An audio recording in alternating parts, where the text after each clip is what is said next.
Welcome to the Timeless Tales Library, where stories unfold like silk ribbons guiding you toward peaceful dreams. I'm Oliver, your host, and tonight I'll be sharing 6 hours of soothing Wizard of Oz tales to ease your mind and guide you gently toward sleep. The Timeless Tales Library is made possible by listeners like you. If you've found comfort here, please subscribe and help us continue creating these peaceful stories. As you settle in, comment below and let me know where you are in the world tonight, and share a place you dream of, a story taking you to perhaps the poppy fields beyond the yellow brick road, the sparkling emerald city at sunset, a cozy cottage in Munchkinland, or drifting peacefully in a hot air balloon above the land of Oz. Your ideas keep our little library glowing bright. Now, breathe slowly and let your mind drift, letting the day's worries fall away like petals from a gentle bloom. Tonight, you are stepping into the moonlit garden within the Timeless Tales Library. This hall opens onto a serene indoor garden where books bloom like flowers along winding paths. Silver light filters from glass ceilings above, casting soft, calming shadows. The air carries the faint fragrance of night-blooming blossoms, and quiet streams murmur between shelves lined with stories of wonder and whimsy. Feel your body sink into your bed, your private seat within this tranquil garden. Relax your jaw, your shoulders, your fingers and toes. Let the gentle rhythm of the garden's night wrap around you, steady and soothing. Take a slow step along the winding paths of shelves. Let the stories of the moonlit garden drift into your imagination, carrying you gently into peace, curiosity, and dreamlike calm. Wonderful Wizard of Oz, the sleepy road to emerald dreams. The amber sun was setting behind the rolling hills of Kansas when Dorothy found herself walking along a road she had never seen before. It wasn't the familiar yellow brick road she remembered. This path was made of smooth pearl-colored stones that seemed to glow softly with their own inner light, each step releasing the faintest chime like distant wind bells. The sound was so gentle it felt more like a memory of music than actual noise. Toto padded beside her, his dark eyes heavy with contentment, occasionally pausing to sniff at clusters of lavender-blue flowers that grew along the roadside. These weren't ordinary flowers. Their petals seemed to shimmer and shift like silk scarves in a barely perceptible breeze, and they gave off a scent that reminded Dorothy of her grandmother's quilt on winter mornings, mixed with something indefinably magical. "I wonder where this road leads," Dorothy murmured, her voice soft in the golden twilight. The air around them felt thick with magic, but not the urgent, crackling kind she had experienced before. This was magic like honey, slow and golden and warm, seeping into her very bones. As if summoned by her words, 3 familiar figures emerged from around a gentle bend in the path. The Scarecrow's stuffed form moved with easy grace, bits of straw catching the last rays of sunlight like spun gold. The Tin Woodman's polished surface reflected the pearl road in rippling patterns, and his oilkin gleamed like a small silver moon at his side. The Cowardly Lion's magnificent mane had grown longer and softer, flowing around his shoulders like burnished copper. "Dorothy," the Scarecrow called, his painted smile broader than she had ever seen it. "How wonderful to find you here on the Twilight Road." "The Twilight Road?" Dorothy asked, watching as tiny fireflies began to emerge from the lavender flowers, their lights pulsing in perfect rhythm with her heartbeat. "Oh yes," said the Tin Woodman, his voice carrying a musical quality, as if his chest contained tiny silver bells. "This road only appears when the day grows sleepy and ready to become night. It leads to the most peaceful place in all of Oz." The lion yawned luxuriously, a sound like distant thunder on a summer evening. "I was just thinking how perfectly drowsy I felt when I found myself here. There's something about this path that makes all your worries feel very far away." Dorothy nodded, realizing that she too felt a profound sense of calm settling over her like a cashmere blanket. The four friends, five, counting Toto, continued along the Pearl Road as the sky deepened to the color of ripe plums. Stars began to appear one by one, but these weren't the sharp, glittering stars of Kansas nights. These stars were soft and round, glowing like lanterns made of warm honey, casting everything in the gentlest possible light. The landscape around them began to change as they walked. Rolling hills gave way to what looked like enormous cushions covered in moss, so thick and soft it seemed to invite them to lie down and rest. Willow trees with silver-white leaves swayed without wind, their branches moving in slow, hypnotic patterns that made Dorothy's eyelids feel pleasantly heavy. "Look there," whispered the Tin Woodman, pointing ahead with a metal finger that caught the starlight. In the distance, nestled between two moss-covered hills, lay a village unlike any Dorothy had ever seen. The houses were round and softly curved, built from what appeared to be moonstone and pearl. Warm, golden light spilled from windows shaped like flower petals, and thin streams of lavender smoke curled up from chimneys into the star-filled sky.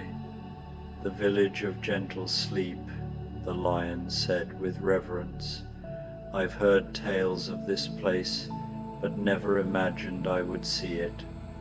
As they approached the village, Dorothy noticed that the very air seemed different, thicker and more embracing, like walking through clouds made of silk.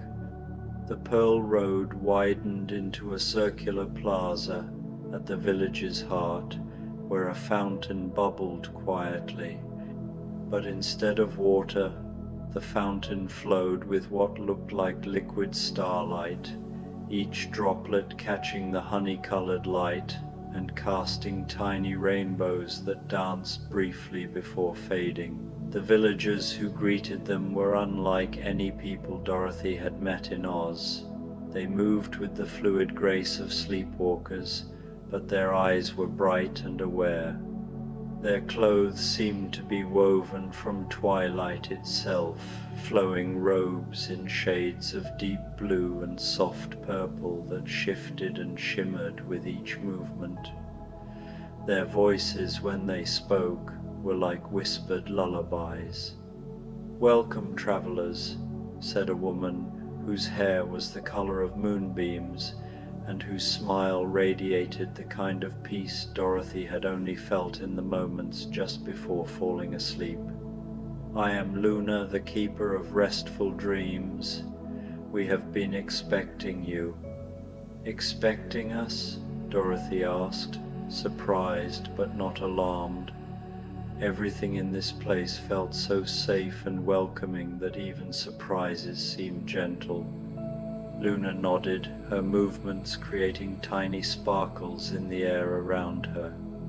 "The Twilight Road only brings those who need what our village offers, the gift of perfect rest and peaceful dreams.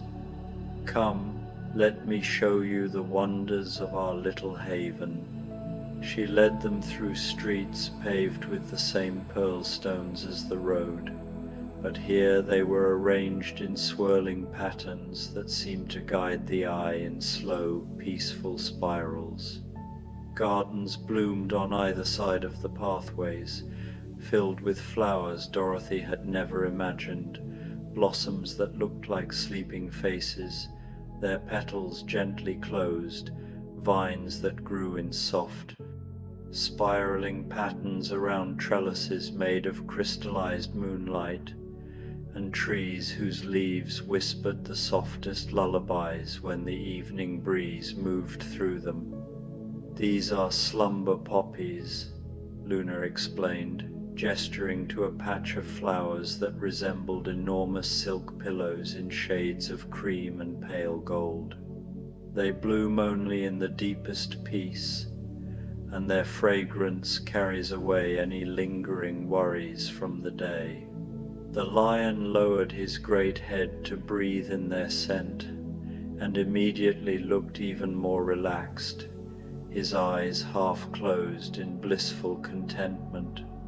"I feel as though I could sleep for 100 years and dream only beautiful dreams."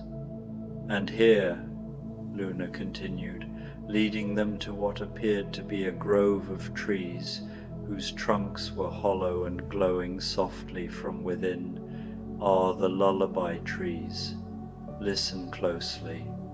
Dorothy tilted her head and heard the faintest music emanating from the hollow trunks, not quite melody, not quite harmony, but something that seemed to resonate in her very bones, making her feel safe and cherished and infinitely calm. "The trees remember every lullaby ever sung," Luna explained. "They store them in their heartwood and share them with anyone who needs comfort." The Scarecrow, whose painted eyes had grown soft and dreamy, leaned against one of the glowing trunks. "Even I, who never truly sleep, feel ready to close my eyes and rest peacefully." They passed a workshop where villagers were engaged in the most curious occupation Dorothy had ever witnessed.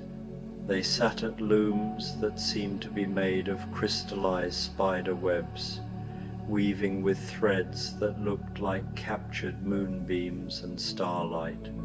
The fabric they created shimmered and flowed like water, but when Dorothy reached out to touch a completed piece, it felt like the softest cloud. "We weave dreams here," explained a man whose fingers moved through the threads with practiced ease. "Each tapestry becomes someone's peaceful sleep somewhere in the world. Tonight, this one will become a child's dream of flying through fields of flowers." The tapestry he indicated showed a landscape of rolling meadows in soft pastels, where butterflies the size of leaves danced through the air, leaving trails of golden sparkles. As Dorothy watched, the scene seemed to move slightly, the butterflies' wings fluttering in slow motion, the flowers swaying in an unfelt breeze. "How beautiful," she breathed. "Would you like to help?" the Dreamweaver asked. "Anyone can learn, though some have a natural gift for it." The Tin Woodman stepped forward, his metal hands gleaming in the workshop's gentle light. "I would like very much to try, I think. I think I might weave a dream of a peaceful forest where all the creatures sleep safely together." The Dreamweaver smiled and guided the Tin Woodman's hands to the loom. To everyone's amazement, his metal fingers seemed to know exactly how to work the ethereal threads. Where he touched them, images of sleeping deer and drowsing rabbits began to appear in the fabric, all curled together in a forest clearing bathed in silver moonlight. "You have the heart of a dream weaver," Luna observed with delight. Hearts that have learned to love are the very best at creating peaceful dreams for others. As they continued through the village, they discovered more wonders. There was a bakery where the bakers worked with ingredients like crystallized twilight and powdered starlight, creating pastries that would ensure sweet dreams for those who ate them. The baker, a round, jolly woman with flour-dusted hands that sparkled, offered them small, crescent-shaped cookies that tasted like vanilla and dreams. "These are moon cakes," she explained as Dorothy bit into one, marveling at how it seemed to dissolve on her tongue like sugar made of clouds. "They contain just enough magic to chase away any nightmares and fill your sleep with gentle adventures." They visited a library where the books were made of pages that felt like silk and contained stories that read themselves aloud in whispered voices, the words flowing like a gentle stream. The Scarecrow was particularly entranced by a volume called The Encyclopedia of Peaceful Thoughts, whose pages turned themselves, showing him illustrations of serene landscapes and calm faces. "I never knew," he said wonderingly, "that there were so many different ways to think about nothing at all." In the village's central garden, they found the most magical sight yet. A grove of trees grew in a perfect circle, their branches intertwining overhead to form a natural canopy. But these branches weren't covered with ordinary leaves. Instead, they were adorned with what looked like soap bubbles, each one containing a tiny, perfect scene of peaceful sleep. Dorothy could see miniature beds floating in some bubbles, tiny figures curled up in cozy nooks in others, and even one that showed a small dragon peacefully napping on a pile of flower petals. "The dream orchard," Luna said softly. "Every bubble contains a different dream, waiting to find the right dreamer. They float down when someone truly needs them." As they watched, one of the bubbles containing the image of a child sleeping peacefully while being rocked by gentle ocean waves drifted down and landed softly on the lion's mane before disappearing in a shower of golden sparkles. "Oh," the lion said with wonder, "I felt that dream settle right into my heart.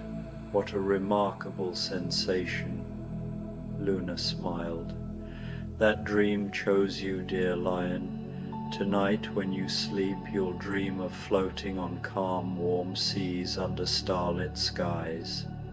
They spent what felt like hours exploring the village, though Dorothy noticed that time seemed to move differently here, stretched and slowed like honey, giving them all the time in the world to appreciate each small wonder. They watched villagers tend gardens of sleeping flowers, saw children playing quiet games with toys that glowed softly in the gathering darkness, and witnessed a choir practicing lullabies so beautiful that even the stars seemed to lean closer to listen. The choir stood in a circle around the starlight fountain, their voices blending in harmonies that seemed to make the very air shimmer with peace. Dorothy noticed that as they sang, the liquid starlight in the fountain began to pulse and flow in rhythm with their music, and the honey-colored stars overhead seemed to twinkle in time with the melody. As the night deepened, Luna led them to a small inn called the Drowsy Owl, where rooms were prepared for any travelers who might need rest. The inn was built inside what appeared to be an enormous tree trunk, its walls curved and smooth, glowing with the same gentle inner light they had seen throughout the village. Each room is designed to provide the most restful sleep possible, Luna explained as she showed them through corridors that spiraled gently upward like the inside of a nautilus shell. The walls are made from compressed moonbeams and whispered prayers for peaceful sleep. Dorothy's room was at the very top of the inn, reached by a staircase that seemed to float in mid-air, each step solid but transparent as glass. Her room was circular, with windows that looked out over the entire village. But what captured her attention immediately was the bed. It appeared to be carved from a single enormous pearl, its surface so smooth and lustrous that it seemed to glow from within. The bedding looked like it was made from clouds that had been somehow spun into the softest possible fabric. "This is the pearl of profound rest," Luna said, running her hand along the bed's curved edge. "It was a gift from the ocean of sleep itself, given to us many years ago when our village first learned the secret of perfect peace." "What secret is that?"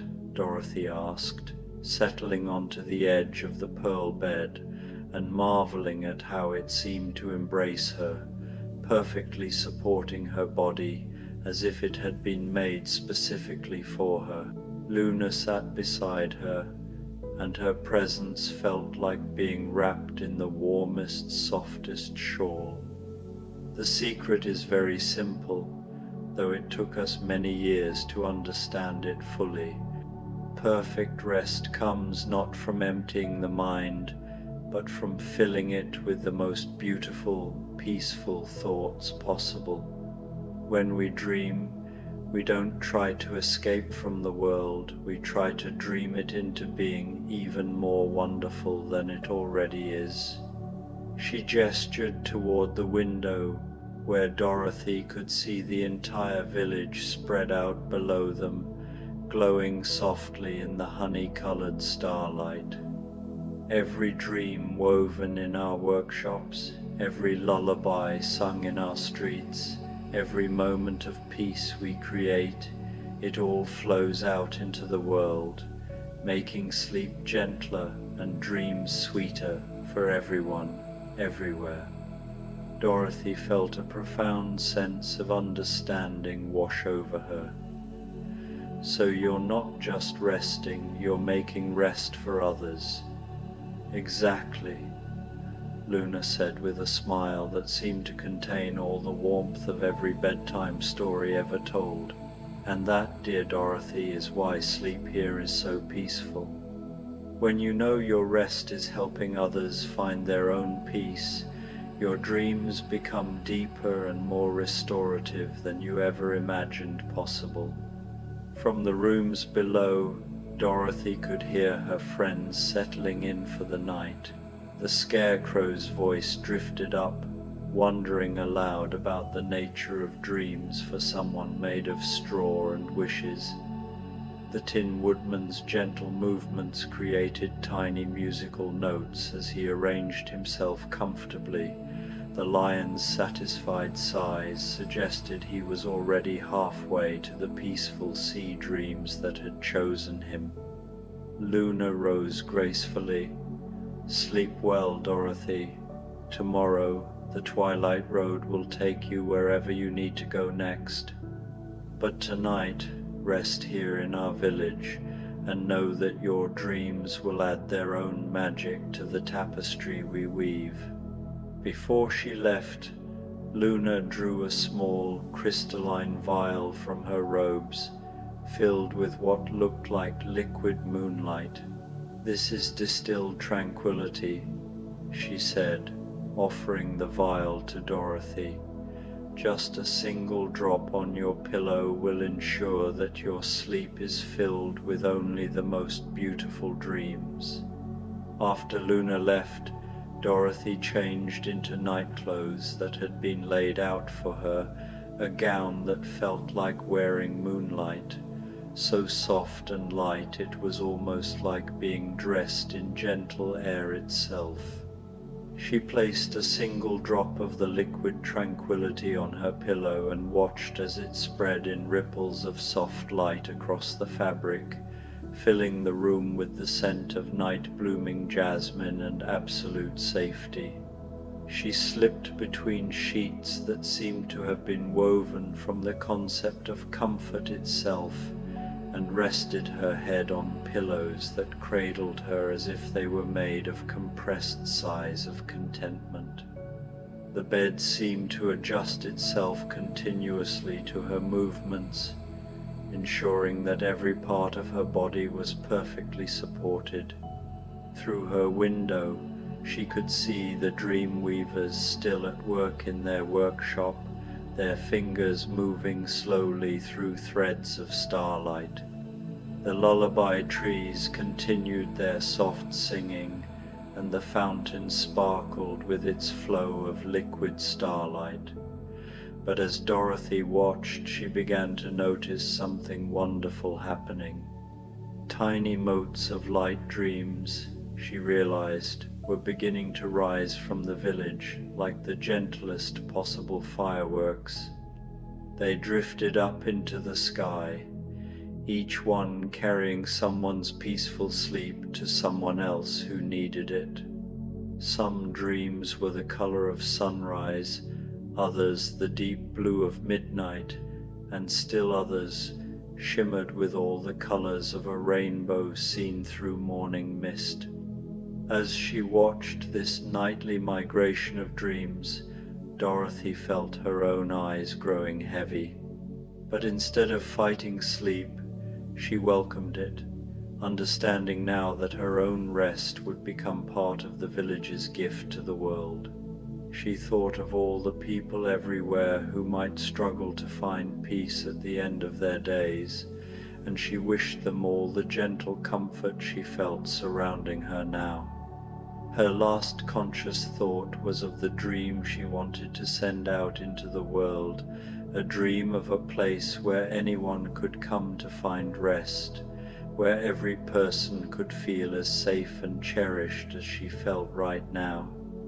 Dorothy slept, and her dreams joined the river of peaceful rest flowing out from the village. She dreamed of floating through clouds that felt like her grandmother's embrace, of walking through gardens where every flower sang her favorite lullabies, of sitting by fires that warmed her soul while stars told her stories of all the beautiful things that existed in the universe. And somewhere in her dreams she could hear Luna's voice, soft as silk and warm as candlelight, whispering the village's ancient blessing. May your sleep be deep, your dreams be sweet, and your rest bring peace to all the world.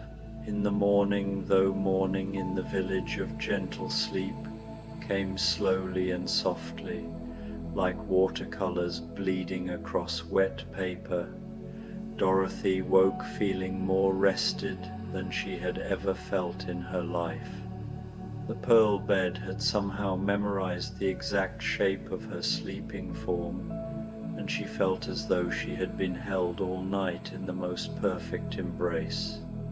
Toto was already awake, sitting by the window and watching the last of the night's dreams drift away into the pale morning sky.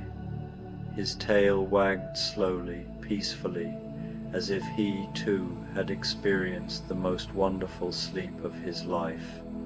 From downstairs came the gentle sounds of her friends beginning their day, the Scarecrow's contented humming, the Lion's satisfied stretches, and the Tin Woodman's careful movements as he polished himself to a mirror shine. Dorothy dressed slowly, savoring each moment of this perfect peace. When she finally made her way downstairs, she found her friends gathered around a table in the inn's common room, which was filled with the most wonderful smells. fresh bread, honey, and something that smelled like comfort itself. Luna appeared with a breakfast tray, setting before them foods that seemed designed specifically to ease the transition from sleep to waking. There were pastries shaped like crescent moons and filled with cream that tasted like sweet dreams, fruits that had been kissed by morning dew and sunshine until they glowed from within, and tea that had been brewed from leaves that had absorbed 1,000 peaceful dawns. "Did you all sleep well?" Luna asked. Though the answer was written clearly on their faces, each friend looked more rested and content than Dorothy had ever seen them. "I dreamed I was floating," the lion said wonderingly, "just as you promised on warm seas, under the most beautiful stars. I felt so safe, so perfectly at peace. I dreamed that my straw was made of golden light," the Scarecrow added, "and that everywhere I walked, flowers of wisdom grew in my footsteps." "And I," said the Tin Woodman, "dreamed that my heart had grown so full of love that it began to sing, and the song helped every lonely person in the world find a friend." Dorothy smiled, remembering her own dreams of gardens and lullabies and universal peace. "I've never slept so well. It was like being rocked to sleep by the universe itself." Luna clapped her hands together in delight. "Perfect. Then our gift has been received as it was meant to be. But before you continue on your way, there's one more thing I'd like to show you." She led them out of the inn and through the village to a small cottage that sat slightly apart from the others.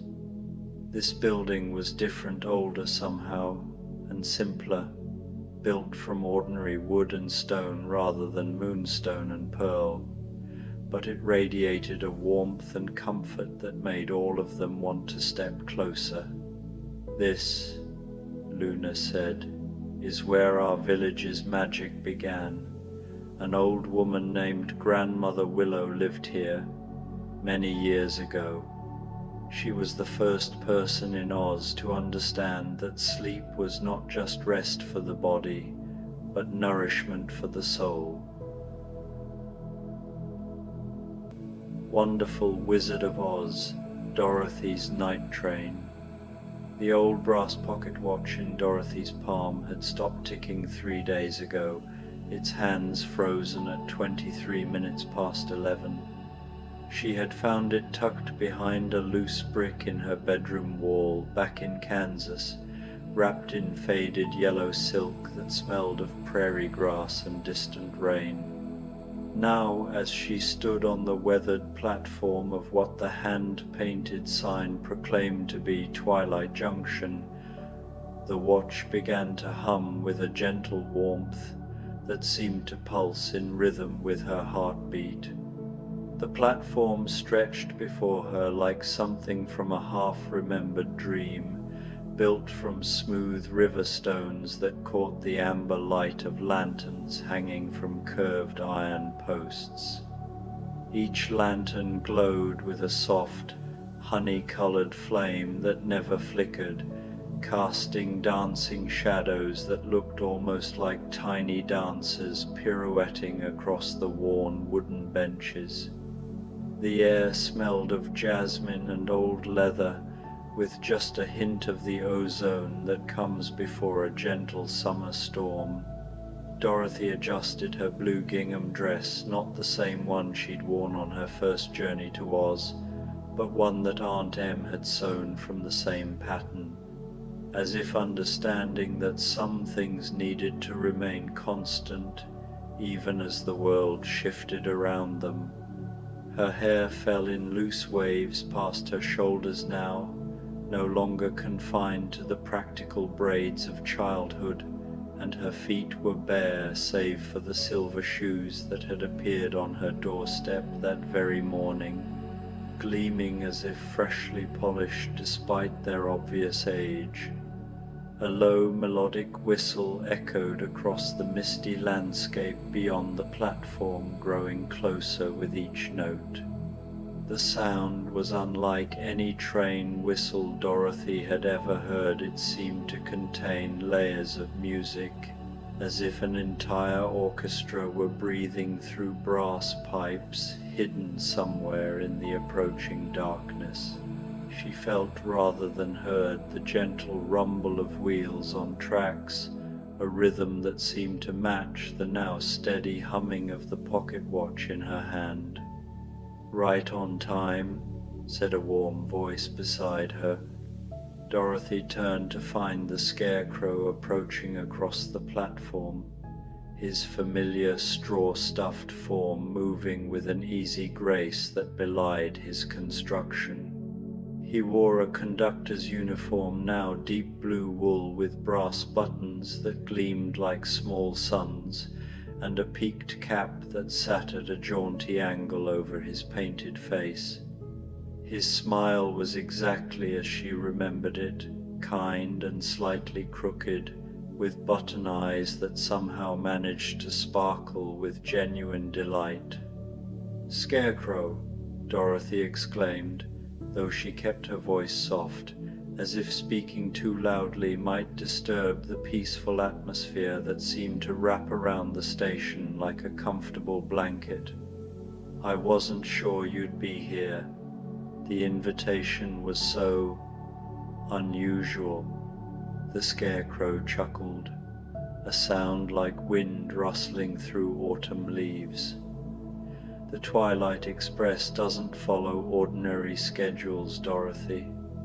It arrives when it's needed and departs when the journey is ready to begin, though I must say this particular route has been planned for quite some time." He gestured toward the tracks, where a soft lavender glow was beginning to bloom in the distance. The light grew stronger as they watched, resolving itself into the headlamp of an approaching locomotive that seemed to be constructed from moonbeams and starlight. The engine was sleek and elegant, painted in deep midnight blue with silver trim that caught the lantern light like captured lightning. Steam rose from its smokestack in lazy spirals that looked suspiciously like dancing clouds, and the wheels, though clearly solid and functional, appeared to be made of polished obsidian that reflected the night sky as if it were a mirror. "She's beautiful," Dorothy whispered, and found that her voice carried a note of reverence she hadn't expected. "The Emerald engine," the Scarecrow said proudly, "built in the workshops of the Emerald City, though designed by someone with a deep appreciation for both dreams and distant places. Shall we board? The others are already aboard, and I believe they're quite eager to see you again." The train glided to a stop with barely a whisper of sound, as if it were settling onto the tracks like a bird coming to rest on a familiar branch. The passenger cars were works of art, each one painted a different shade of twilight, from the deep purple of distant mountains to the soft rose gold of clouds touched by the last light of day. Windows glowed with warm, inviting light, and Dorothy could see silhouettes moving about inside, the shapes familiar even in shadow.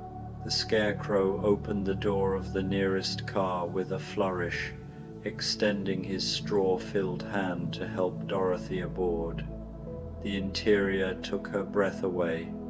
The car was furnished like a comfortable parlor, with deep velvet seats in shades of forest green and burnt amber, small reading lamps with fringed shades, and tables laden with an assortment of curious objects. Books bound in leather the color of autumn leaves, teacups that seemed to glow from within, and small glass globes that contained what looked like miniature weather systems complete with tiny lightning bolts and drifting clouds. "Dorothy, dear." The Tin Man rose from a seat near the center of the car, his newly polished surface reflecting the warm light like a beacon of joy. He wore a vest of deep burgundy velvet over his metal form, and a small bow tie that somehow managed to look both formal and whimsical.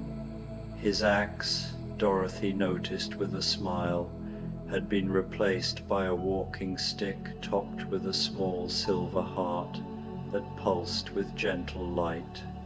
"Tin Man," she said, accepting his careful embrace. His metal arms were warm to the touch, as if heated by an internal fire that burned with kindness rather than fuel. "You look wonderful. That heart suits you perfectly. Oh, this old thing." The Tin Man touched the pulsing heart atop his walking stick with one finger, and Dorothy could swear she heard a soft, contented sigh. "It's not just decorative, you know. It helps me navigate the more emotional landscapes we'll be traveling through tonight. But come, sit." The lion has been pacing the length of the car for the past hour, working up the courage to properly greet you. Indeed, the Cowardly Lion was visible at the far end of the car, his magnificent mane freshly brushed and adorned with small braids tied off with ribbons in shades of gold and cream. He wore a vest of midnight blue that complemented his fur beautifully, and Dorothy could see him taking deep breaths and muttering what sounded like encouraging phrases to himself. "Some things never change," Dorothy said fondly, making her way down the aisle toward her old friend. The floor of the train car was carpeted in thick, soft rugs that seemed to muffle all sound, so that her footsteps made no more noise than falling leaves. "Dorothy," the lion exclaimed as she approached, his voice booming with delight before he caught himself and continued more softly. Hello, Dorothy. It's wonderful to see you again. I was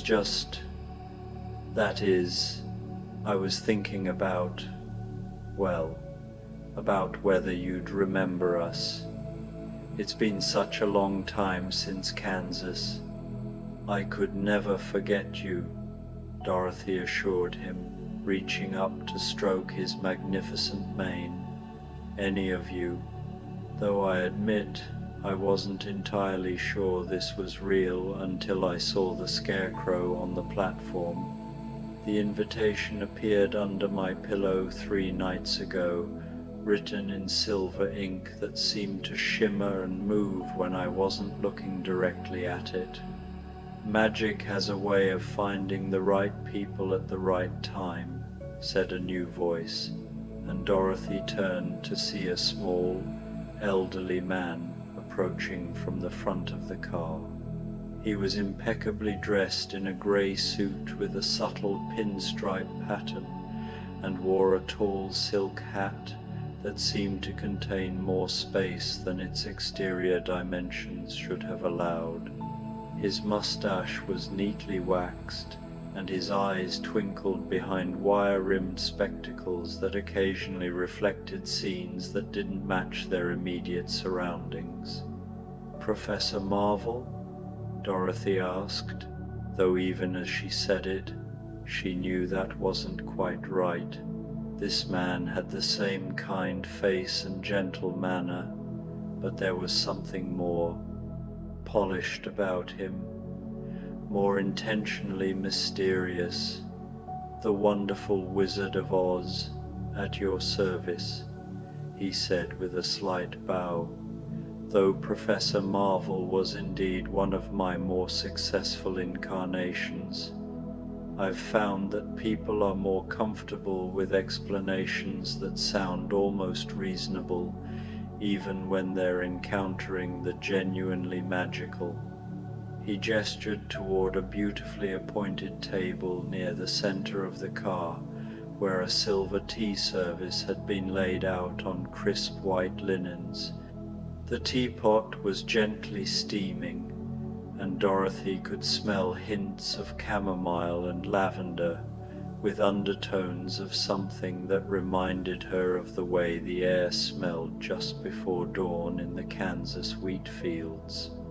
"Please, all of you, sit," the wizard continued. "We have a long journey ahead of us tonight, and there's much to see and discuss. The Twilight Express follows a very special route, one that exists only between the hours of deepest night and earliest dawn, when the barriers between worlds grow thin and the impossible becomes merely improbable." Dorothy settled into a plush chair that seemed to adjust itself to her exact preferences, becoming softer in some places and more supportive in others.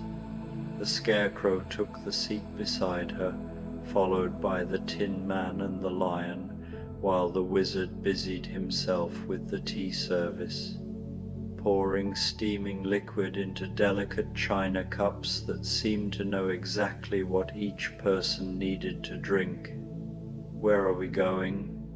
Dorothy asked, accepting a cup that held what tasted like the world's most perfect hot chocolate, with hints of vanilla and cinnamon, and something that might have been liquid starlight. "Through the whispering woods of twilight," the wizard replied, settling into his own chair with a cup of something that smelled like pipe tobacco and autumn evenings.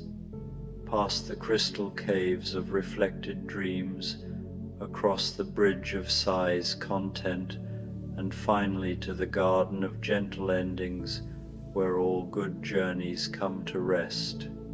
As if summoned by his words, the train began to move with the smooth, dreamlike motion of a boat gliding across still water. Dorothy looked out the window and saw that they were passing through a landscape that defied easy description. The trees alongside the tracks were enormous, not in an intimidating way, but with the comfortable largeness of old friends. Their leaves glowed with soft bioluminescence in shades of blue and green and silver, and their branches seemed to wave gently as the train passed, as if greeting old acquaintances. "The trees are saying hello," the Scarecrow observed, following her gaze. "They remember you from your first journey through Oz, though this is a different part of the land entirely. The Whispering Woods exist at the edges of all stories, where the things that almost happened go to wait for their turn to be real." "Almost happened?"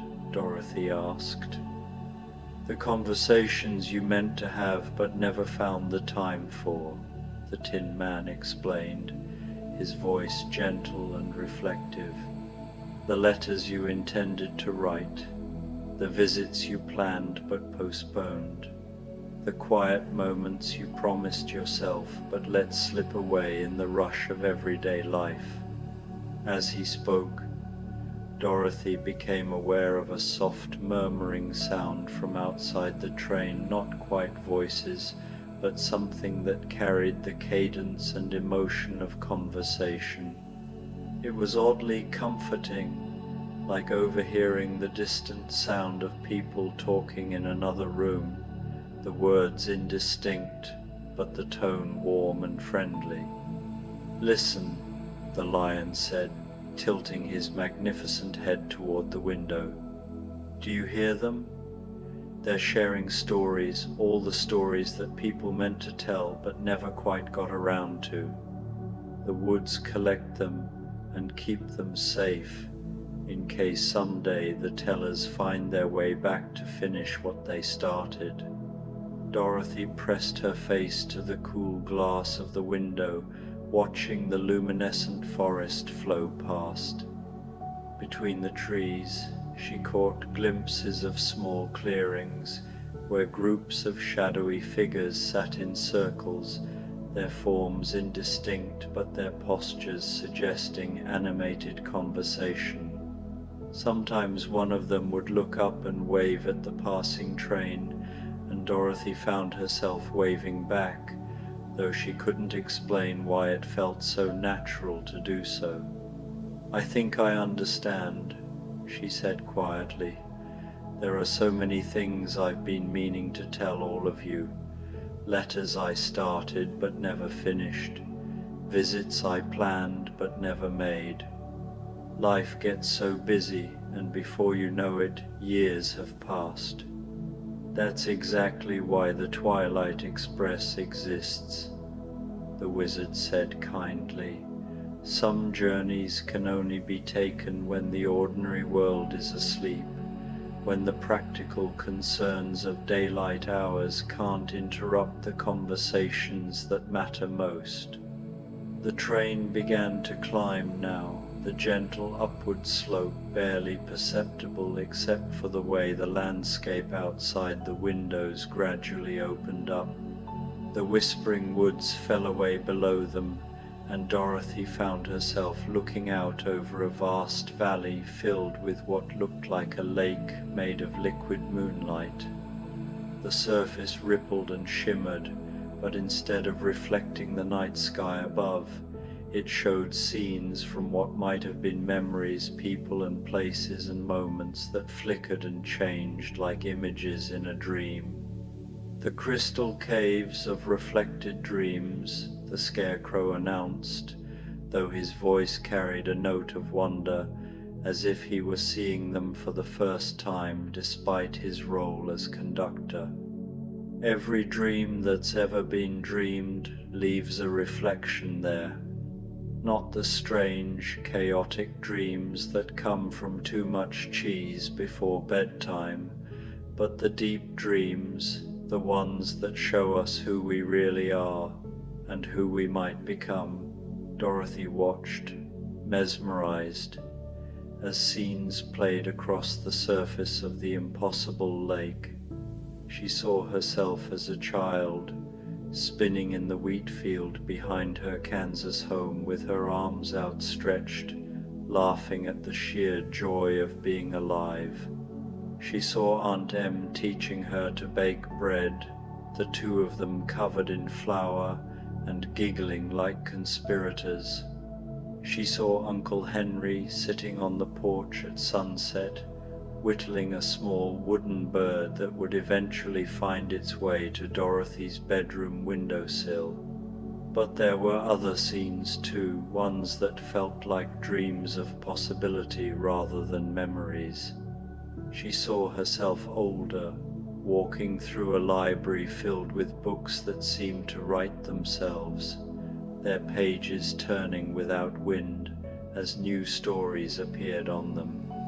She saw herself standing on a stage, but instead of performing, she was simply talking to a crowd of people who hung on every word, as if she were sharing the most important truths in the world.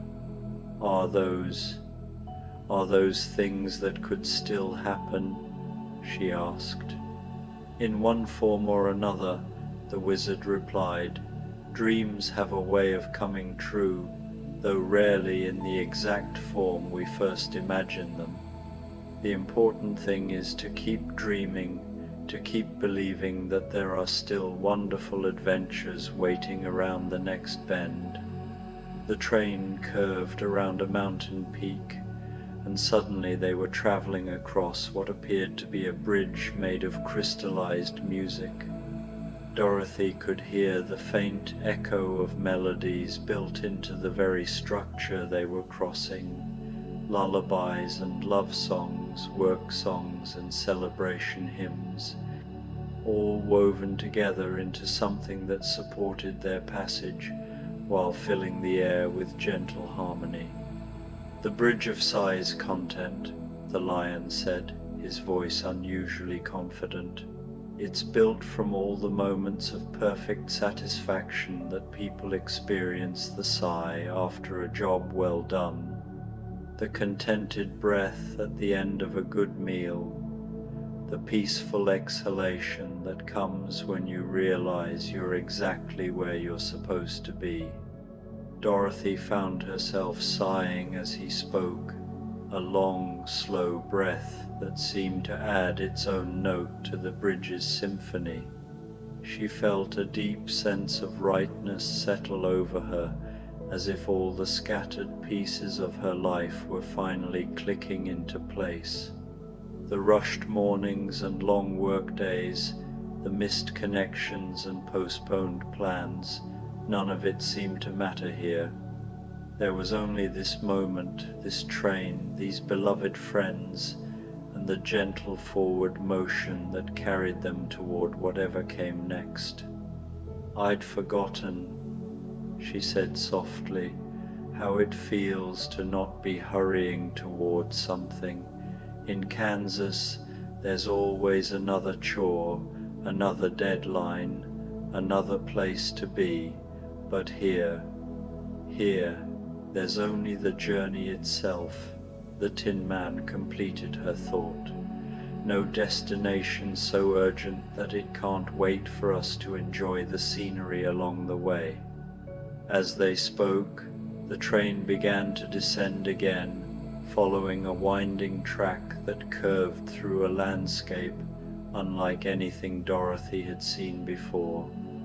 Rolling hills covered in grass that seemed to be made of spun silver stretched as far as the eye could see, dotted with groves of trees whose leaves chimed softly in the gentle breeze like distant wind chimes.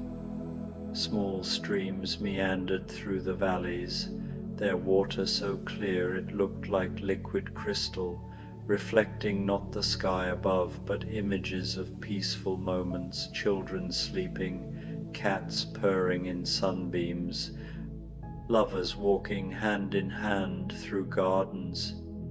"We're nearly there," the wizard announced, and Dorothy could hear a note of anticipation in his voice that hadn't been there before. "The Garden of Gentle Endings lies just beyond that next grove of silver trees." "Gentle endings?" Dorothy asked, though she found that the phrase didn't worry her as it might have in the outside world. Here, surrounded by friends and mystery and magic, it sounded like something to look forward to rather than fear. "Every journey needs a proper conclusion," the Scarecrow explained. "Not an abrupt stop, but a gradual settling into peace. The garden is where all the best stories come to rest, where all the questions find their answers, and all the wanderers find their way home." The train slowed as it approached a station that seemed to be built from living trees. The platform was formed by enormous roots that had grown together into a smooth, level surface, while the roof was made of intertwined branches that filtered the starlight into patterns of dancing shadows. Luminous flowers bloomed along the walls, their petals glowing with soft colors that shifted and changed, like the aurora borealis in miniature. "All aboard for the Garden of Gentle Endings," the Scarecrow called out in his conductor's voice, though his tone was warm rather than official. "Last stop on the Twilight Express. Please gather your memories and any dreams you'd like to plant in the garden soil." Dorothy realized she was still holding the brass pocket watch, which had been humming gently in her palm throughout the entire journey. As she looked down at it, she saw that the hands had begun to move again, but instead of marking ordinary time, they seemed to be pointing toward moments of perfect contentment, the sound of rain on a roof, the feeling of a warm bed on a cold night, the taste of the first strawberry of summer. They disembarked onto the living platform, and Dorothy was surprised to find that her feet were no longer bare. The silver shoes had transformed into soft slippers that seemed to be made of moonbeams and cloud silk, perfect for walking on the springy moss that carpeted the path leading away from the station. The garden of gentle endings spread before them like a promise kept. It wasn't grand or overwhelming, but simply perfect in the way that only the most peaceful places can be. Winding paths bordered by lavender and night-blooming jasmine led between groves of trees that seemed to have been planted by someone who understood the exact placement needed for maximum serenity. Benches appeared at precisely the right intervals, each one positioned to take advantage of the most beautiful views. Small fountains bubbled cheerfully throughout the garden, their water catching and reflecting the starlight like scattered diamonds. "It's wonderful," Dorothy breathed, and found that the words were entirely inadequate. The garden wasn't just beautiful, it was healing, somehow. She could feel the accumulated stress and hurry of her ordinary life melting away like frost in the morning Sunday. "Would you like to see the memorial grove?" the wizard asked gently. "It's where we keep all the happy memories that people are afraid of forgetting."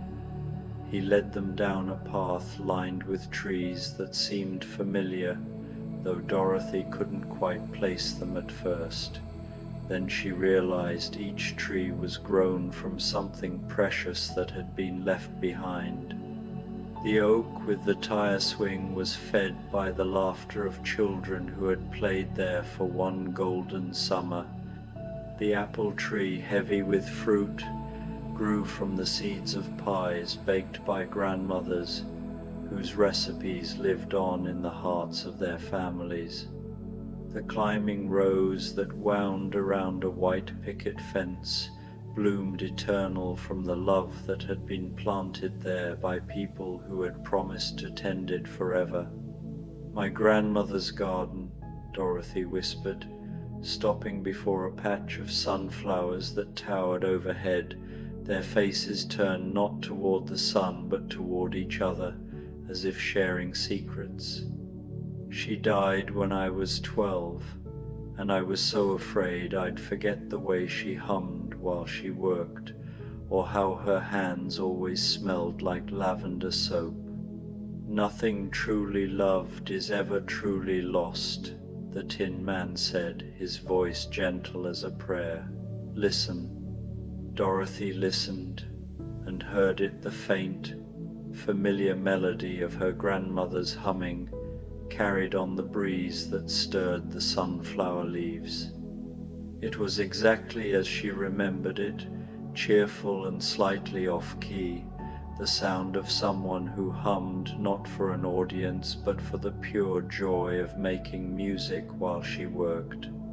They continued through the garden, each of them finding remembrances that spoke to their hearts. The Scarecrow discovered a cornfield where the stalks grew in perfect rows, each one topped with a small scarecrow that danced in the breeze, and Dorothy knew without being told that these were all the protectors who had ever stood guard over growing things, keeping the crows away not through fear but through friendship and negotiation. The lion found a pride of magnificent cats sleeping in a sunny meadow, their manes and coats gleaming with health and contentment. They welcomed him with purrs and gentle nuzzles, and Dorothy realized these must be all the cats who had ever been beloved and well cared for, living on in a place where they could nap in eternal sunshine and never fear the storm. The Tin Man was drawn to a workshop where the most beautiful music boxes were being crafted by invisible hands. Each one played a different melody, and each melody was the sound of a heart being mended, a soul being healed, a spirit learning to love again after thinking it never could. "This is where broken things come to be made whole," he said softly, watching as a tiny dancer spun inside one of the music boxes, her painted face glowing with joy. Not just toys and trinkets, but all the precious things that seemed lost beyond repair. They made their way finally to the heart of the garden, where a circular grove of ancient trees surrounded a small, perfect clearing. In the center of the clearing was a fountain, but not the kind that shoots water high into the air. This fountain was more like a spring, bubbling up gently from the earth and flowing in a series of small streams that watered the entire garden. The water itself seemed to glow with its own light, and Dorothy could hear something in its sound, not quite words, but something that conveyed meaning nonetheless. "The fountain of stories completed," the wizard said. "Every tale that has ever been told to a satisfying conclusion adds its voice to these waters. Every bedtime story that ended with, 'and they all lived happily ever after,' every novel that closed with all questions answered, every song that faded out on the perfect note." Dorothy knelt beside the fountain and cupped some of the glowing water in her hands. As she did, she heard echoes of all the stories that had ever comforted her, fairy tales read by lamplight, adventures shared around campfires, quiet conversations that had helped her make sense of the world. She drank, and the water tasted like peace itself. "Is this the end, then?" she asked, though she found she wasn't sad at the prospect. The garden was too beautiful, too restful, for sadness to find purchase there. "Every ending is also a beginning," the Scarecrow said, settling onto the soft grass beside the fountain. "The Twilight Express makes this journey every night, carrying different passengers to different destinations, but the garden remains, and the stories remain, and the love remains." "Will I remember?" Dorothy asked. "When I wake up in Kansas, will I remember all of this?" The wizard smiled, the same kind, slightly mysterious smile she remembered from their first meeting. "You'll remember what you need to remember when you need to remember it. Sometimes it will be the whole journey, clear as daylight. Sometimes it will be just a feeling, the sense that you're loved, that you're not alone, that somewhere in the world there's a train that runs on starlight and friendship, carrying precious cargo through landscapes made of dreams." The lion yawned hugely, then looked embarrassed. "I'm sorry, I don't know why I'm suddenly so sleepy. This garden is just so peaceful." "That's exactly what it's meant to be," the Tin Man said, his voice growing softer as he spoke. "A place where tired souls can rest, where weary hearts can remember what it feels like to be content." Dorothy found herself growing drowsy too, the kind of sleepiness that comes not from exhaustion but from deep relaxation. The pocket watch in her hand had grown warm and heavy, and when she looked down at it, she saw that the hands were now pointing to symbols instead of numbers: a crescent moon, a sleeping cat, a child's closed eyes, a flower folding its petals for the night. "Lie back," the wizard suggested gently. "Look up at the stars and let them tell you their stories. Every point of light up there is a dream someone has shared, a hope someone has cherished, a love someone has given freely to the world. Dorothy lay back on the impossibly soft grass, her head pillowed on moss that smelled like her childhood summers. The Scarecrow settled beside her, then the Tin Man, then the Lion, and finally the Wizard, all of them looking up at a sky that seemed closer here than it ever had in the ordinary world. The stars were indeed telling stories she could almost make out the words, soft and soothing, like the best bedtime tales told by the most loving voices. "Thank you," she whispered, though she wasn't sure if she was speaking to her companions, to the garden itself, or to whatever force had brought them all together for this impossible, perfect journey. "Thank you, Dorothy," the Scarecrow whispered back, "for believing in us, for remembering us, for letting us be part of your story. Thank you for showing us what courage really looks like," the Lion added, his voice already thick with approaching sleep. "Thank you for teaching us that hearts aren't something you have, but something you do," the Tin Man murmured.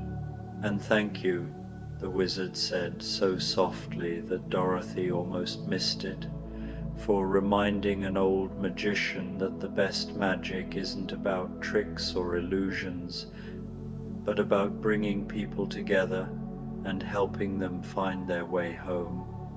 Dorothy closed her eyes, still holding the warm brass watch, still feeling the presence of her dearest friends beside her.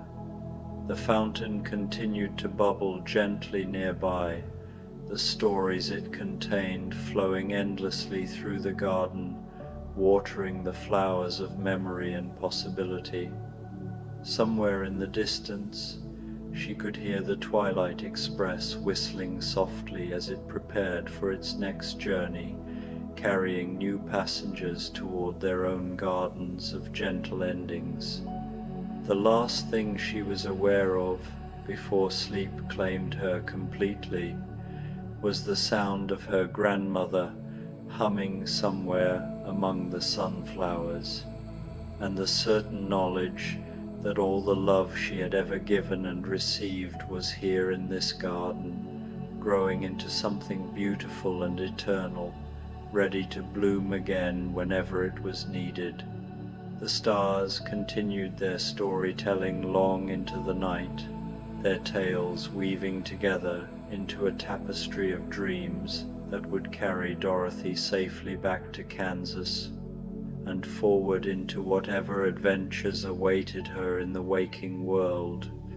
But part of her would always remain in the garden of gentle endings, tending the flowers of memory and friendship, ensuring that no love was ever truly lost and no story ever really ended. The brass pocket watch ticked quietly in her sleeping hand, its rhythm matching the pulse of her peaceful heart, counting not the passing minutes but the accumulating moments of joy, wonder, and connection that make up a life well lived.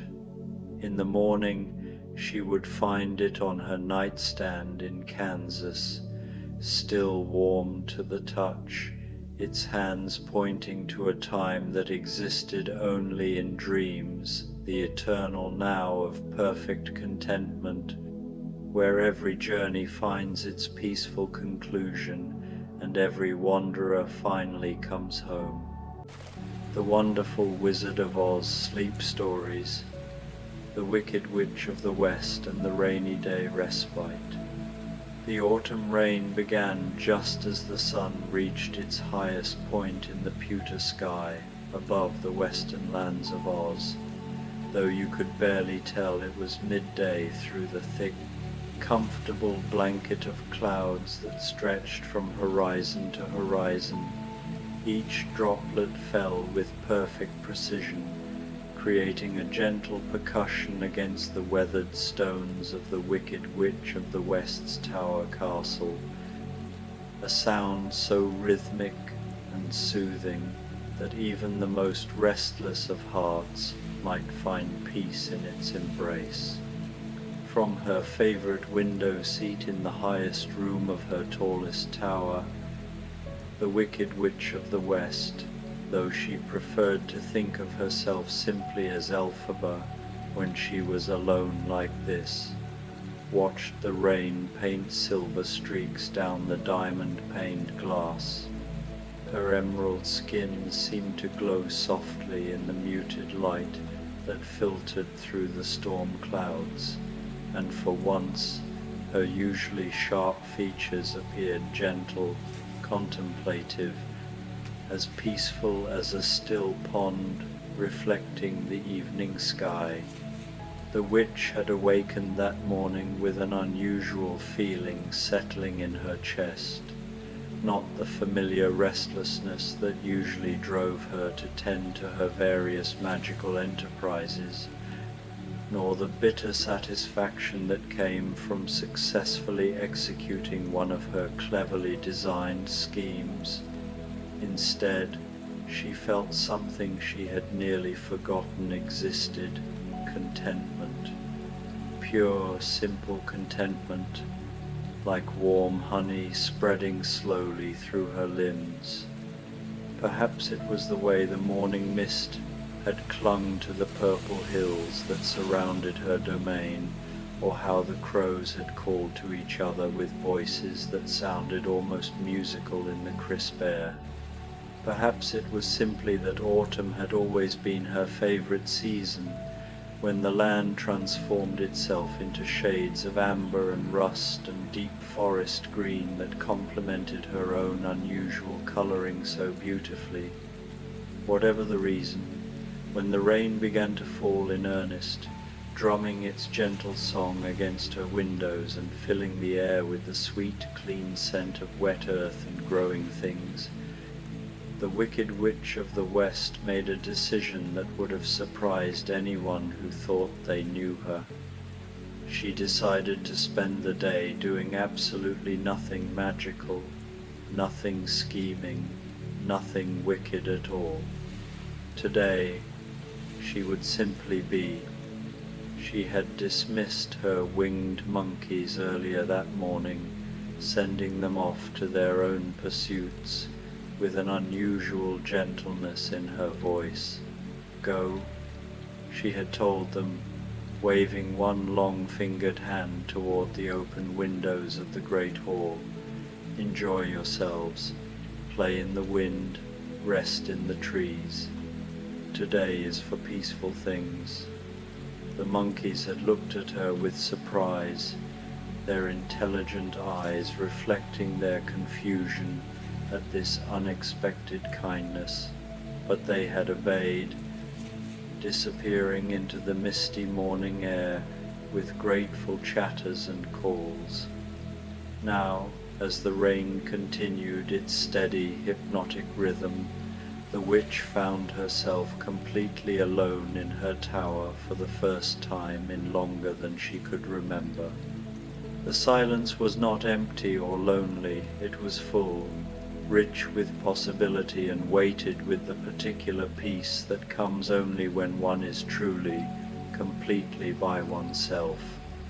She rose from her window seat, her long black dress rustling softly around her ankles, and padded barefoot across the stone floor to where her brewing kettle sat cold and unused in the corner.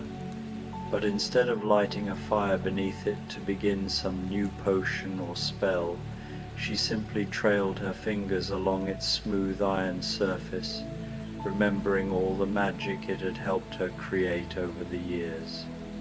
Good magic, mostly, though the world had rarely seen it that way. The witch moved to her shelves, lined with hundreds of bottles and jars containing herbs, powders, crystals, and curious specimens collected over decades of magical practice. Usually, these shelves represented work to be done, spells to be cast, problems to be solved. Today, They were simply beautiful, a rainbow of colors and textures that caught and held the soft rain-filtered light like a collection of earthbound stars. She selected a jar of dried chamomile flowers, not for any magical purpose, but simply because she enjoyed their gentle, apple-like fragrance. Unscrewing the lid, she inhaled deeply, letting the peaceful scent fill her lungs and slow her breathing even further.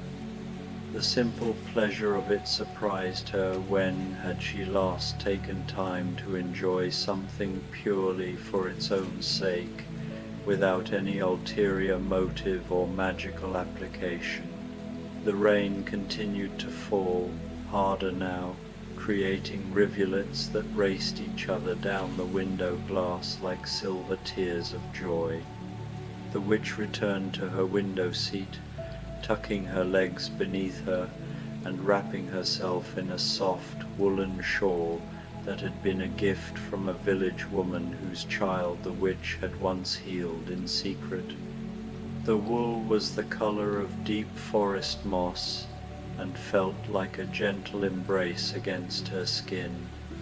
As she settled back against the stone wall, cushioned by thick pillows that she usually ignored in favor of maintaining her fierce reputation, the Wicked Witch of the West allowed herself to remember things she normally kept locked away in the deepest chambers of her heart.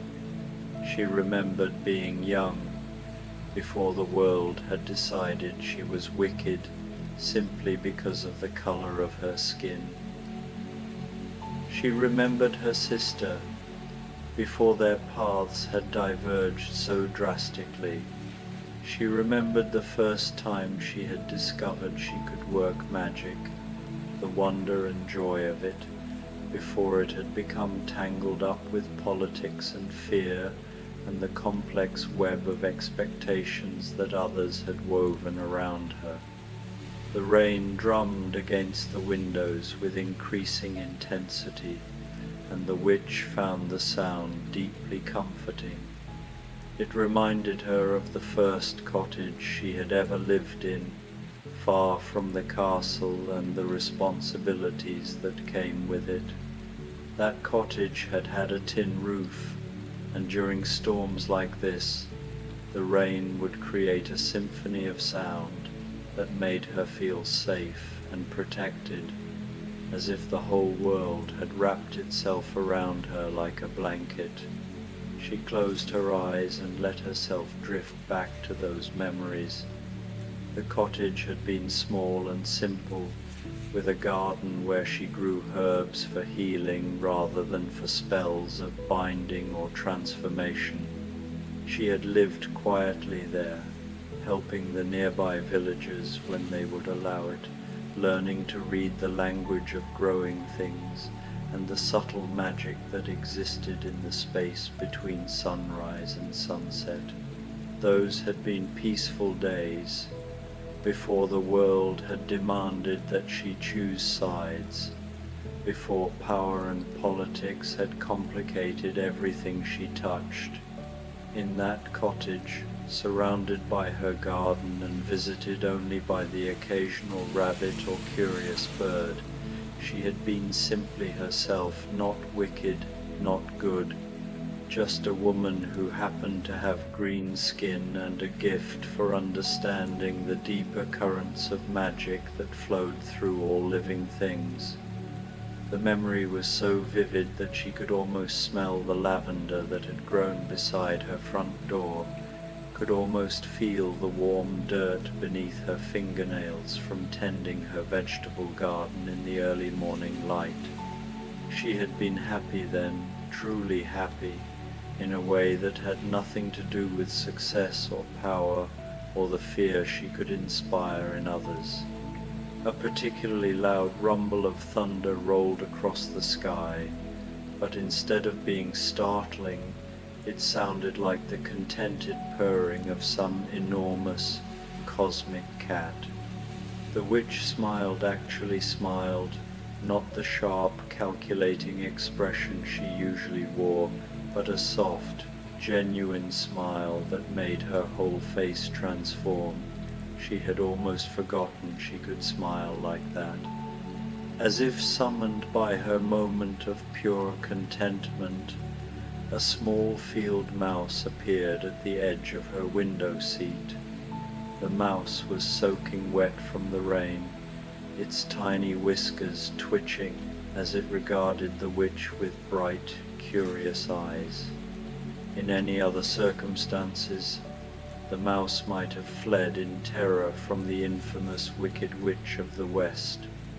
But something about this rain-soaked afternoon, something about the witch's unusually gentle demeanor, seemed to have created a pocket of peace where even natural enemies could coexist. "Hello, little one," the witch said softly, her voice carrying none of its usual commanding edge. "Are you seeking shelter from the storm?" The mouse tilted its head, as if considering her question seriously, then stepped delicately onto the stone window ledge. It began grooming its wet fur with methodical precision, apparently deciding that the witch posed no immediate threat. The simple trust of the gesture touched something deep in the witch's heart that she had thought permanently hardened. She watched the mouse go about its careful grooming routine, fascinated by the creature's complete absorption in its task. When had she last been so present in a single moment, so focused on something as simple and necessary as caring for herself? Usually, her mind was racing ahead to the next spell, the next problem to solve, the next challenge to overcome.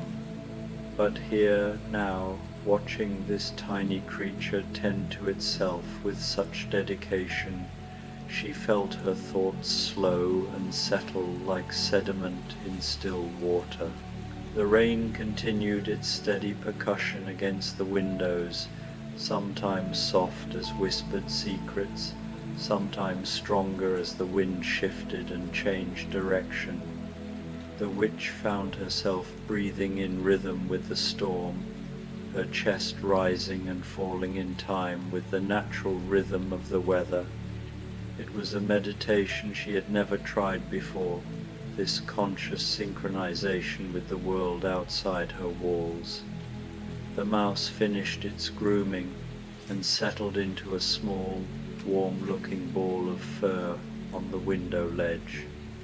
Its tiny black eyes remained open, watching the rain with what looked like the same peaceful appreciation the witch felt. They sat together in comfortable silence, the green-skinned woman and the small grey mouse, two unlikely companions sharing in the simple pleasure of watching water fall from the sky. As the afternoon wore on, the witch found herself thinking about all the small magics she usually overlooked in her pursuit of greater power. The magic of rain turning dust into the promise of new growth. The magic of a wild creature choosing to trust rather than flee. The magic of sunlight, even filtered through clouds, warming the stones of her castle and making them more welcoming than any spell she had ever cast. She thought about the villagers in the valley below, probably gathered in their homes just as she was gathered in hers, listening to the same rain, breathing the same sweet, ozone-scented air. For once, the thought didn't fill her with bitterness or longing, or the familiar ache of being forever separate from their simple pleasures. Instead, she felt connected to them, part of the same web of life that was being nourished and renewed by the falling water. The mouse stirred slightly, adjusting its position but not leaving the window ledge.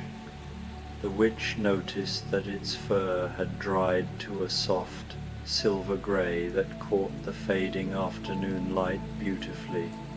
She had never really looked at a mouse before, had never taken the time to appreciate the delicate architecture of its ears, the way its whiskers moved like tiny compass needles sensing the world around it, the perfect economy of its small, warm body.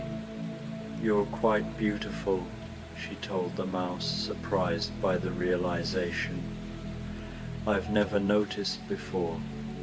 The mouse's whiskers twitched, and the witch could have sworn she saw something like amusement in its bright eyes. Perhaps it was thinking the same thing about her, that she was quite different than expected, more gentle and less fearsome than her reputation suggested. The light was beginning to change as evening approached, taking on the deep, honey-colored quality that came just before sunset, even on cloudy days. The witch realized she had spent the entire afternoon doing nothing more productive than watching rain and sitting with a mouse, and she felt more refreshed than she had after months of successful spell casting and scheme implementing. She rose slowly from her seat, careful not to disturb her small companion, and moved to another part of her tower room. In the corner stood a small bookshelf, filled not with grimoires and books of dark magic, but with simple stories and poems she had collected over the years. Books she had told no one about, that existed purely for her own pleasure and had no practical application whatsoever. She selected a slim volume of nature poetry written by a writer whose name had been forgotten by most of the world, but whose words had always resonated with something deep in her heart.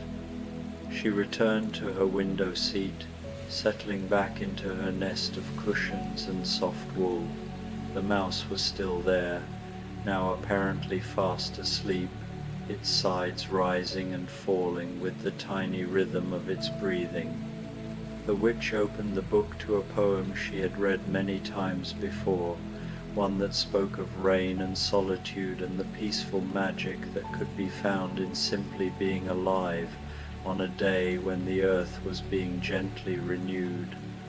As she read, her voice soft and melodious, in a way that would have shocked anyone who had only heard her speak in anger or command, she felt the last of her tension drain away like water finding its level.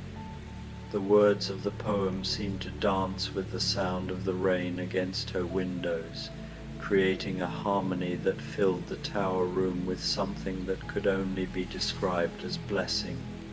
The witch had spent so many years wielding power, bending the world to her will through force of magic and strength of personality. But this quiet afternoon of rain and poetry and unexpected companionship, this felt more magical than anything she had ever accomplished with wands and cauldrons and elaborate spells. Outside, the rain began to soften, changing from the steady drumming that had marked most of the afternoon to the gentler pattering that spoke of a storm winding down toward evening. The light grew even more golden, and through breaks in the clouds, the witch could see hints of blue sky appearing like promises of clear weather to come. But she found herself hoping the rain wouldn't end too quickly. This day had been a gift, an unexpected respite from the complex dance of power and politics that usually filled her hours. She wanted to hold on to it a little longer, to let the peace of it settle deep into her bones, where she could carry it with her when she returned to her usual pursuits. The mouse stirred and opened its eyes, apparently sensing the change in the weather even in its sleep. It looked up at the witch, and she could have sworn she saw gratitude in its small, bright gaze. Then, with the same calm deliberation it had shown in arriving, it made its way to the edge of the window seat and disappeared through a small gap between the stones, returning to whatever secret mouse world it inhabited when not sharing rainy afternoons with unlikely companions. "Goodbye, little friend," the witch whispered to the space where the mouse had been. "Thank you for spending the day with me." As if in response to her words, the rain gave one final gentle sigh against her windows and then stopped entirely.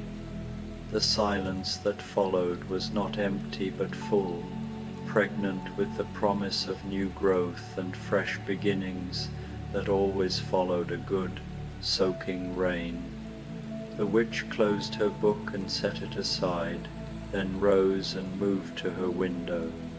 She pressed her palms against the cool glass and looked out over her domain with eyes that seemed to see it for the first time. The purple hills in the distance were shrouded in mist that would lift by morning to reveal landscapes washed clean and bright. The trees that surrounded her castle stood with their branches heavy with water, each leaf transformed into a tiny prism that would catch and scatter the light when the sun returned. Even her own reflection in the window glass looked different to her now. The sharp angles of her face seemed softer, the usual hardness in her eyes replaced by something that might have been wisdom or peace, or simply the deep satisfaction that came from a day well spent in the simplest possible way. As the last light of day faded into the gentle embrace of evening, the witch lit a single candle and placed it on her window sill, not as part of any spell or magical working, but simply because she loved the way the flame danced and flickered, casting moving shadows that seemed to tell stories all their own. She returned to her nest of cushions and pulled her soft shawl more closely around her shoulders. The tower room felt different now, transformed by the day's gentle magic from a place of work and solitude into something that could truly be called home. The very stones seemed to radiate warmth and welcome, as if they too had been renewed by the day's peaceful rain. Before settling back into her comfortable spot by the window, the witch moved to a small chest she kept beside her bed. It wasn't the larger, more imposing one where she stored her most powerful magical artifacts, the ones forged from dark iron and humming with ancient power, but a simple wooden box that held her most personal treasures. She knelt before it, the polished wood feeling cool against her fingertips. She opened the lid, revealing a collection of small objects, each wrapped carefully in soft cloth. She gently unwrapped a pressed flower from her cottage garden, its vibrant purple hue still holding a hint of its former life. She ran her finger over its delicate petals, remembering the day she'd found it. It was a day of quiet contemplation, a day she had spent not on grand magical works, but on the simple act of tending to the small patch of earth behind her home. She then picked up a smooth stone, polished by years of flowing water, from the first stream where she had ever successfully cast a water-finding spell. The memory of that day was as clear as the stream itself, the thrill of her own power, not in a destructive or fearsome way, but in a way that had brought life to the parched earth. Finally, she lifted a small silver locket, its surface tarnished with the passage of time. It had been her mother's. She held it in her palm, its familiar weight a comforting presence. She hadn't opened it in years, but tonight something compelled her to press the tiny catch and reveal the portrait inside her mother's face, painted in miniature with all the skill and love that such small artworks required. Her mother's eyes were the same unusual green as her own, but they held none of the hardness that the world had taught the witch to cultivate. They were eyes full of gentleness and hope, eyes that had looked at her strange green-skinned daughter with nothing but love and acceptance. "You would have liked this day, Mother," the witch whispered to the portrait. "You always said the best magic happened when we stopped trying so hard to make it occur, when we simply let it be." She closed the locket gently and returned it to its place among her treasures, but she kept the chest open on her lap as she settled back among her cushions. It was good to be surrounded by these reminders of who she had been before the world decided who she should become, before the weight of her reputation as the Wicked Witch had settled upon her shoulders. These simple objects were a grounding force, a quiet rebellion against the dark expectations others had of her. The witch closed her eyes and let herself drift in the space between waking and sleeping. The sound of water still dripped gently from the eaves, a soothing rhythm that matched the steady beat of her own heart. The soft whisper of wind through trees, their leaves washed clean by the afternoon's rain, was a gentle lullaby. She thought of the mouse she had encountered earlier, probably curled up in some cozy nest by now, safe and warm. She hoped it would remember this day as fondly as she knew she would, a day of simple, uncomplicated peace, a day when the magic was in the quiet moments, not in the grand displays of power. It was in her drowsy state that the witch began to imagine all the other creatures settling into sleep throughout her domain. A gentle rain had fallen all day, and its effects were now a quiet benediction over the land. She pictured the rabbits in their warrens, their fur groomed, and their bellies full from a day of undisturbed foraging.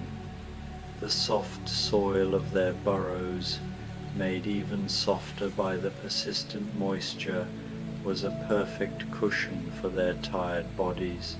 She could almost feel their contented stillness. Her mind then drifted to the birds, high in their nests among the sheltering branches of ancient trees. Their feathers, fluffed and full, were perfect quilts against the cooling evening air. Beaks were tucked under wings, a posture of perfect comfort and security. They were not worried about the next day's worms or the next storm. They were simply present in their nests, a part of the greater chorus of rest. Further still, she saw the deer in the forest clearings. They had chosen spots where the grass was already lush, and the day's rain had only made it a more luxurious bed. Their large, liquid eyes were closed, their long legs folded beneath them in a picture of grace and tranquility. They were part of the forest, and the forest was a part of them, a silent, symbiotic relationship of peace. The witch felt a profound sense of connection to these animals. For the first time in longer than she could remember, she felt herself to be a part of this larger tapestry of peaceful sleep. She was not separate from the natural world around her, not elevated above it by magic and power, but simply another creature finding rest at the end of a day that had nourished body and soul alike. Her tower, typically a place of power and purpose, felt more like a den or a nest, a simple dwelling where she, too, could find solace. This was a new and profound feeling for her, one that transcended her usual existence of spells and schemes. Tomorrow, she knew, she would return to her usual pursuits. There would be spells to cast and problems to solve, and the complex web of her reputation to maintain. Her title, the Wicked Witch of the West, was a heavy mantle to wear, a constant reminder of the expectations placed upon her. She was supposed to be a force of nature, a being of unmatched power, and a repository of all that was complex and cunning. Yet, this day had offered a different kind of magic, a gentler, more authentic kind. She would carry this day with her like a secret treasure, a quiet proof that even she could find peace in simple things. She could discover magic in moments that required no power at all beyond the ability to be present and grateful for small gifts freely given. As sleep began to claim her, the witch smiled one last time, that soft, genuine smile that transformed her entire face, erasing the sharp lines of worry and replacing them with a look of pure contentment. She whispered a blessing into the candle-lit darkness of her tower room. It was a blessing for rainy days and unexpected companionship, for the magic of doing nothing and the profound peace that could be found in simply allowing herself to be exactly who she was, without apology or explanation, or the need to be anything other than a woman who had spent a perfect afternoon watching rain fall from an autumn sky. The candle flame flickered lower as the witch's breathing deepened and slowed, matching the peaceful rhythm of the evening wind. And in that highest room of the tallest tower in all the western lands of Oz, surrounded by the lingering fragrance of chamomile and the gentle magic of a day spent in perfect simplicity, the Wicked Witch of the West found the most restful sleep she had known in years.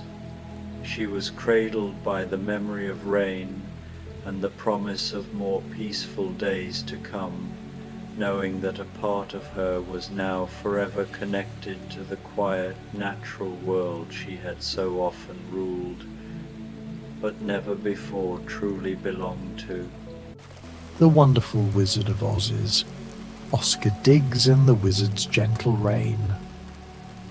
The first drops began to fall just as the morning light filtered through the great emerald windows of the palace, casting soft green shadows across the marble floors like patches of underwater sunlight. Oscar Zurich, Fadrig, Isaac, Norman Henkel, Emmanuel Ambroise Diggs, known to all of Oz simply as the Wizard, stood at his favourite window in the tower room, watching the clouds gather above the Emerald City with the quiet satisfaction of someone who had learned to appreciate life's gentler moments.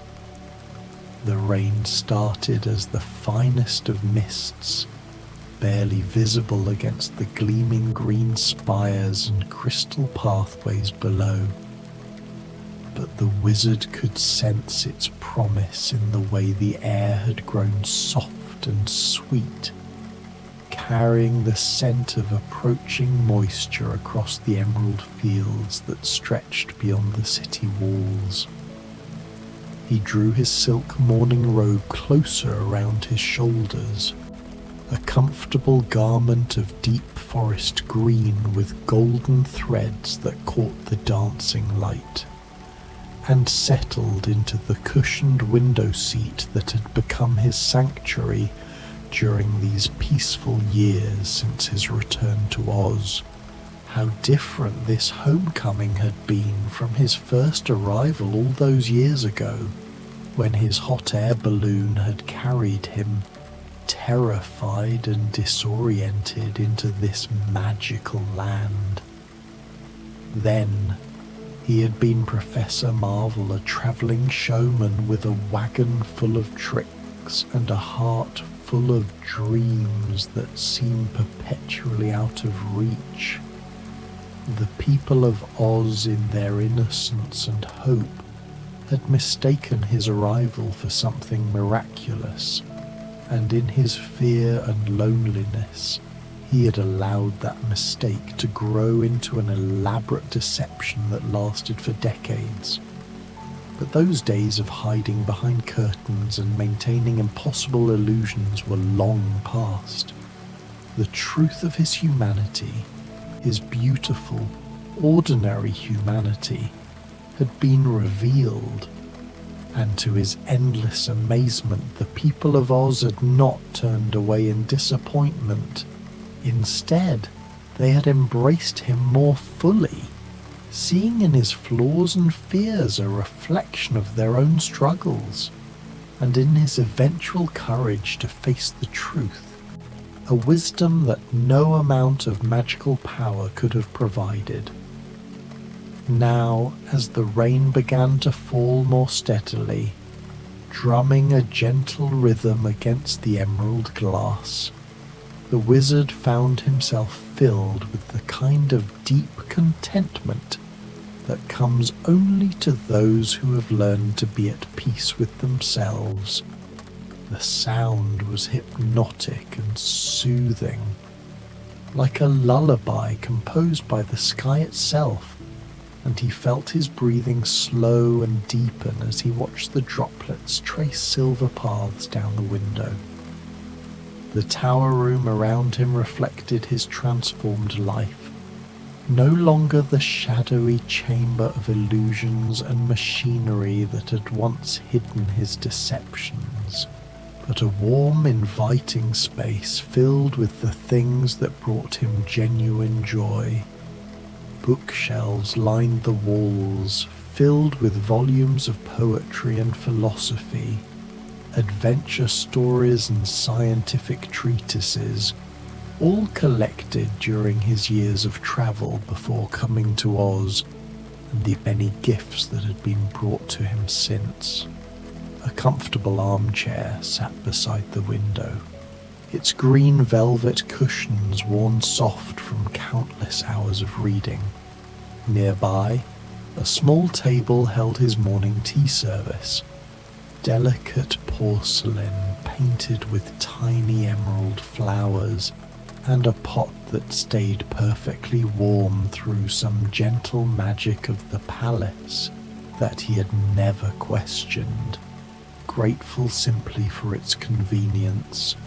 The rain was falling more earnestly now, and the wizard could see the people of the Emerald City hurrying along the crystal pathways below, their colourful umbrellas blooming like flowers against the green-tinted streets.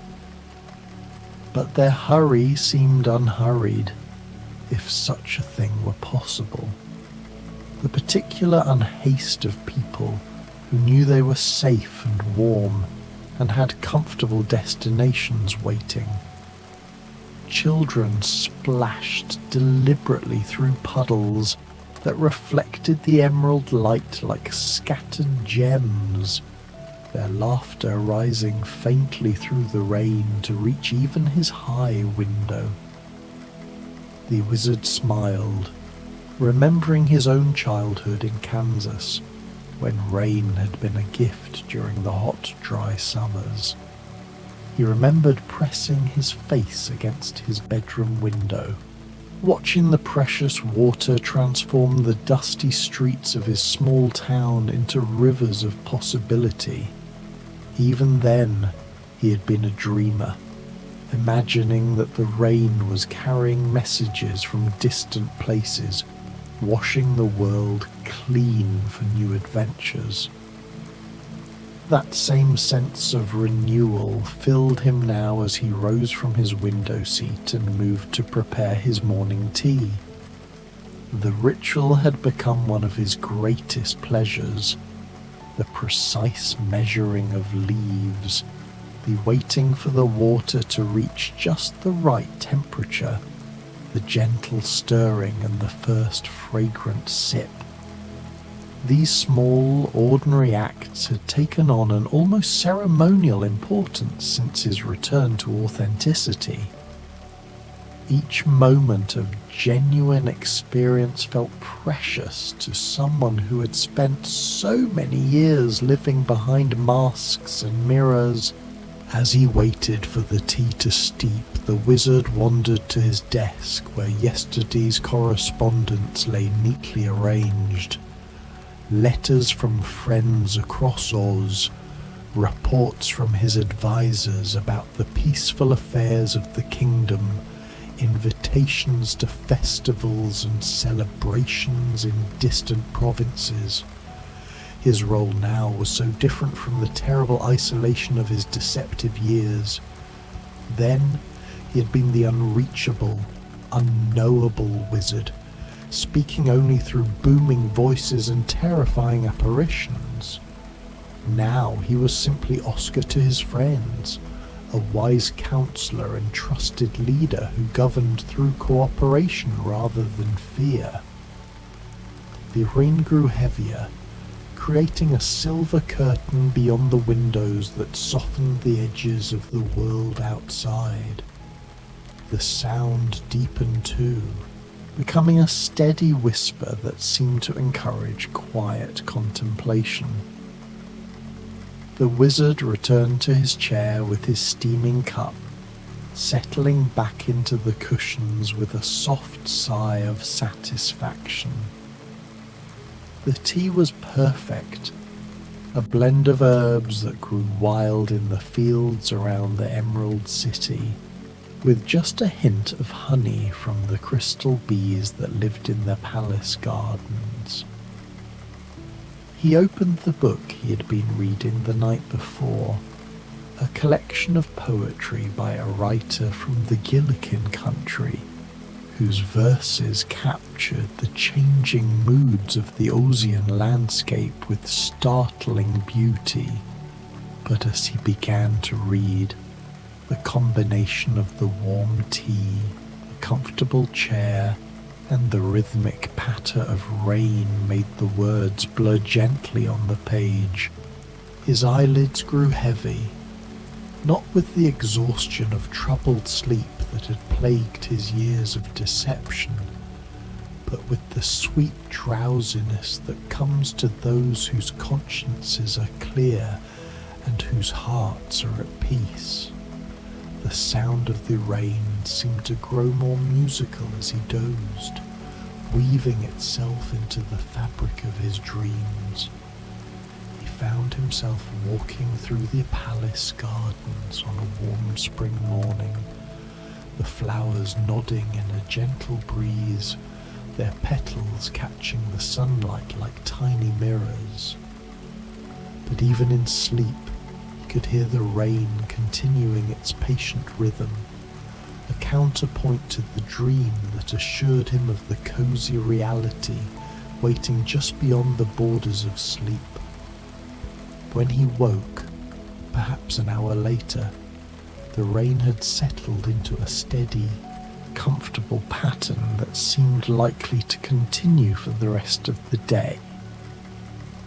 The light in the tower room had grown softer and more diffused, filtered through the moisture in the air until it seemed almost tangible, like silk scarves floating through the green-tinted atmosphere. The wizard stretched carefully, feeling the pleasant stiffness that comes from sleeping in a chair, and realized that he felt more rested than he had in weeks. There was something about rainy days that invited a different pace of living, a permission to move slowly and savor each moment. The usual demands of leadership, The meetings and ceremonies, the public appearances and official duties all seemed naturally suspended by the gentle authority of the weather. Today would be a day for indoor pleasures, for the kind of quiet activities that nourish the soul without demanding anything in return. The wizard made his way down the spiral staircase that led from his tower room to the palace's main living quarters, his soft slippers whispering against the marble steps. The sound of the rain followed him, echoing differently in each room he passed through, sometimes sharp against high windows, sometimes muffled by heavy curtains, always maintaining that hypnotic rhythm that seemed to slow time itself. In the palace kitchen, the wizard found his housekeeper, Mrs. Cadwell, a plump and cheerful woman from the Munchkin country, who had joined his household shortly after his return to Oz. She was preparing what she called rain day soup, a fragrant combination of vegetables from the palace gardens and herbs that grew wild along the banks of the streams that fed the Emerald City's fountains. "Good morning, your wizardness," she said with a smile, using the affectionate title that she had invented and that never failed to make him chuckle. "I thought you might enjoy something warming on a day like this." "Good morning, Mrs. Cadwell," the wizard replied, breathing in the delicious aromas that filled the kitchen. "That smells absolutely wonderful. And please just Oscar, as always." She laughed, as she always did when he made this request, and as always she ignored it with the gentle stubbornness that had endeared her to him from their first meeting.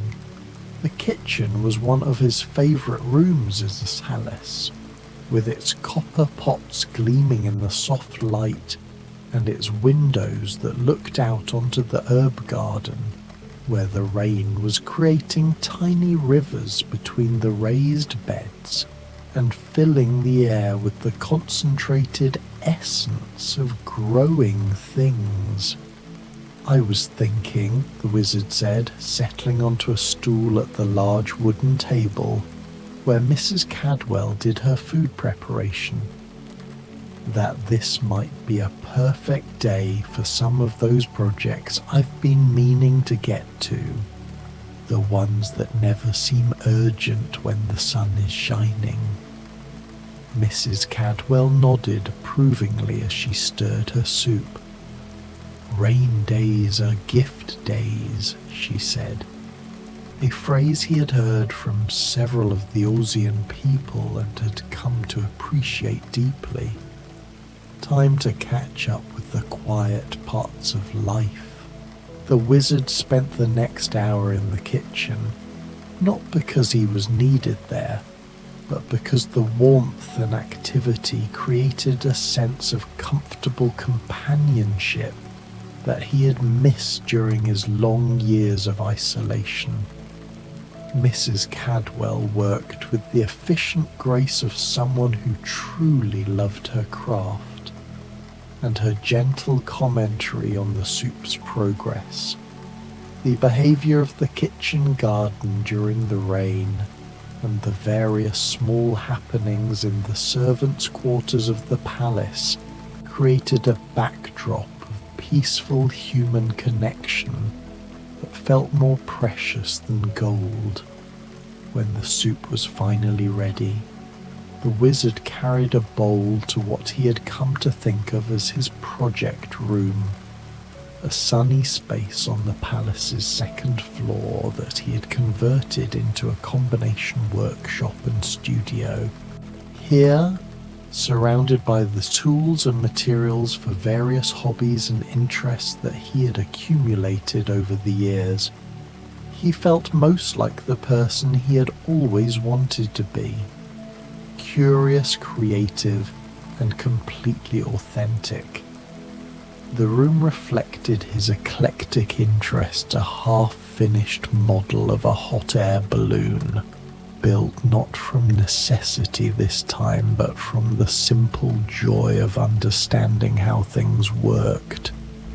A collection of pressed flowers from all the different provinces of Oz, several partially completed paintings of scenes from his travels, and a desk covered with notes for the book he'd been slowly writing about his experiences in Oz.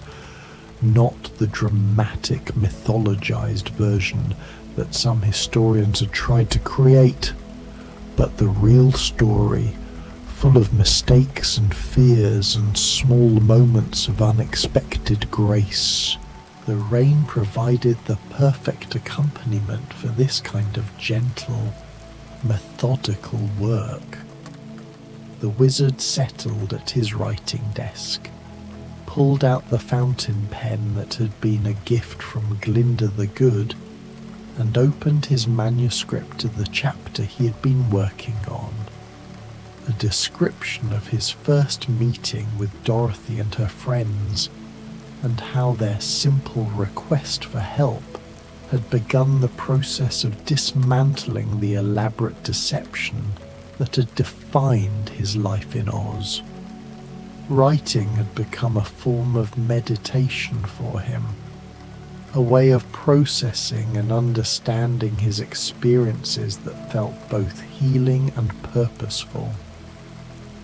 The words came slowly but steadily, each sentence a small act of truth-telling that added to his sense of peace and completion.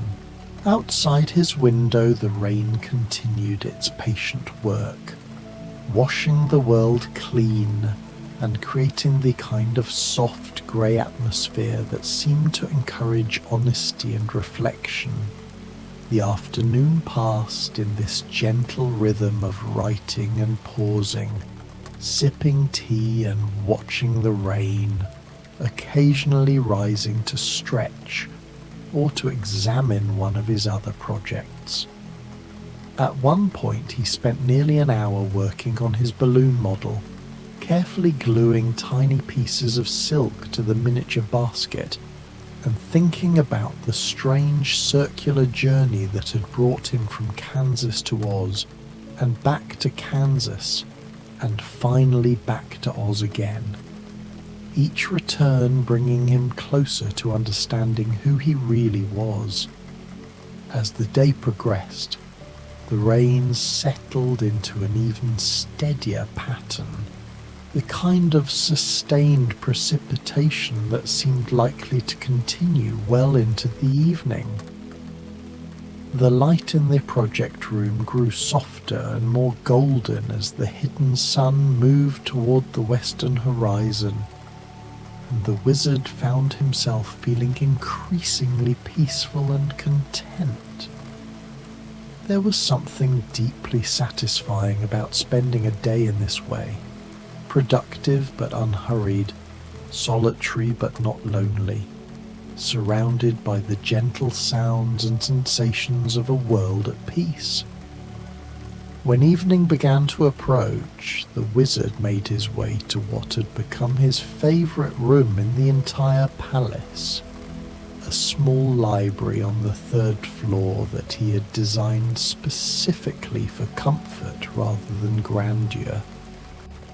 The walls were lined with books, but not in the intimidating way of a formal library. These shelves held books that invited reading, novels and poetry collections, travel narratives and gentle philosophies, all chosen for their ability to provide comfort and insight rather than to impress visitors. 2 deep armchairs faced a fireplace that was just the right size for creating warmth without overwhelming the room, and between them sat a small table that always held fresh flowers from the palace gardens and whatever book the wizard was currently reading. Soft rugs covered the floor, their patterns drawn from traditional Ozian designs, but executed in colours that soothed rather than dazzled. A window looked out over the city, but from this height and angle, the view was mostly of sky and clouds, creating a sense of dwelling among the heavens rather than merely observing them. Tonight, with the rain still falling steadily, the library felt particularly welcoming. The wizard lit the fire, a simple pleasure that he had learned to cherish, and settled into his favourite chair with a book of poems about weather and seasons. The fire crackled gently, adding its voice to the rain's persistent whisper, and the combination of sounds created an atmosphere so peaceful that the wizard felt his entire body relaxing into the embrace of the chair. The poems were perfect for such an evening. Meditations on the beauty of storms, celebrations of quiet moments, observations about the way weather could transform not just the landscape but the human heart. The wizard read slowly, savouring each image and idea, occasionally pausing to stare into the fire or to listen more intently to the rain's changing rhythms. As full darkness settled over the Emerald City, the rain continued with undiminished patience. From his window, the wizard could see the lights of the city below. Warm yellow glows that seemed to pulse gently through the silver curtain of the storm. The sight filled him with a profound sense of connection to his people and his adopted homeland. Each light represented a household, a family, lives being lived in safety and contentment under his benevolent rule.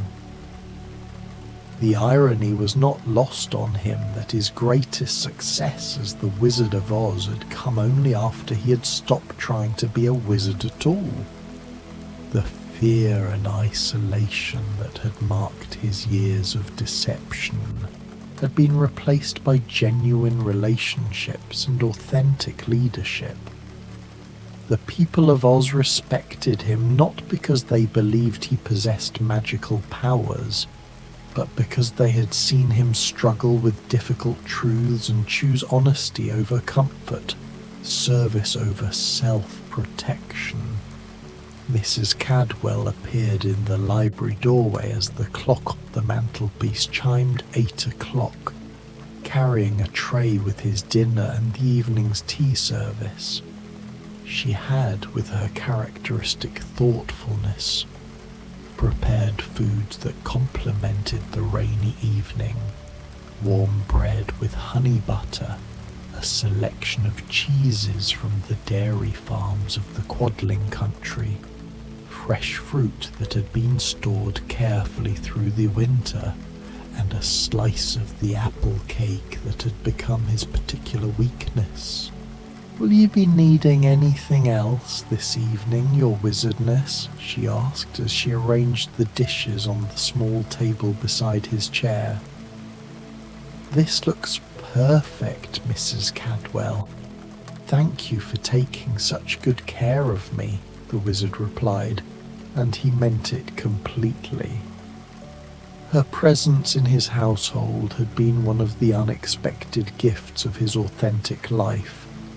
The simple pleasure of being cared for by someone who saw through all his former pretensions to the man beneath.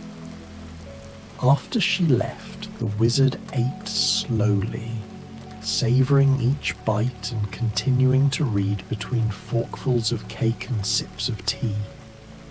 The fire had settled into a steady burn that required no tending, and the rain maintained its gentle rhythm against the windows.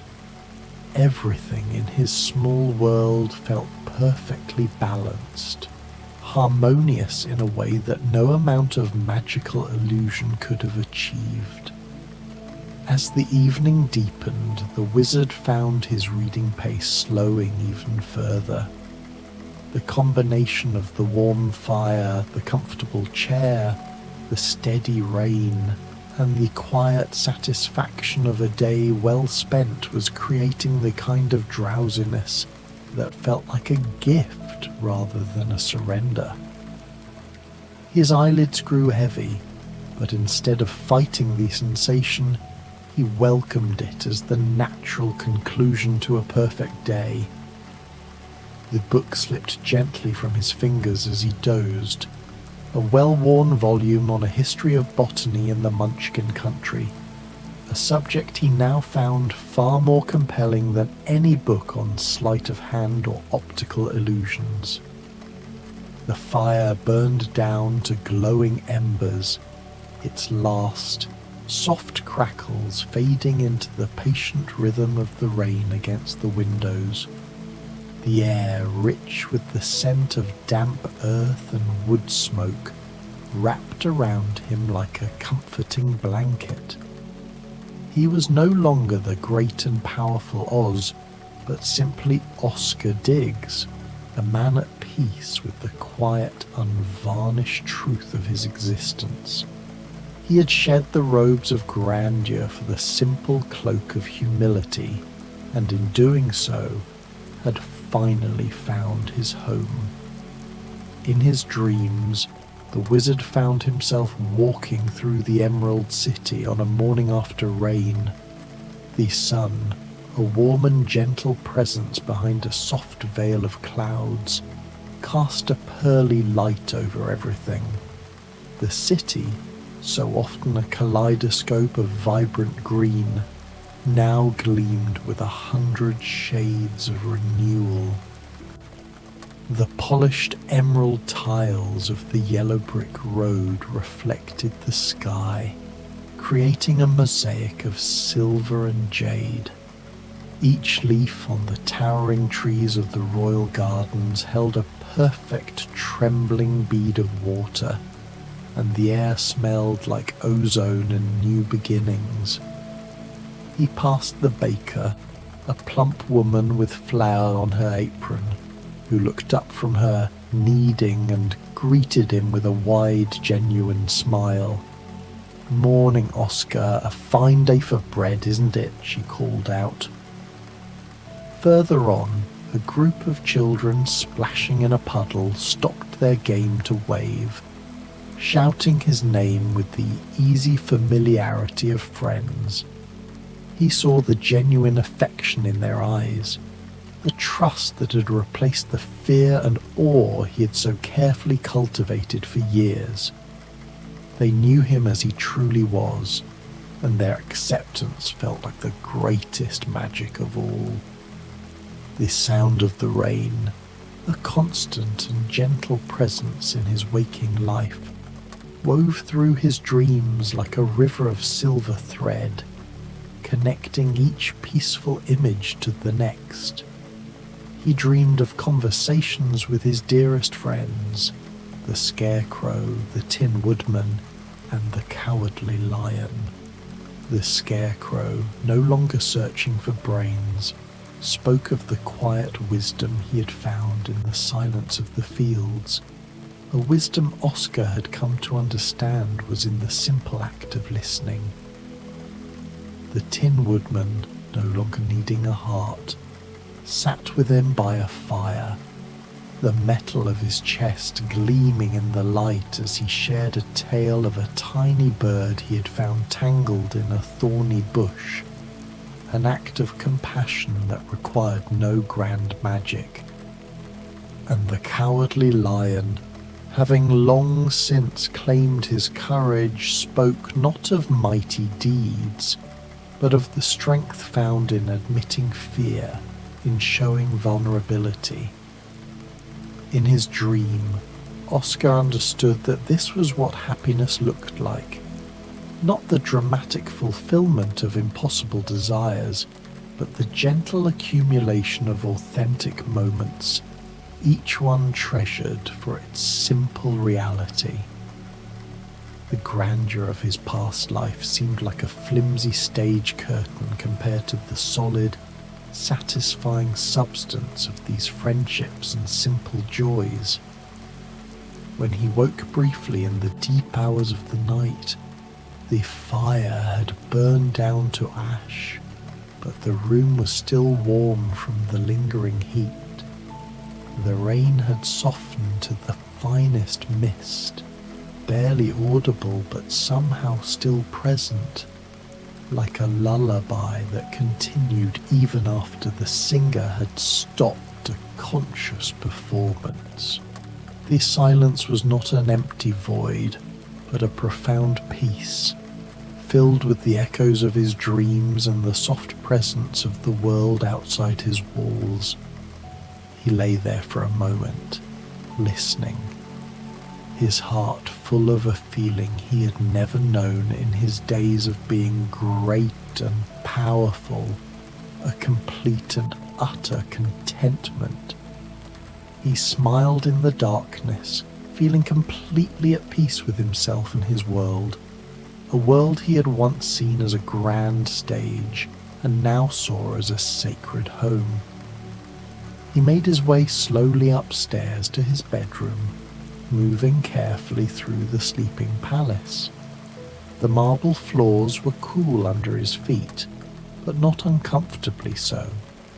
The familiar path through hallways and up staircases felt like a meditation in itself, each step a further shedding of the past.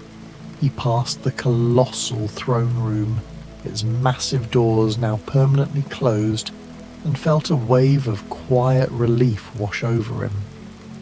That space had once been the core of his fabricated identity, a place of lies and loud thunder, but now it was just an empty room in a very large house.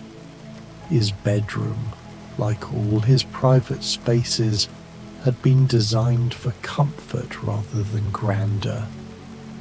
The bed was large enough to be luxurious, but not so large as to feel empty, and the windows faced east to catch the first rays of morning light, a promise of new days to be lived authentically. As he settled under the soft covers, the wizard could still hear the gentle whisper of rain against his bedroom windows.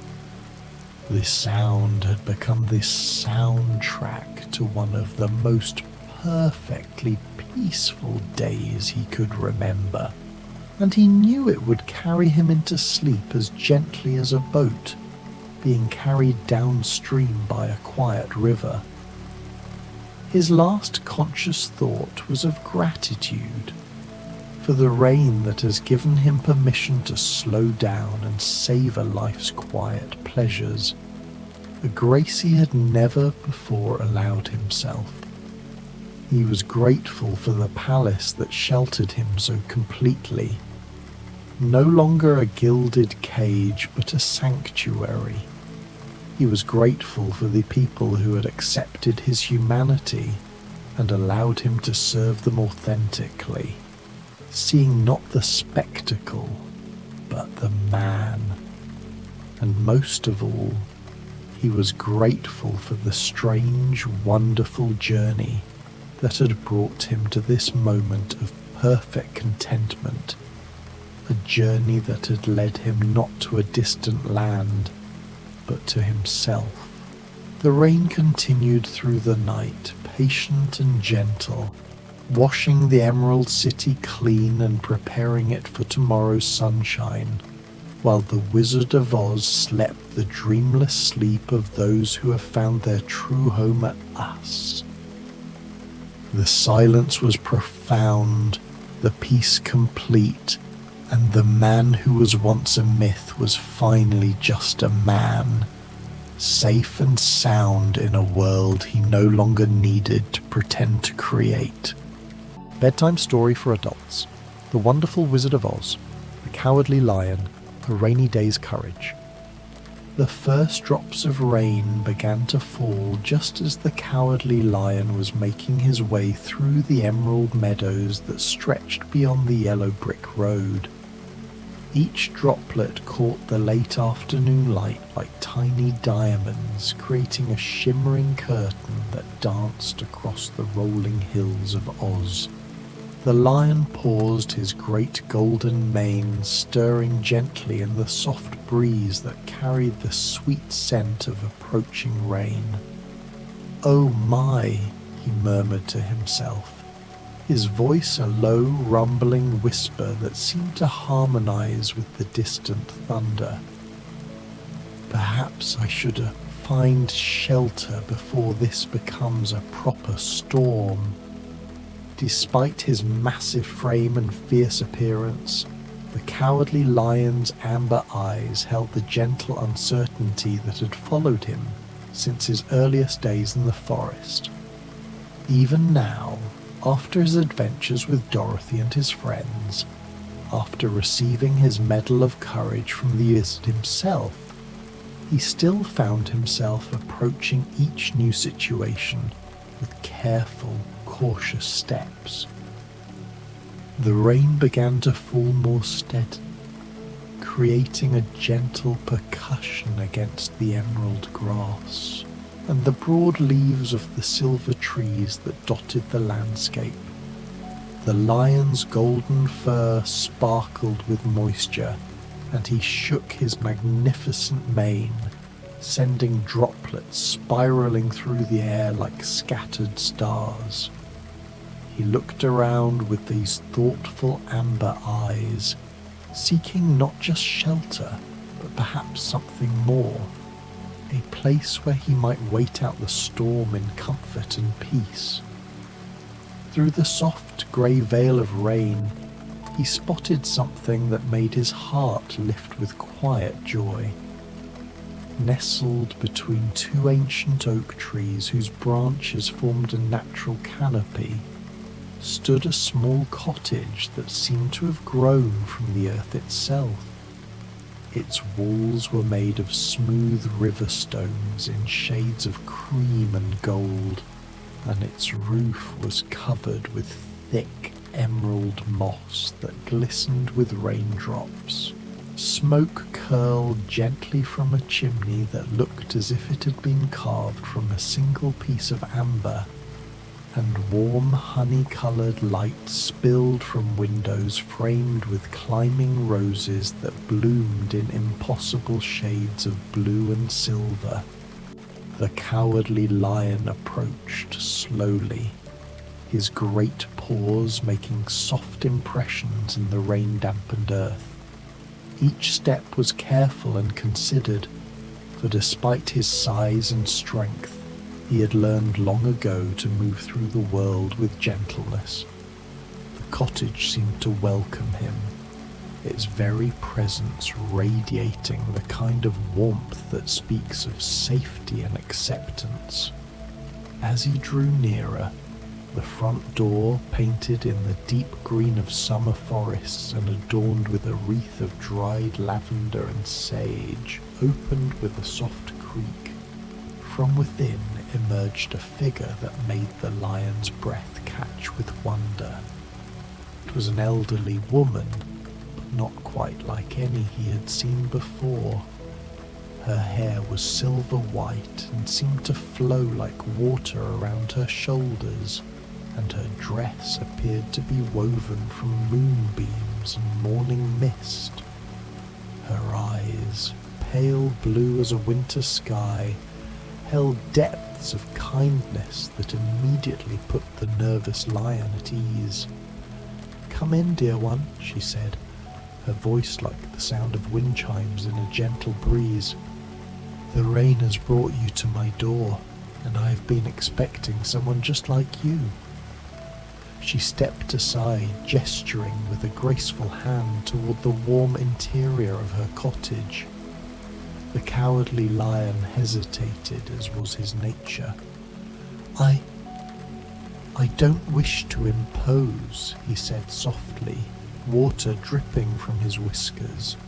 I was merely seeking shelter from the rain.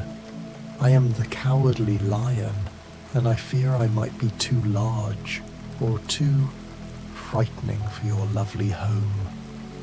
The woman's laugh was like silver bells mixed with the sound of rain on leaves. "Frightening? Oh, my dear lion, I can see the gentleness in your heart from here. And as for size, my cottage has a way of accommodating exactly who needs to be here. Please, come in before you catch your death of cold." With careful steps, the lion approached the threshold. As he did, something magical seemed to happen. The doorway, which had appeared modest from the outside, seemed to expand just enough to allow his great frame to pass through comfortably. The ceiling, too, rose to accommodate his height, and the furniture seemed to rearrange itself subtly to create perfect spaces for a lion of his proportions. Inside, the cottage was even more wonderful than he could have imagined.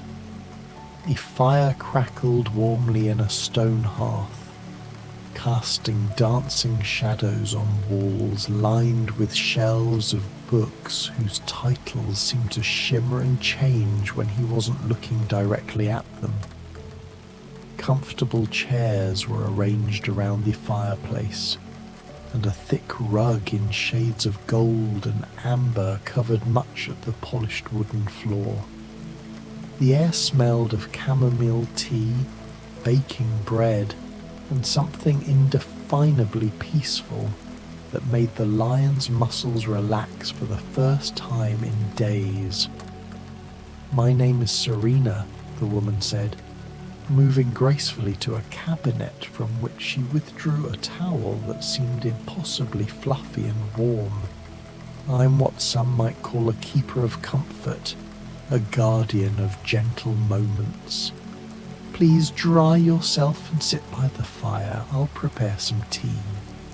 The Cowardly Lion accepted the towel gratefully, using it to dry his magnificent mane and fur.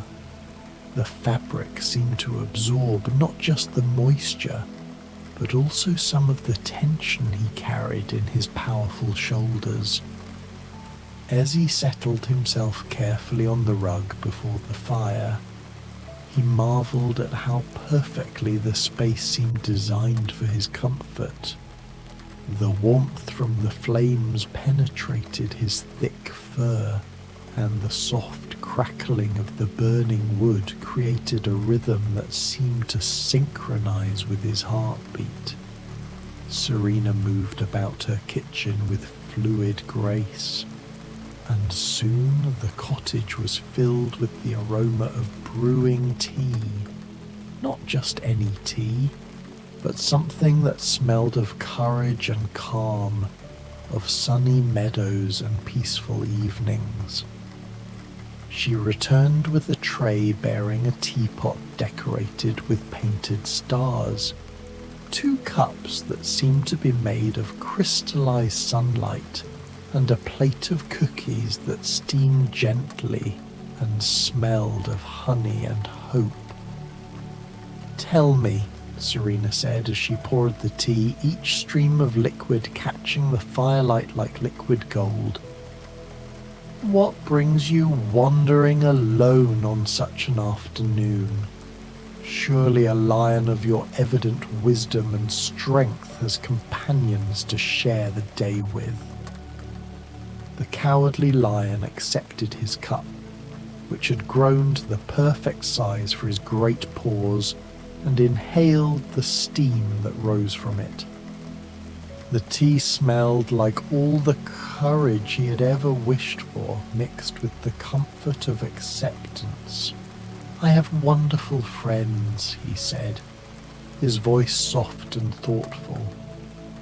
"Dorothy returned to her Kansas, but the Scarecrow rules wisely in the Emerald City, and the Tin Woodman has become a beloved emperor in the land of the Winkies. But sometimes Sometimes I feel the need to wander, to think, to understand this courage I supposedly possess. Serena settled into her chair, her own teacup cradled in her hands. Outside, the rain had settled into a steady, gentle rhythm that seemed to create a cocoon of intimacy around the cottage. "Ah," she said, nodding with understanding. "The courage of self-discovery. Perhaps the most important kind of all." The lion sipped his tea and immediately felt a warmth that had nothing to do with temperature spreading through his chest. "I received a medal from the wizard," he continued, his amber eyes reflecting the dancing flames. "He told me I had always had courage, that I had shown it countless times during our journey, but I still find myself questioning, still approaching the world with such caution." "And you believe that caution makes you cowardly?"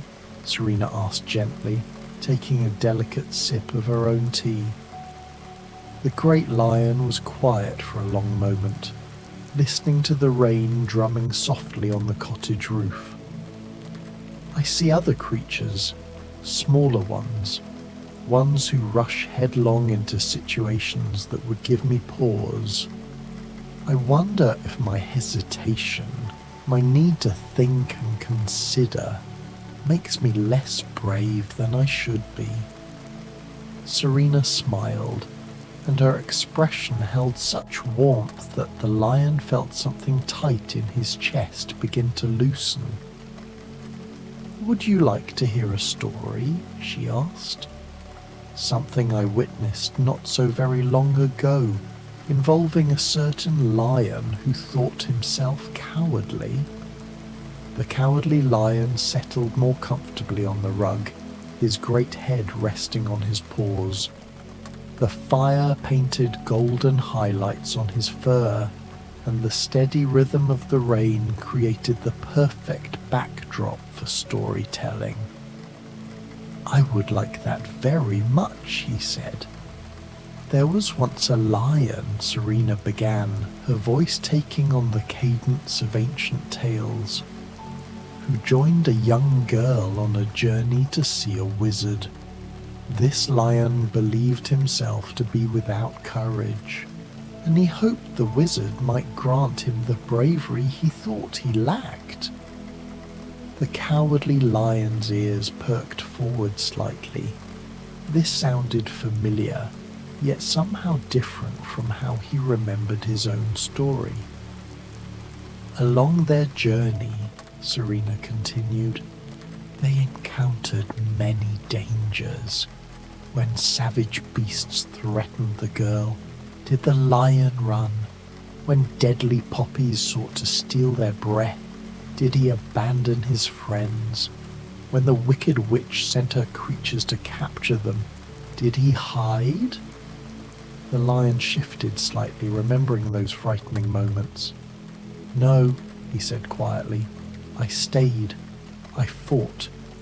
But I was so afraid." "Ah," Serena said, her eyes twinkling, "and there lies the truth of courage, dear lion. You see, the small creatures who rush without thinking, they often do so because they don't understand the danger. They act without fear because they lack the wisdom to recognize what should be feared. But you felt every bit of that fear, understood every threat, recognized every danger, and yet you stayed, you fought, you protected those you loved." The cowardly lion was quiet, turning these words over in his mind like smooth stones. Outside, the rain continued its gentle symphony, and the fire crackled with comfortable warmth. "True courage," Serena continued, reaching for a cookie and offering the plate to her guest, "isn't the absence of fear. It's feeling the fear and choosing to act anyway.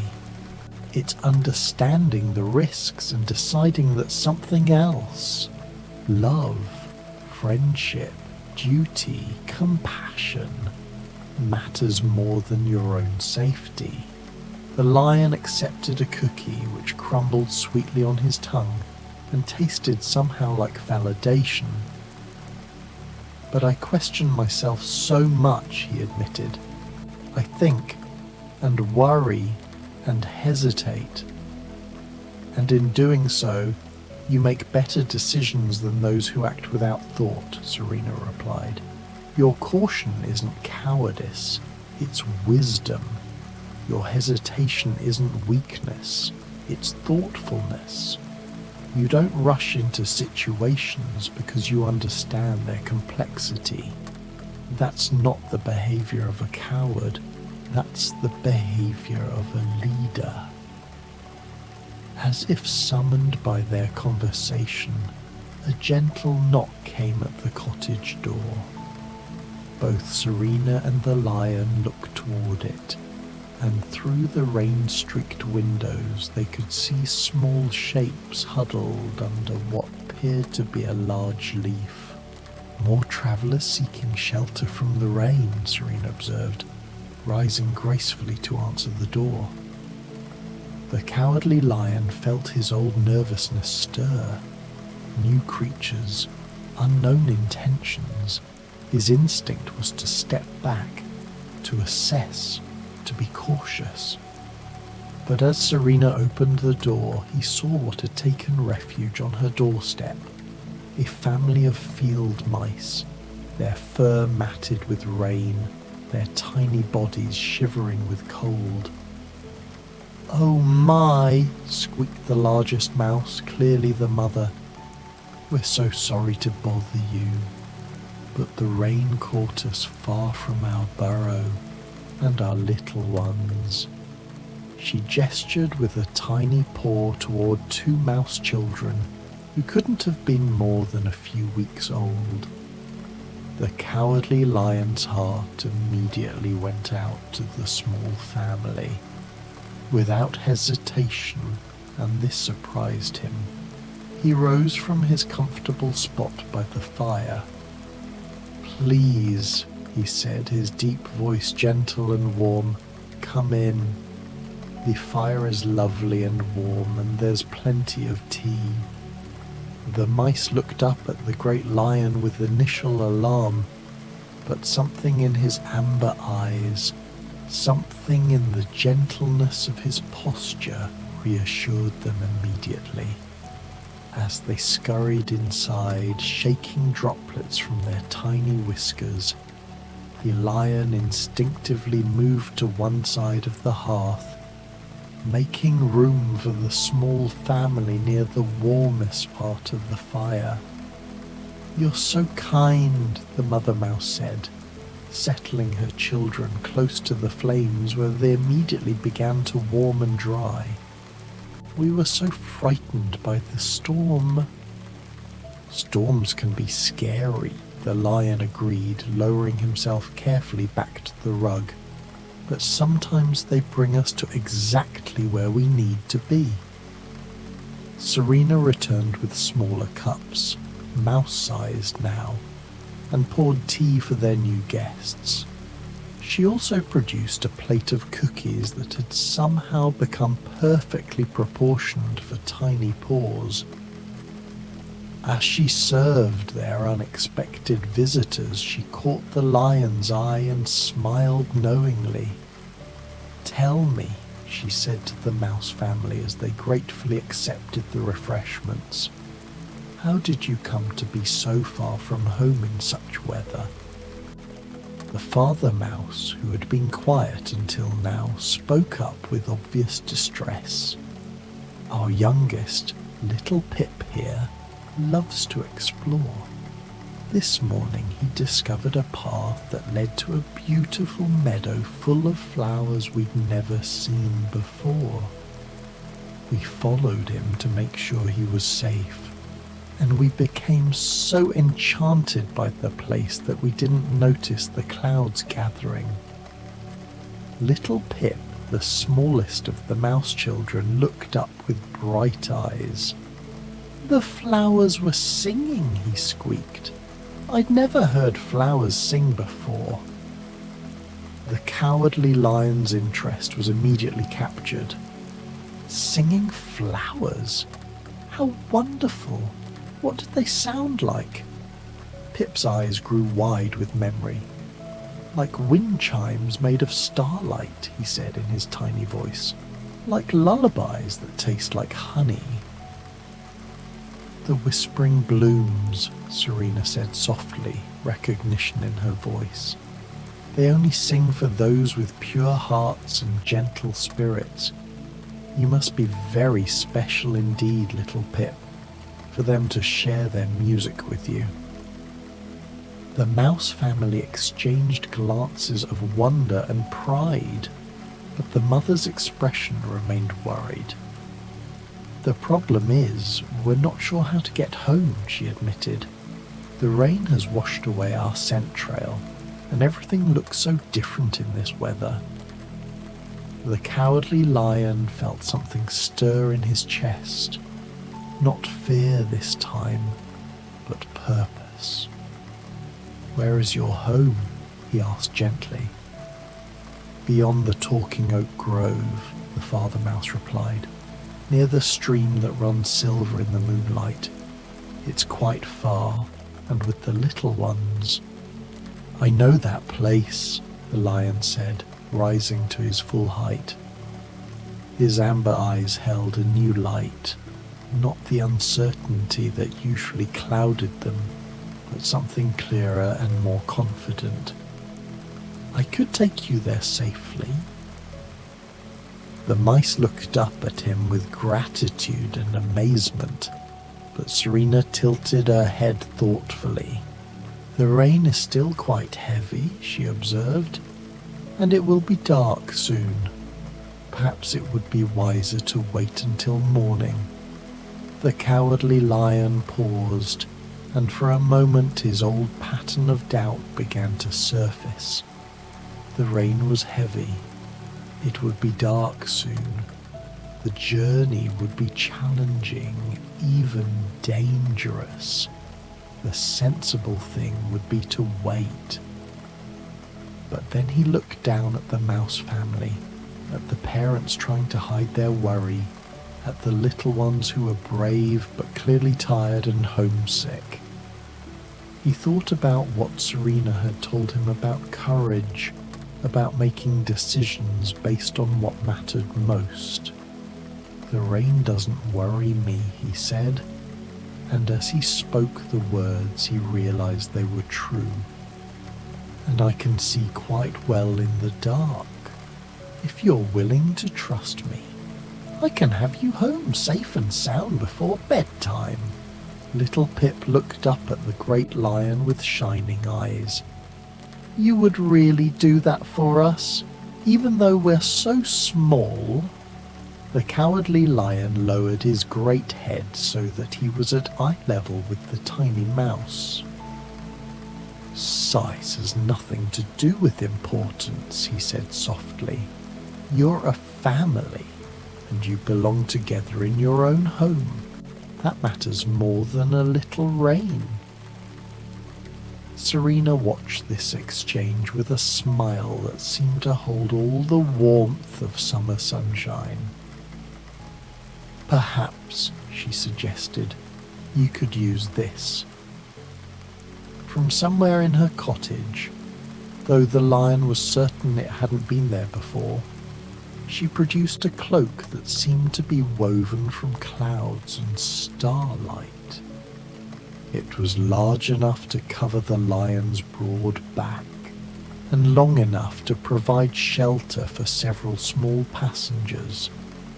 "It will keep you all dry," she explained, draping the magical garment over the lion's shoulders, "and it has a way of making even the most challenging journeys feel like gentle adventures."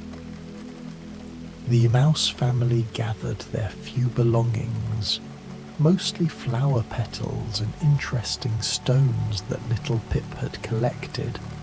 and prepared for the journey. The lion lowered himself carefully to the ground, allowing them to climb onto his back where they nestled comfortably in his thick mane. "Hold on tightly," he instructed gently, "but don't worry. I won't let anything happen to you."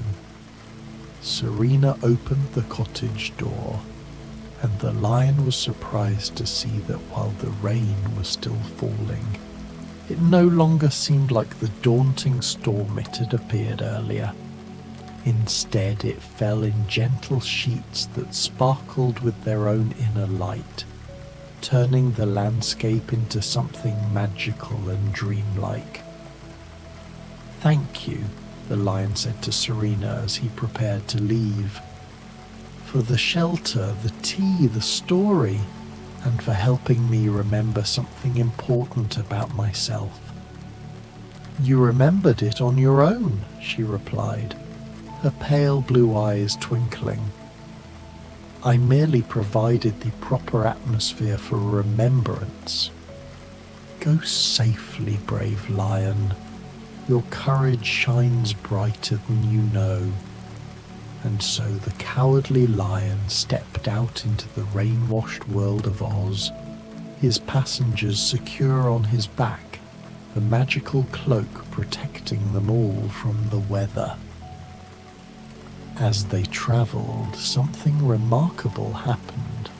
Instead of feeling anxious about the journey ahead, instead of worrying about all the things that could go wrong, the lion found himself appreciating the beauty of the rain-transformed landscape. The emerald grass seemed to glow with its own inner light, and the silver trees caught raindrops like jewellery. The air smelled clean and fresh, full of growing things and new possibilities. His great paws found sure footing on paths that might have been treacherous, and his keen eyes easily navigated the dim light of the cloudy evening. "Look!" little Pip squeaked from his perch in the lion's mane. "The fireflies are coming out to play in the rain." Indeed, tiny lights were beginning to dance through the air around them. Not quite fireflies, but something more magical. These lights seemed to respond to the lion's presence, forming a gentle constellation that moved with them, lighting their way with soft, welcoming illumination. "They're showing us the path," the mother mouse observed with wonder. "No," the cowardly lion said softly, understanding something new about himself and his place in this magical world. "I think they're celebrating our journey. Sometimes, when you move through the world with kindness and purpose, the world celebrates with you." As they travelled, the lion found himself sharing stories with his small passengers. He told them about his adventures with Dorothy, about the friends he had made, about the wonders he had seen. But more than that, he found himself talking about the quieter moments, the times when a kind word had made all the difference, when patience had solved a problem that force could not, when thoughtful consideration had prevented harm. "You know many wise things," the father mouse observed. "Is that why you're not afraid of the dark and the rain?" The lion considered this question as they walked. "I think," he said slowly, "I'm learning that I was never really afraid of the dark or the rain, or most of the things I thought frightened me. I was afraid of making the wrong choice, of not being worthy of the trust others placed in me. But tonight, carrying you home, I realize that the very fact that I worry about these things, that I care so much about doing right, that's not cowardice. That's conscience. The journey through the rain-soaked landscape of Oz became something almost dreamlike. The lion's steady pace, the gentle rhythm of the rainfall, the soft chatter of his passengers, and the dancing lights that accompanied them all combined to create an experience that felt more like a peaceful meditation than a challenging trek. They passed through valleys where silver streams ran full with rainwater, their surfaces mirror-bright under the cloudy sky. They walked beside meadows where night-blooming flowers opened to catch the rain, filling the air with perfumes that spoke of serenity and joy. They traversed gentle hills where the wind sang lullabies in harmony with the falling drops. "Are we almost home?" little Pip asked sleepily, his tiny voice muffled by the lion's warm fur. "Very close now," the lion replied, recognizing landmarks even in the changed landscape. "Do you see that grove of trees ahead? Those are the talking oaks your father mentioned." As they approached the grove, the ancient trees seemed to recognize the lion's gentle nature and noble purpose. Their branches, heavy with rain, parted to create a clear path, and their voices, deep and warm like distant thunder, murmured blessings for safe travel and peaceful dreams. Beyond the grove, the silver stream ran full and bright, its waters catching what little light remained in the cloudy sky and reflecting it back like liquid starlight. And there, nestled in a cozy hollow, beneath the roots of a massive willow tree, was the mice family's burrow, its entrance glowing with the warm light of home. "We're here!" the mother mouse exclaimed, her voice full of relief and gratitude. The lion lowered himself gently to the ground, allowing his passengers to disembark safely. As the mouse family gathered around him, their tiny faces upturned with gratitude, he felt something he'd never quite experienced before, a deep, quiet sense of rightness, of being exactly who he was meant to be. "Thank you," the father mouse said, his voice thick with emotion. "We could never have made it home safely without you. You are truly the bravest lion in all of Oz." Little Pip, who had been the reason for their adventure in the first place, tugged gently on the lion's whisker to get his attention. "Will you visit us again?" he squeaked. "I'd like to show you more of the singing flowers sometime." The cowardly lion's heart warmed with affection for the tiny creature. "I would like that very much," he said softly. "Perhaps when the weather is fair, you can show me this magical meadow of yours." As the mouse family disappeared into their cozy burrow, calling out final thanks and well wishes, the lion stood quietly in the rain, watching their home's windows glow with warm golden light. The magical cloak that Serena had given him continued to keep him dry, but more than that, it seemed to wrap him in a sense of accomplishment and peace that he had never felt quite so strongly before. The journey back through the rain-washed landscape of Oz was different from the trip out. Without passengers to carry, the lion found himself able to move at his own natural pace, to stop and admire the way raindrops caught the last light of day, to listen to the symphony of the storm as it began to gentle into something softer and more soothing. The dancing lights that had accompanied him on the outward journey seemed to have settled into the landscape itself, turning every puddle into a mirror of stars, every wet leaf into a lantern of gentle illumination. The world around him pulsed with quiet magic, and for the first time in his memory, the lion felt himself to be not just a part of that magic, but a contributor to it. As he walked, he reflected on the evening's events. He had seen creatures in need and had responded without his usual lengthy deliberation. He had faced the challenges of weather and darkness not with fear, but with purpose.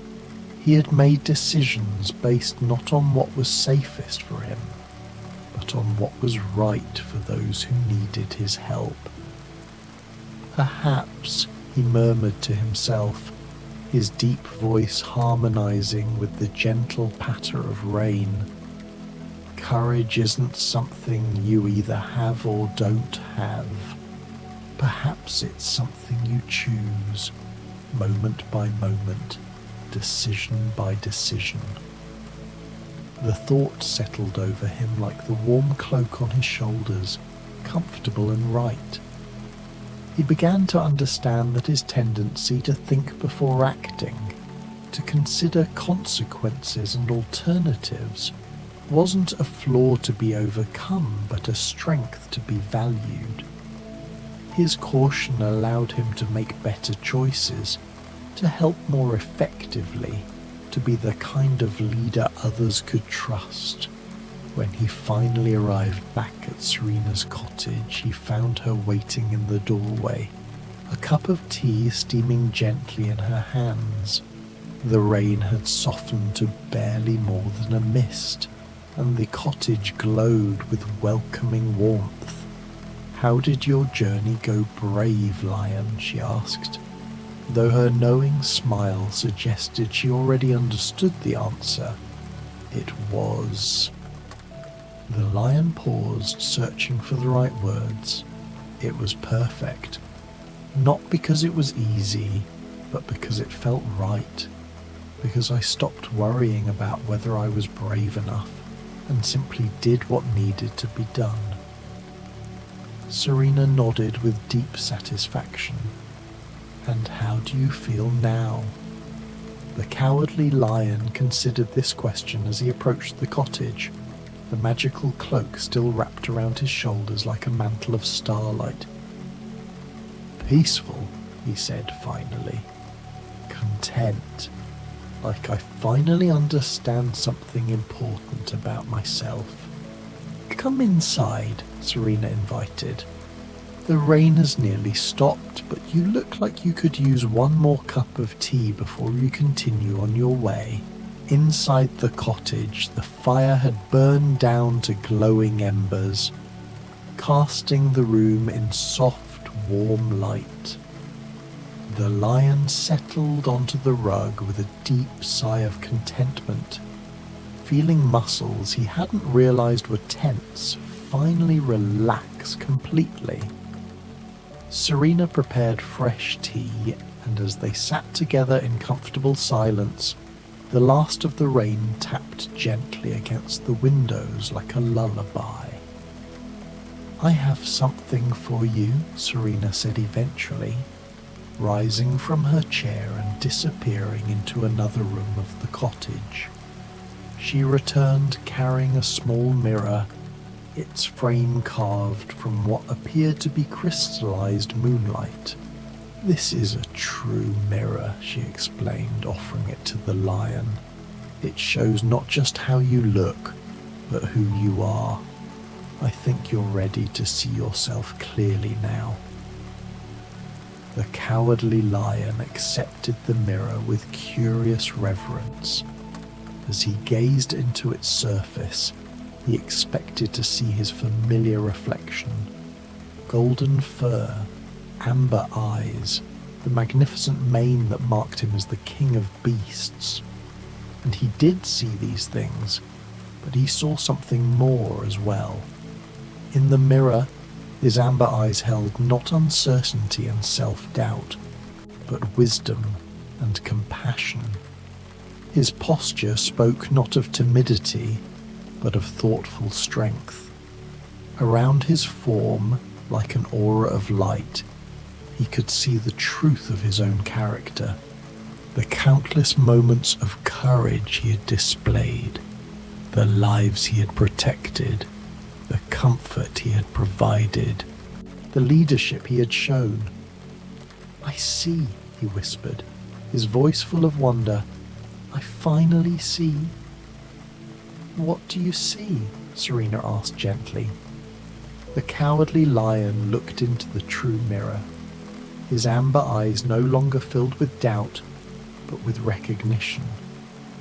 "I see a lion who was so concerned with being worthy of courage that he didn't recognize the bravery he displayed every day," he whispered. "I see someone who protects others, not because he feels no fear, but because he cares more about their safety than his own comfort." Serena smiled. "Now that you see clearly, what will you do with this knowledge?" "I will continue to be myself," the lion replied, "but I will stop apologizing for who I am. My caution is wisdom, my consideration is kindness. I will be the lion I have always been, but with confidence instead of doubt." As he spoke, the magical cloak from Serena glowed, merging with his golden mane, a visible sign of the courage he had finally acknowledged. The cloak was simply helping you recognize what was already there, Serena explained. True courage always comes from within. The lion, a new name forming in his mind, rose to leave. The rain had stopped, and the first stars appeared in the clear night sky. "I will carry this evening with me always, the lessons learned, the peace found, the courage acknowledged." Serena walked him to the door. "Remember," she said, "courage is not a destination but a journey. But now you know that questioning and choosing carefully are not signs of cowardice, but of wisdom. And I know that every time I choose kindness over safety, I'm acting with true bravery," the lion added. As he began his walk back to the yellow brick road, he heard Serena's final words. "Sweet dreams, brave lion. May your rest be as peaceful as your courage is strong." The lion walked through the night, the darkness now holding no fear. The stars seemed to shine brighter, celebrating his newfound self-understanding. He felt a deep, satisfying tiredness that came from a day well lived and a lesson well learned. He settled in a grove of ancient trees, the ground soft with moss and leaves. As he lay there, his golden fur dry and his mane fanned out like a royal mantle, he thought of the mouse family, safe now in their burrow. He thought of Serena, of the magical cloak, and of the mirror that had shown him his brave heart. Tomorrow would bring new adventures, but tonight he was exactly where he needed to be, at peace with himself. His great chest rose and fell in a steady rhythm. His amber eyes, now clear with understanding, slowly closed. In his dreams, the courageous lion walked through endless fields, his steps sure and confident, his heart finally at peace with the magnificent courage that had always been his own. The Wonder Wizard of Oz, featuring the Tin Woodman and the gentle rain. In a peaceful clearing deep within the enchanted forests of Oz, where the emerald light filtered soft and green through ancient oak leaves, there stood a cosy cottage made of polished wood and gleaming brass fittings. This was the home of the Tin Woodman, though those who knew him well called him by his true name, Nick Chopper. The cottage sat nestled among towering trees, whose branches formed a natural cathedral overhead, their leaves whispering gentle secrets to one another in the mild afternoon breeze. Nick Chopper had built this sanctuary himself, crafting each board and beam with the same careful precision that had made him the finest woodsman in all the land, long before the wicked witch of the East had enchanted his axe and changed his destiny forever. Now fashioned entirely of the most beautiful tin, polished to a mirror shine, he moved through his daily routines with a grace that seemed to contradict his metallic form. His joints, once sources of concern about rust and stiffness, now moved with fluid ease thanks to the magic oil can that Dorothy had helped him discover on their first adventure together.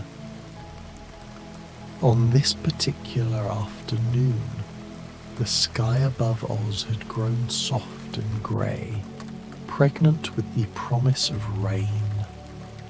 Nick had been tending to his garden, a magnificent collection of flowers and vegetables that he had cultivated with infinite patience and care. Despite his belief that he possessed no heart, Nick found himself drawn to nurturing growing things.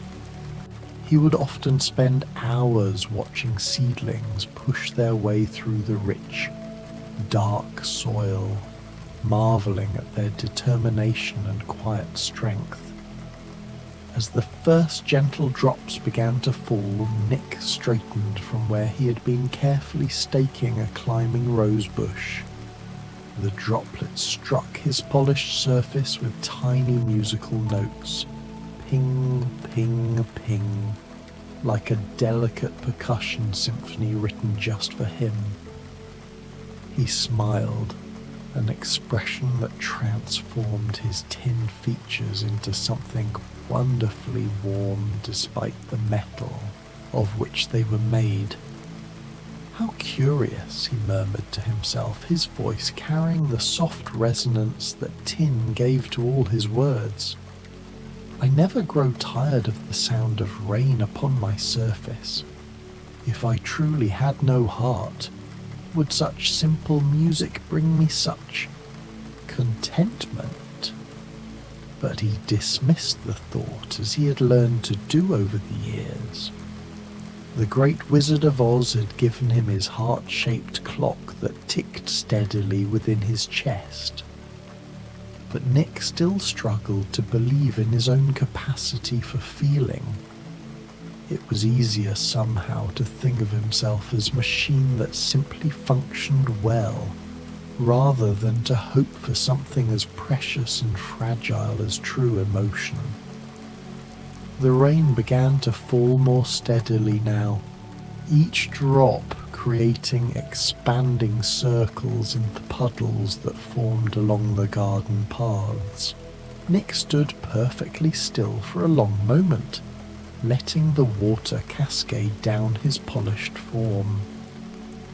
Unlike his old fears of rust and seizing joints, he now found rain to be one of life's most soothing experiences. The steady rhythm seemed to wash away not just the dust of his daily work, but also the lingering doubts and worries that sometimes gathered in the quiet spaces of his mind. Perhaps, he said softly to a small bluebird that had taken shelter under the broad leaves of a nearby sunflower, I should go inside and prepare some tea. Would you care to join me, little friend? The bluebird chirped once, a sound like liquid silver, and Nick chose to interpret this as acceptance of his invitation. He moved with unhurried steps toward his cottage, his metal feet making soft sounds against the wet flagstones of the path. The door, painted a cheerful yellow to match the Kansas sunflowers that Dorothy had described to him, opened with a gentle creak that he had never bothered to oil away. It was a sound that meant home. Inside, the cottage was exactly what one might expect from someone who had once made his living working with wood. Every surface bore evidence of masterful craftsmanship. Hand-carved beams overhead, furniture fitted with joints so precise they seemed to grow together naturally, and windows framed with woodwork so delicate it resembled lace made of oak and maple. The walls were lined with shelves holding books, small treasures from his travels, and a collection of intricate wooden toys that he carved in his spare time, gifts for the children who sometimes visited from nearby villages. Nick moved to his small kitchen, where copper pots gleamed warmly in the soft light filtering through rain-streaked windows. He had taught himself to cook over the years, finding unexpected joy in the alchemy of combining simple ingredients into something nourishing and delicious. Though he had no need for food in the way that flesh and blood creatures did, he discovered that the act of preparation, the careful attention to temperature and timing, brought him a deep sense of satisfaction. He selected a delicate china teapot painted with tiny roses, a gift from Glinda the Good Witch, and began the ritual of preparing tea. The water heated slowly in his copper kettle, and while he waited, Nick arranged a few butter cookies on a small plate. He had learned to bake from an old woman in the Munchkin country, trading his skill with an axe for repairs to her cottage in exchange for lessons in the gentle art of creating sweetness from flour and sugar and patience. As the kettle began to sing, a sound almost as musical as the rain upon the roof, Nick paused to really listen to the symphony of sounds surrounding him. There was the bubbling whisper of water coming to a boil, the steady percussion of raindrops against the windows, the distant roll of gentle thunder that seemed to hum in harmony with the ticking of his heart clock, and underneath it all, the profound silence that only came with complete peace. The tea he chose was chamomile, grown in his own garden and dried in careful bundles that now hung from the kitchen beams.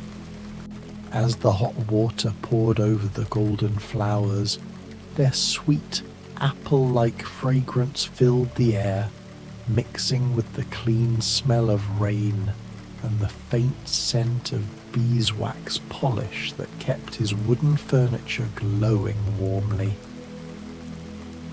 Nick carried his tea service to the sitting room, where a comfortable chair sat positioned perfectly to look out upon the garden. The chair had been another of his creations, carved from a single piece of ash and fitted with soft cushions in fabric the colour of spring leaves. He settled into it carefully, his metal form finding familiar comfort in the curves he had shaped with his own hands. From this vantage point, he could watch the rain transform his garden into something even more magical than usual. The drops clung to rose petals like scattered diamonds, and the leaves of his vegetables seemed to drink in the moisture with visible gratitude. A small family of rabbits had taken shelter under the broad leaves of his pumpkin plants, their fur dark and sleek with rain. Nick smiled at the sight, making a mental note to leave extra lettuce near their favourite hiding spot. "If I had no heart," he murmured, cradling his teacup in hands that, despite being made of tin, seemed to hold it with infinite gentleness. Would I find such joy in watching over these small creatures? Would I take such pleasure in their safety and comfort? But again, he gently set aside such questions. Whether or not he truly had a heart was less important, perhaps, than the fact that he continued to act as if he did. Dorothy had once told him that the wizard's gifts were never truly gifts at all, but simply recognition of qualities that had always been present. But Nick found such ideas difficult to accept. It seemed too wonderful to believe that his capacity for kindness and care was real, rather than simply the result of particularly fine craftsmanship. The afternoon stretched on in perfect contentment. Nick sipped his tea and watched the rain paint ever-changing patterns on his windows. Sometimes it fell in steady vertical lines. Sometimes it swirled in gentle spirals when caught by the breeze, and sometimes it seemed to dance in place, each drop suspended for a moment in mid-air before joining its companions on the glass. As his teacup emptied, Nick rose and moved to a small wooden chest that sat beneath one of the windows. Inside, wrapped carefully in silk cloth, was his most treasured possession. Not his oil can, though that was certainly precious, nor his heart clock, though he was grateful for its steady presence, but something far more simple and infinitely more valuable. It was a wooden carving, no bigger than his palm, depicting a small cottage surrounded by trees. Dorothy had made it for him during one of her visits to Oz, working with one of his smaller knives and a piece of apple wood, her tongue caught between her teeth in concentration as she tried to capture the essence of his home. The proportions were not quite perfect, and the details were simple, but it held something that all his own masterful carvings could never possess. It had been made with love, specifically for him. Nick held the little carving gently, running his tin fingers over its familiar curves and angles. Dorothy had presented it to him on a day much like this one, when rain had kept them all inside and she had grown restless with the forced inactivity. "I wanted to make something that would help you remember," she had said, "that this is your home, and you belong here, and you're cared for." The memory of her words still had the power to make something deep within his chest cavity, something that had nothing to do with clockwork, feel warm and full. He set the carving on the small table beside his chair and returned his attention to the rain, but now he felt even more settled, more at peace.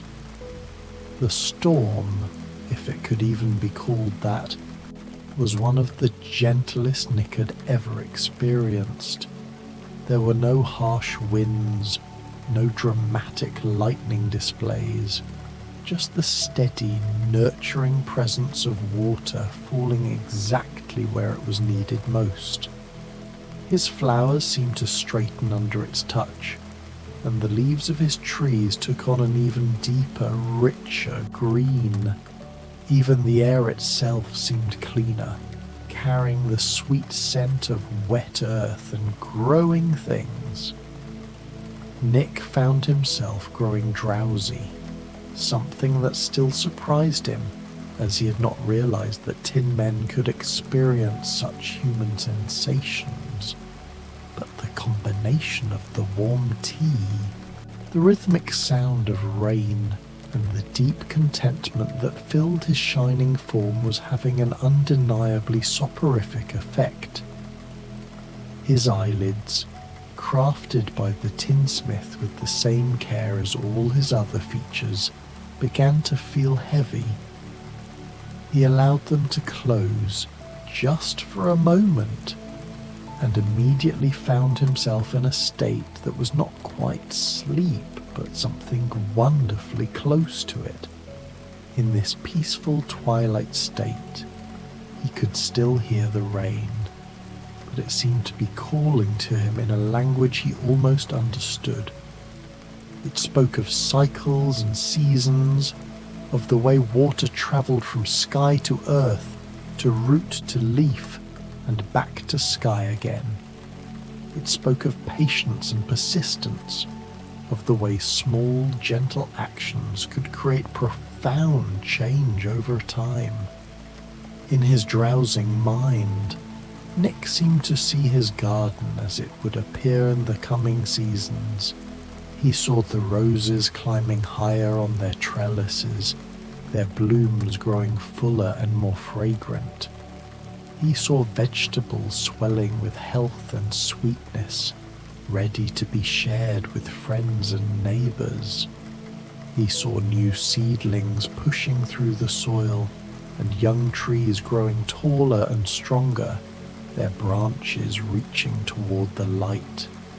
And in all of these visions he saw himself as he was, tending and caring and nurturing, his tin hands as gentle with tender shoots as they had once been sure and strong with axe and saw. In these dream visions, the question of whether or not he had a heart seemed not just unimportant but almost silly. Of course he had a heart.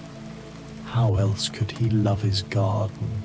How else could he care so deeply for the small creatures that shared his sanctuary? How else could he feel such profound contentment in simple moments like this? The rain continued its gentle percussion against the windows, and Nick's breathing, another thing that surprised him about his tin existence, grew slow and even. The ticking of his heart clock seemed to synchronize with the rhythm of the raindrops, creating a lullaby that was simultaneously mechanical and utterly natural. Time passed in that fluid way it has during peaceful interludes, where minutes might be hours or hours might be minutes, and the distinction hardly matters. Nick remained in his comfortable chair, sometimes fully asleep, sometimes gently aware of his surroundings, always cradled in the profound safety of his own home on this gentle, rainy afternoon. When he next became fully aware, the quality of light outside had changed. The rain still fell, but more softly now, and the grey of the sky had taken on the warmer tones that spoke of evening approaching.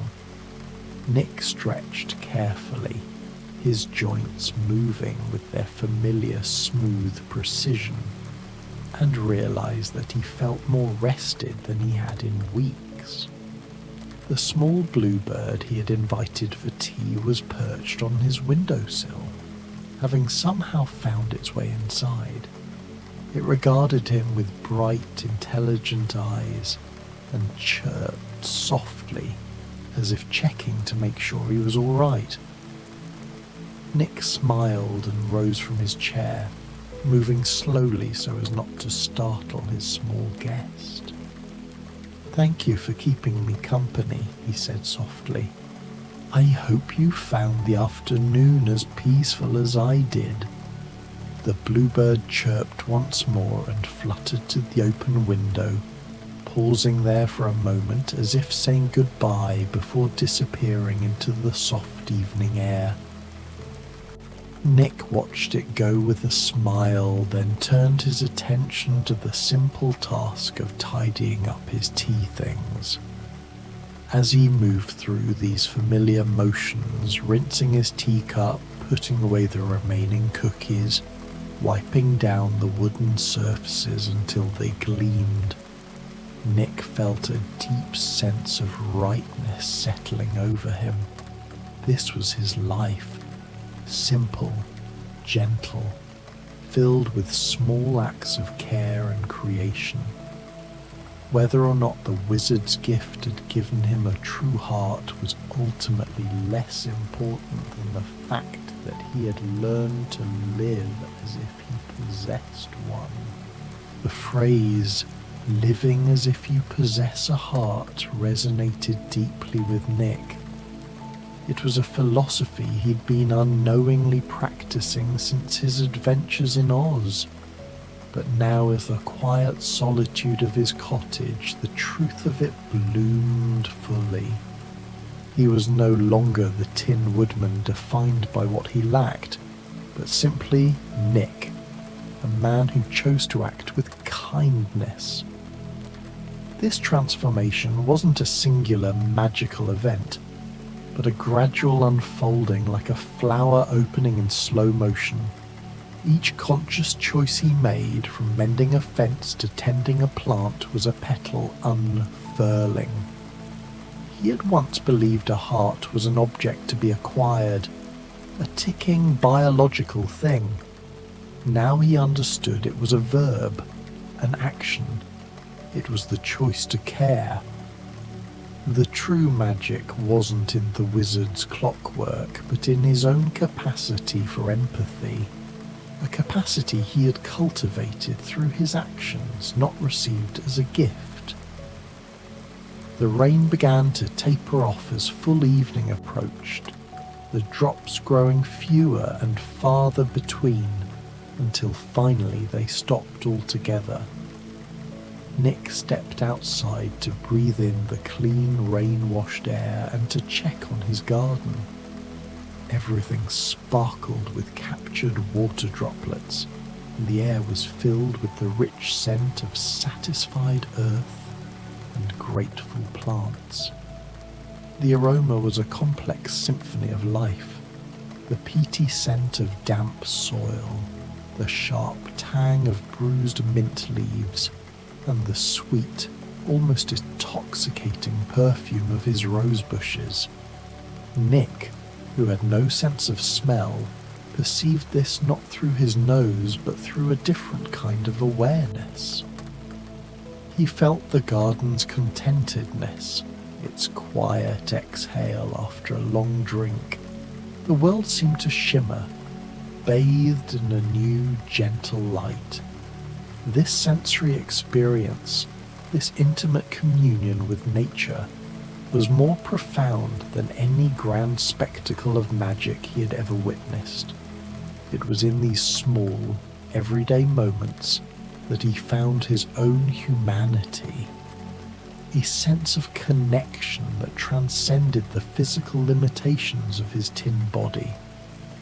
His rabbits had emerged from their shelter and were now grazing contentedly among the lettuce rows, their movements unhurried and peaceful. A few other creatures had also appeared, a family of field mice who had learned that Nick's garden was a safe place, a turtle who had somehow made its way here from wherever turtles lived in Oz, and even a small fox who watched everything with bright, curious eyes from a respectful distance. This menagerie of creatures wasn't an accident. It was a testament to his character. Animals, he had learned, were astute judges of spirit. They had no preconceived notions of what a man should be, no judgment of his metallic shell. They saw only his gentle nature, his quiet generosity. The trust of these small, vulnerable beings was a profound affirmation for Nick. It was a tangible sign that his cottage was more than a structure of wood and stone. It was a sanctuary, a haven built not with walls but with kindness. The fox in particular intrigued him. It was a wild creature, wary by nature, yet it had chosen to observe him, to be near his sphere of influence. This silent, respectful presence was more meaningful to Nick than any spoken praise. It was a sign of mutual acknowledgement, a shh, checking to make sure none had been damaged by the weight of the rain, adjusting stakes where needed, and simply enjoying the sight of his garden refreshed and renewed. Everything seemed to glow with vitality, from the smallest herb to the tallest sunflower. The very air seemed to shimmer with contentment. The care he took was not a chore but a form of conversation. He spoke to his plants not with words but with his hands, his touch, his quiet attention. This was his art, his masterpiece. Each leaf he gently lifted, each stem he propped up was an act of creation, a collaboration with nature. His garden was a living canvas, and he, the artist, felt a deep satisfaction in its beauty. He saw in his plants a reflection of his own journey, their resilience after a storm, their patient growth toward the light. He had learned from them that even after being buffeted by hardship, life could return with renewed vigor and beauty. As he worked, Nick found himself humming, a low, melodious sound that seemed to resonate through his tin chest in a most pleasant way. The tune was one Dorothy had taught him, a simple melody from Kansas that spoke of home and safety and the comfort of familiar places. He had never been to Kansas, of course, but through Dorothy's descriptions and her gentle song, he felt as though he knew it well. The act of humming for a being with no lungs was a curious one. It was a vibration, a resonance that he felt more than heard. It was a physical manifestation of an emotional state, a feeling of deep peace that had no other outlet. The song, Dorothy's song, was a tether to his past, a reminder of the friends who had guided him on his journey. It wasn't just a tune, it was a narrative, a story of friendship and a quest for belonging. Though he had found his home in Oz, the song connected him to a different kind of belonging, a spiritual home found in the shared experiences of those he loved.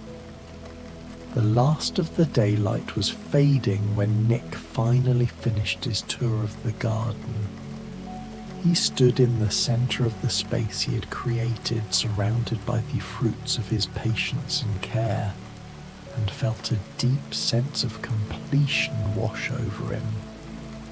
This was what happiness felt like, he realised. Not the wild joy of adventure or the excitement of discovery, but this profound contentment, this sense of being exactly where and who he was meant to be. This revelation was a quiet tsunami. He had spent so long chasing an external validation, a heart from a wizard, a grand purpose in a grand quest, only to find that true happiness was an internal state, a quiet confidence in his own worth. This wasn't a eureka moment. It was a moment of grace, a settling of the soul. He was not a hero of a fairy tale, but a man living a life of quiet dignity.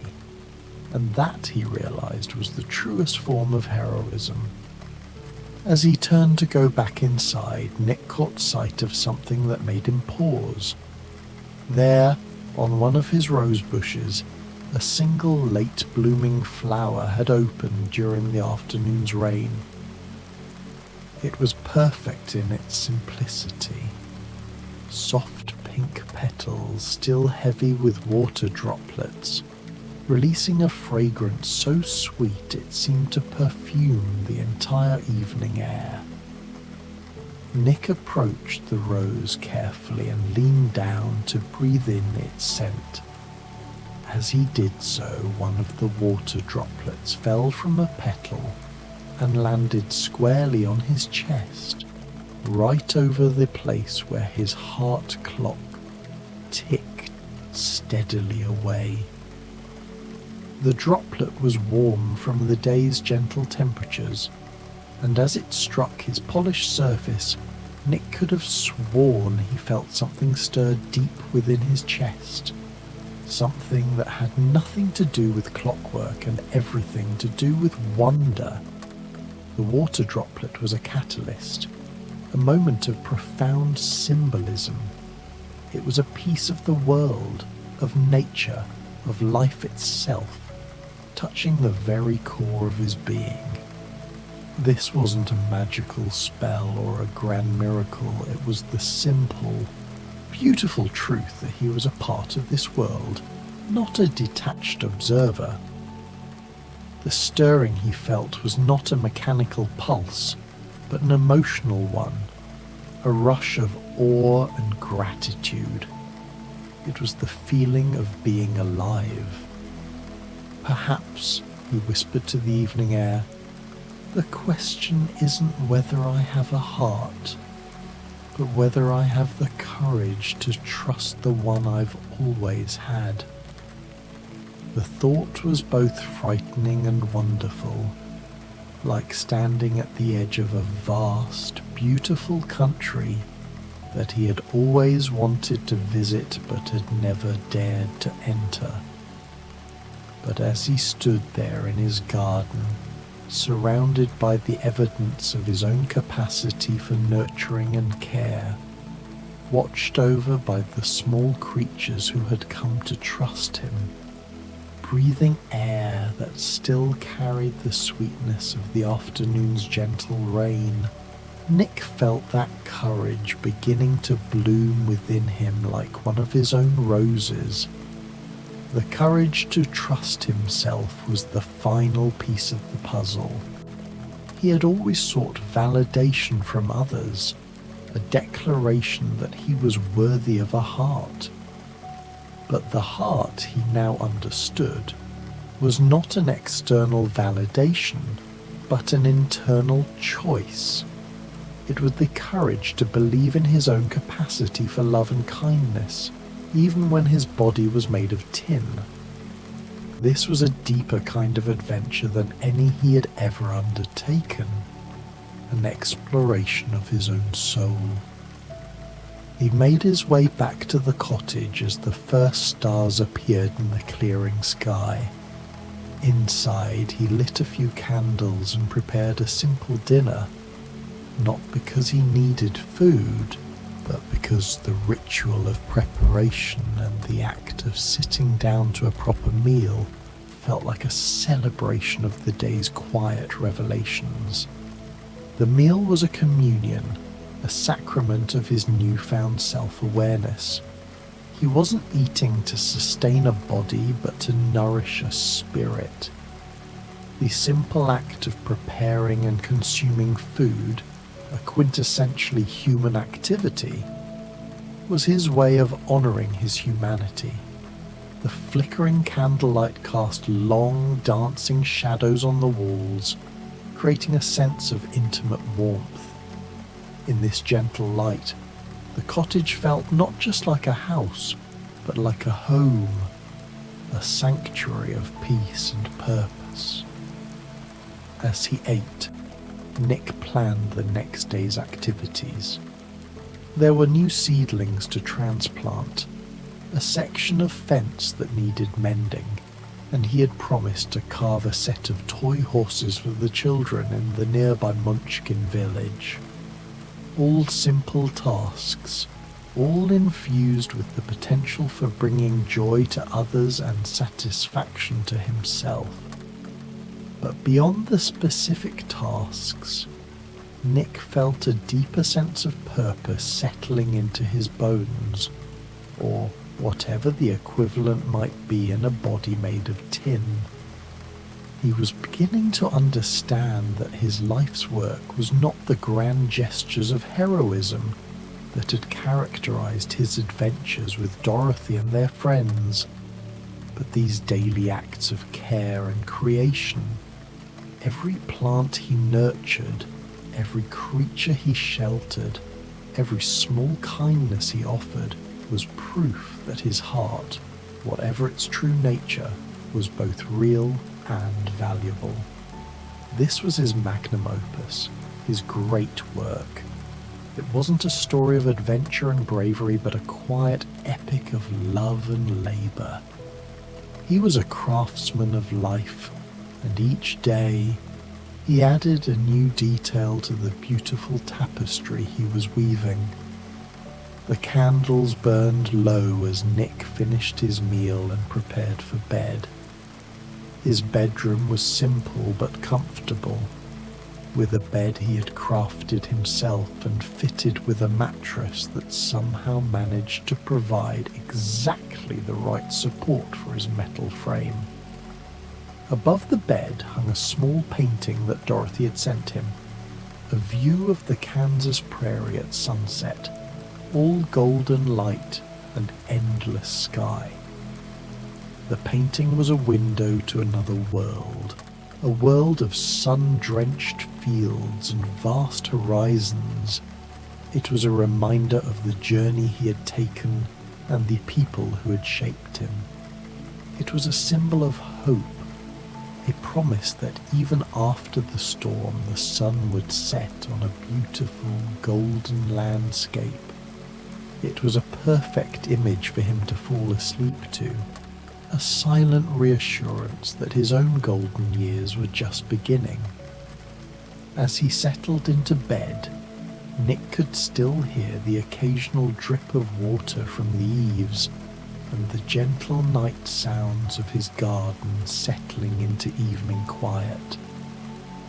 His heart clock ticked its steady rhythm, and for the first time in memory, Nick chose to listen to it not as the sound of a mechanical device, but as the sound of something alive and vital and wholly his own.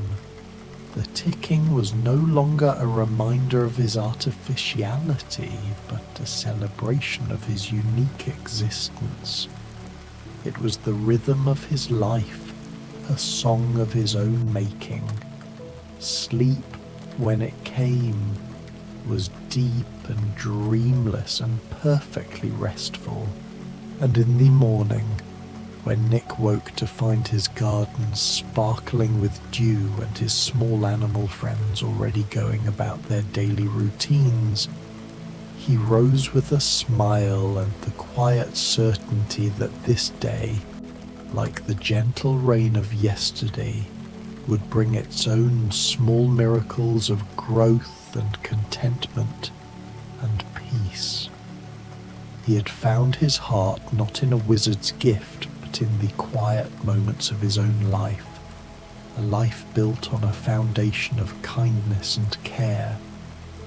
The cottage stood peacefully in its clearing, surrounded by the fruits of love and labor, home to a tin man who was finally beginning to understand that the heart he had always sought had been beating within him all along, not in the clever clockwork the wizard had provided, but in every act of kindness, every moment of wonder, every gentle choice to care for the world around him. And in that understanding, Nick Chopper found the deepest rest of all, the rest that comes from knowing, finally and completely, that you're exactly who you are meant to be, and that you are home. This was his true happily ever after, not the end of a grand adventure, but the beginning of a peaceful, purposeful life. He had found his heart by living, truly living. The Wonderful Wizard of Oz, featuring the Scarecrow in the gentle rain. The morning sky above the Emerald City wore a soft grey cloak, heavy with the promise of rain. From the window of his comfortable quarters in the palace, the Scarecrow watched as the first gentle drops began to tap against the green-tinted glass. Each droplet caught the emerald light and sparkled like tiny jewels before sliding slowly down the pane, leaving delicate trails that reminded him of the tears of joy he'd shed when the wizard had finally given him his diploma, that wonderful certificate that proclaimed his newfound intelligence to all the world. The Scarecrow stretched his straw-filled arms above his head, feeling the pleasant rustle of the dried grass within his blue cotton shirt. Though he had been gifted with brains by the great and powerful Oz, he still found simple pleasures in the sound his body made, a soft whisper like wind through autumn fields.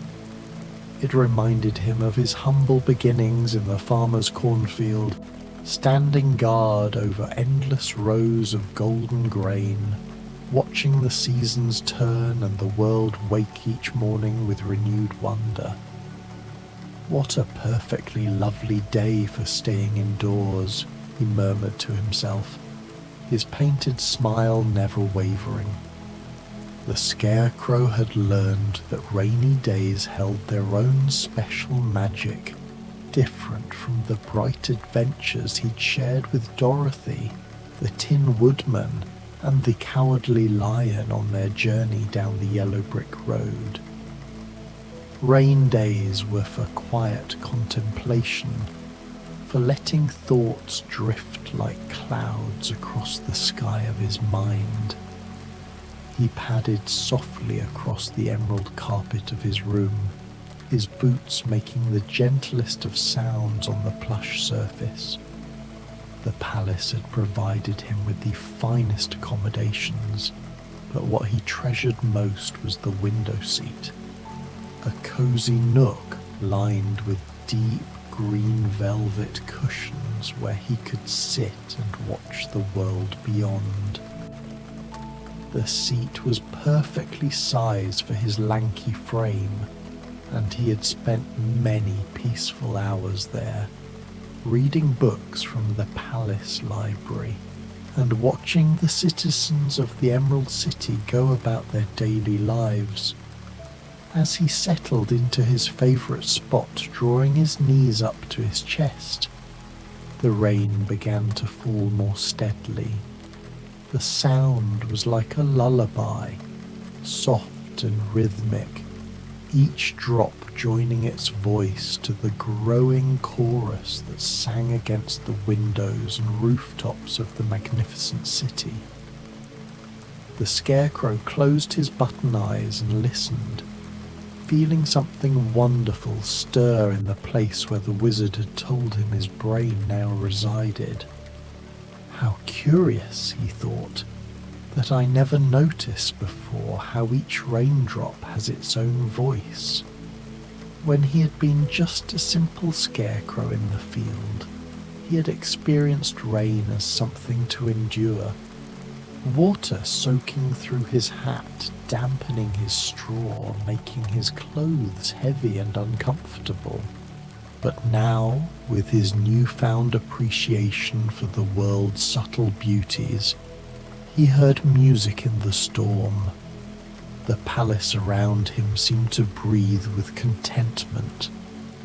The Emerald City had been transformed under the wise rule of the Scarecrow's dear friend, the Tin Woodman, who served as Emperor of the Winkies, and his other companion, the cowardly lion who had become king of the beasts.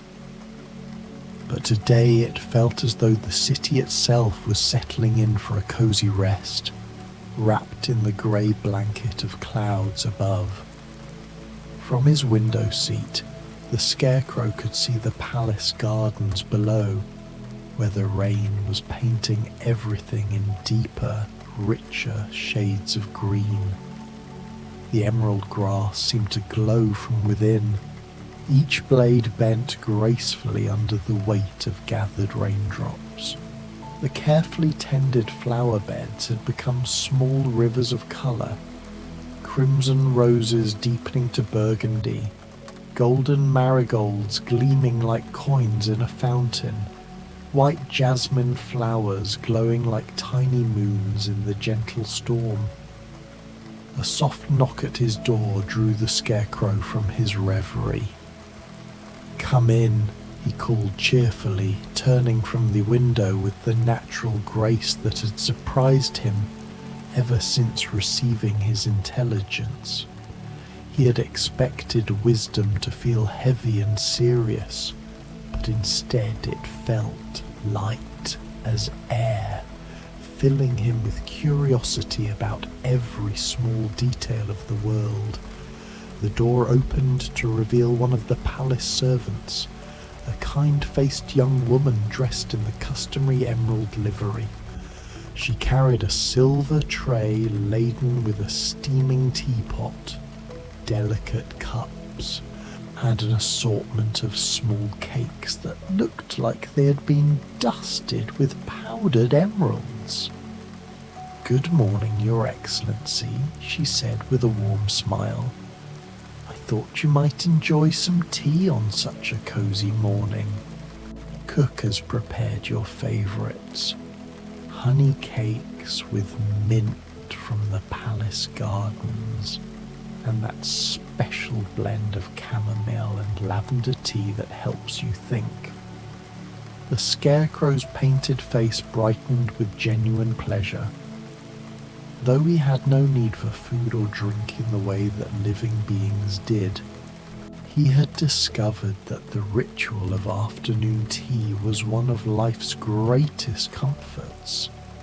The warmth of the cup in his hands, the fragrant steam rising to tickle his cloth nose, the gentle ceremony of pouring and stirring, all of it served to focus his thoughts and bring a sense of peaceful order to his day.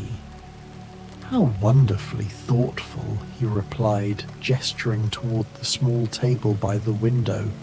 "Please, set it there where I can watch the rain while I have my tea. And tell Cook that I'm especially grateful today. There's something about rainy mornings that makes kindness taste even sweeter."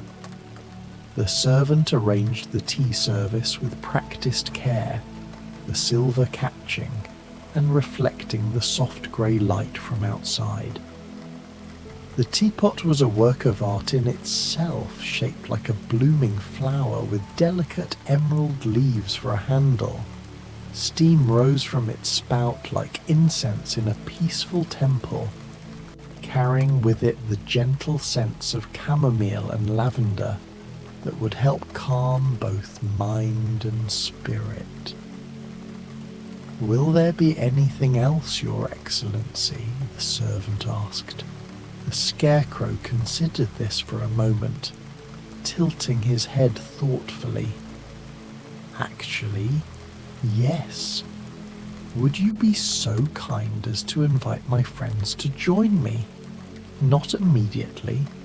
Let them know they're welcome whenever they feel called to venture out into this lovely weather. There's something about rainy days that makes company feel extra special."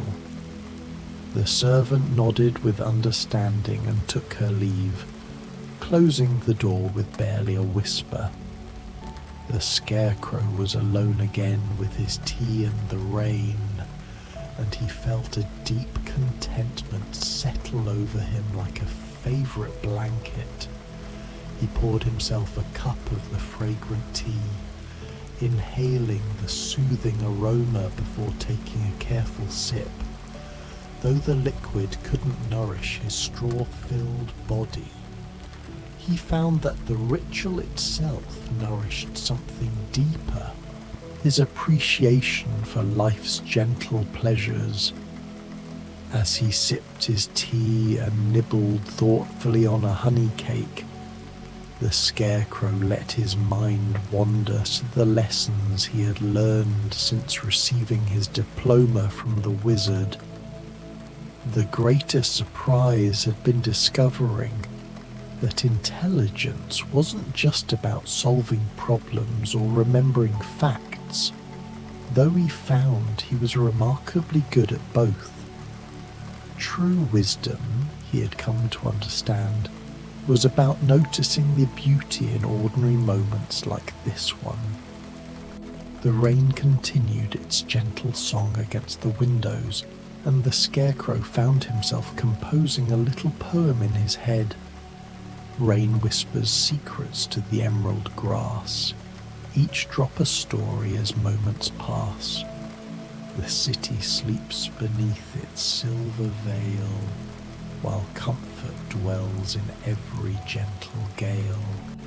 He smiled at his own verse, remembering how Dorothy had always encouraged his creative attempts during their journey.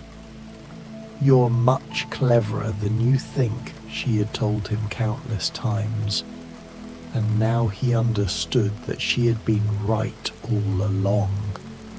The brain the wizard had given him hadn't created his intelligence. It had simply helped him recognize what had been there from the beginning. A particularly enthusiastic gust of wind sent rain pattering more insistently against his window, and the Scarecrow watched with fascination as the droplets raced each other down the glass. Some moved quickly, gathering other drops into their path and growing larger as they descended. Others meandered slowly, taking time to explore every curve and angle of their journey. He saw in them a reflection of all the different ways beings could move through life, some rushing toward their destinations, others savouring every step of the path. The sound of approaching footsteps in the hallway brought a warm anticipation to the Scarecrow's heart. He recognized the measured, careful gait of his dear friend the Tin Woodman, each step deliberate and thoughtful. The mechanical man had learned to move with particular care on rainy days, mindful of his joints and the need to keep his beautiful silver surface free from rust. "My dear Scarecrow," came the Tin Woodman's melodious voice through the door. "Might an old friend impose upon your hospitality on such a wonderfully dreary day?" "Nothing would make me happier," the Scarecrow replied, setting down his teacup and moving to open the door. Come in. I have hot tea and the most comfortable window seat in all the palace." The Tin Woodman entered with his usual grace, his silver surface gleaming even in the subdued light of the grey day. He had wrapped himself in a beautiful cloak of deep green velvet to protect against the humidity, and droplets of rain sparkled like diamonds on its surface. In his hands he carried a leather-bound book with gilt edges.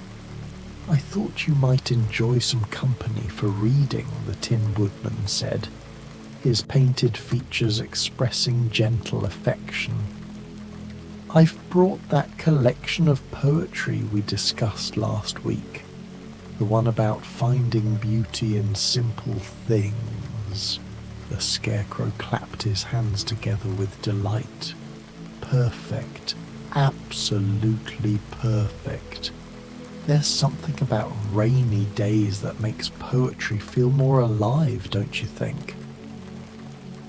They settled together by the window, the Tin Woodman taking care to position himself where he could enjoy the view while staying safely away from any drafts that might carry moisture. The Scarecrow poured a second cup of tea, knowing that while his friend couldn't drink it, he enjoyed holding the warm cup and breathing in the comforting aromas. "Listen," the Scarecrow said softly, holding up one finger. "Do you hear that rhythm in the rain? It's like the heartbeat of the city itself." The Tin Woodman tilted his head, his keen mechanical ears picking up subtleties that others might miss. "You're absolutely right," he mused. "It's in 4/4 time, like a gentle waltz. The city is dancing with the storm." They sat in comfortable silence for a while, each lost in his own thoughts, while remaining aware of the deep friendship that connected them. The rain had intensified slightly, creating more complex rhythms as it bounced off different surfaces. The soft patter of the gardens below, the sharper percussion against the window glass, the distant rumble as water ran through the palace's elegant gutters and downspouts. "Shall I read to you?" the Tin Woodman asked eventually, opening the book to a page he had marked with a silk ribbon. "I would love that," the Scarecrow replied, settling deeper into the cushions and turning to gaze out at the rain-washed city. The Tin Woodman's voice was particularly beautiful when he read aloud, each word carefully articulated, with a musical quality that came from his mechanical precision combined with the deep emotion his heart had taught him to feel. He began with a poem about finding wonder in everyday moments, his voice blending harmoniously with the rain's gentle percussion. As his friend read, the Scarecrow felt his consciousness expanding in that peculiar way that had become familiar since receiving his brain. He could follow the words of the poem while simultaneously appreciating the cadence of the Tin Woodman's voice, the visual beauty of the rain-painted city beyond the window, the comfort of the warm cup in his hands, and the deep satisfaction of sharing this peaceful moment with a dear friend. His newfound intelligence allowed him to hold all these experiences at once, like a juggler keeping many beautiful balls aloft in perfect harmony. Another set of footsteps in the corridor announced the arrival of their third companion, though these steps were quite different from the Tin Woodman's measured pace. The Cowardly Lion's approach was soft and slightly hesitant, not from any lack of courage, for he had proven his bravery many times over, but from his natural feline grace and his consideration for others. "I say," came the lion's warm, slightly uncertain voice through the door, "I don't suppose two fellows would have room for a third on such a perfectly soggy afternoon." "Oh, wonderful!" the Scarecrow exclaimed, jumping up to welcome their friend. "We were just hoping you'd join us. There's plenty of room and plenty of tea." The lion entered, shaking droplets from his magnificent mane. He had clearly enjoyed a leisurely stroll through the rain, and his golden fur was decorated with tiny pearls of water that caught the light like a living constellation. Despite his great size, He moved with the fluid grace of all cats, finding a comfortable spot on the carpet near the window where he could stretch out and still be part of their cozy gathering.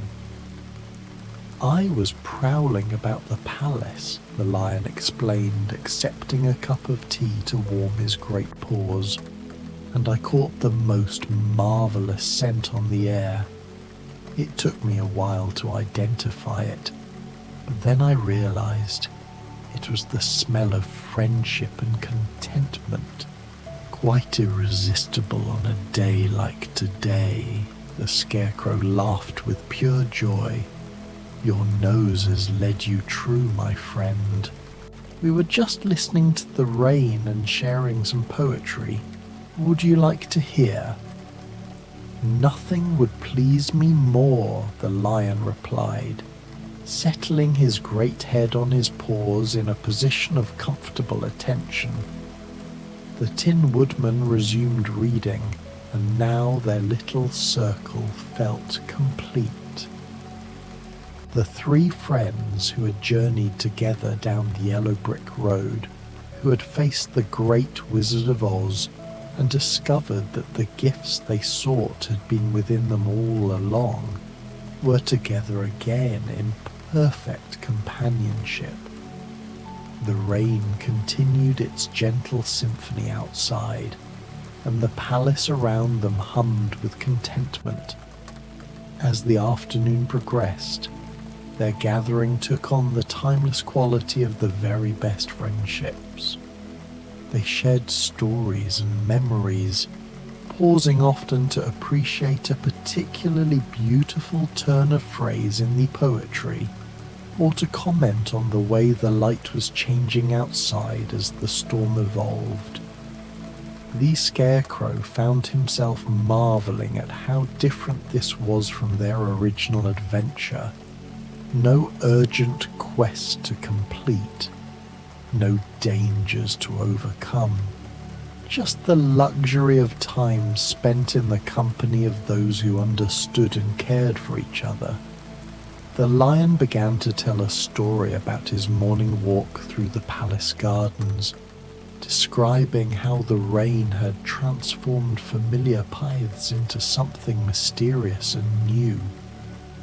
His voice was a gentle rumble, like distant thunder, and the Scarecrow felt his consciousness growing drowsy and peaceful as he listened.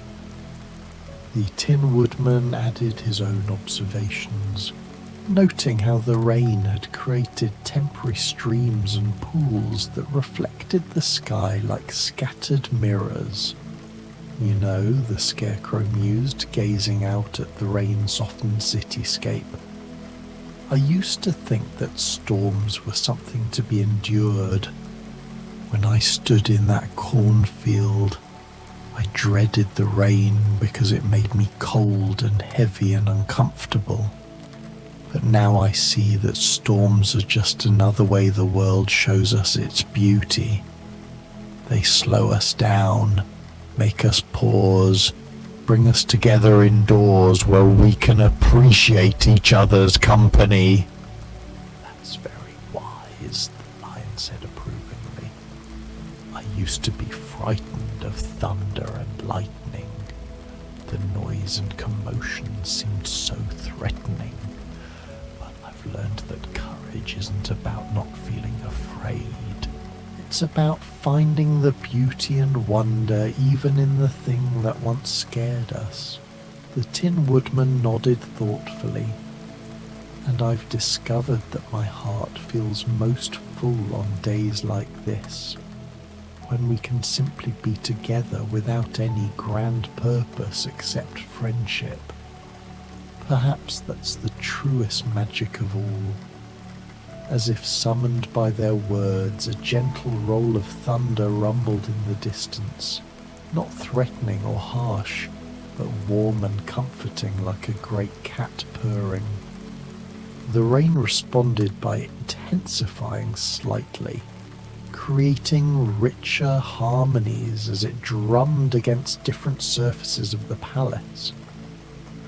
The three friends fell into a comfortable silence, each lost in appreciation of the moment. The Scarecrow noticed that the quality of light outside was beginning to change. The grey clouds were growing lighter, touched with hints of silver and pearl. Though the rain continued, there was a sense that the storm was gradually spending itself, moving on to bring its gift of renewal to other parts of Oz. The realization filled him with a gentle melancholy, not sadness exactly, but the bittersweet recognition that even the loveliest moments must eventually end. "Look," whispered the Tin Woodman, pointing toward the garden below. The Scarecrow followed his gaze and gasped with delight. A small rainbow was beginning to form in the mist rising from the rain-soaked earth. Not the brilliant arc they had seen on clear days, but something more subtle and magical. It shimmered between the emerald trees like a bridge made of gossamer and hope, its colours soft and dreamy in the gentle light. "Oh my," breathed the lion, "it's like the very spirit of peace made visible." They watched in reverent silence as the rainbow grew more distinct, its delicate colours seeming to pulse in harmony with the falling rain. The Scarecrow felt something shift inside his straw-filled chest, not his actual heart, for he had none, but that place where his deepest feelings lived. This moment, he realized, was exactly what wisdom was meant for. Not just solving problems or accumulating knowledge, but recognizing and treasuring the irreplaceable beauty of shared experience. "I want to remember this exactly as it is," he said softly. "The sound of the rain, the warmth of our friendship, the way that rainbow looks like it's blessing the whole city with gentleness.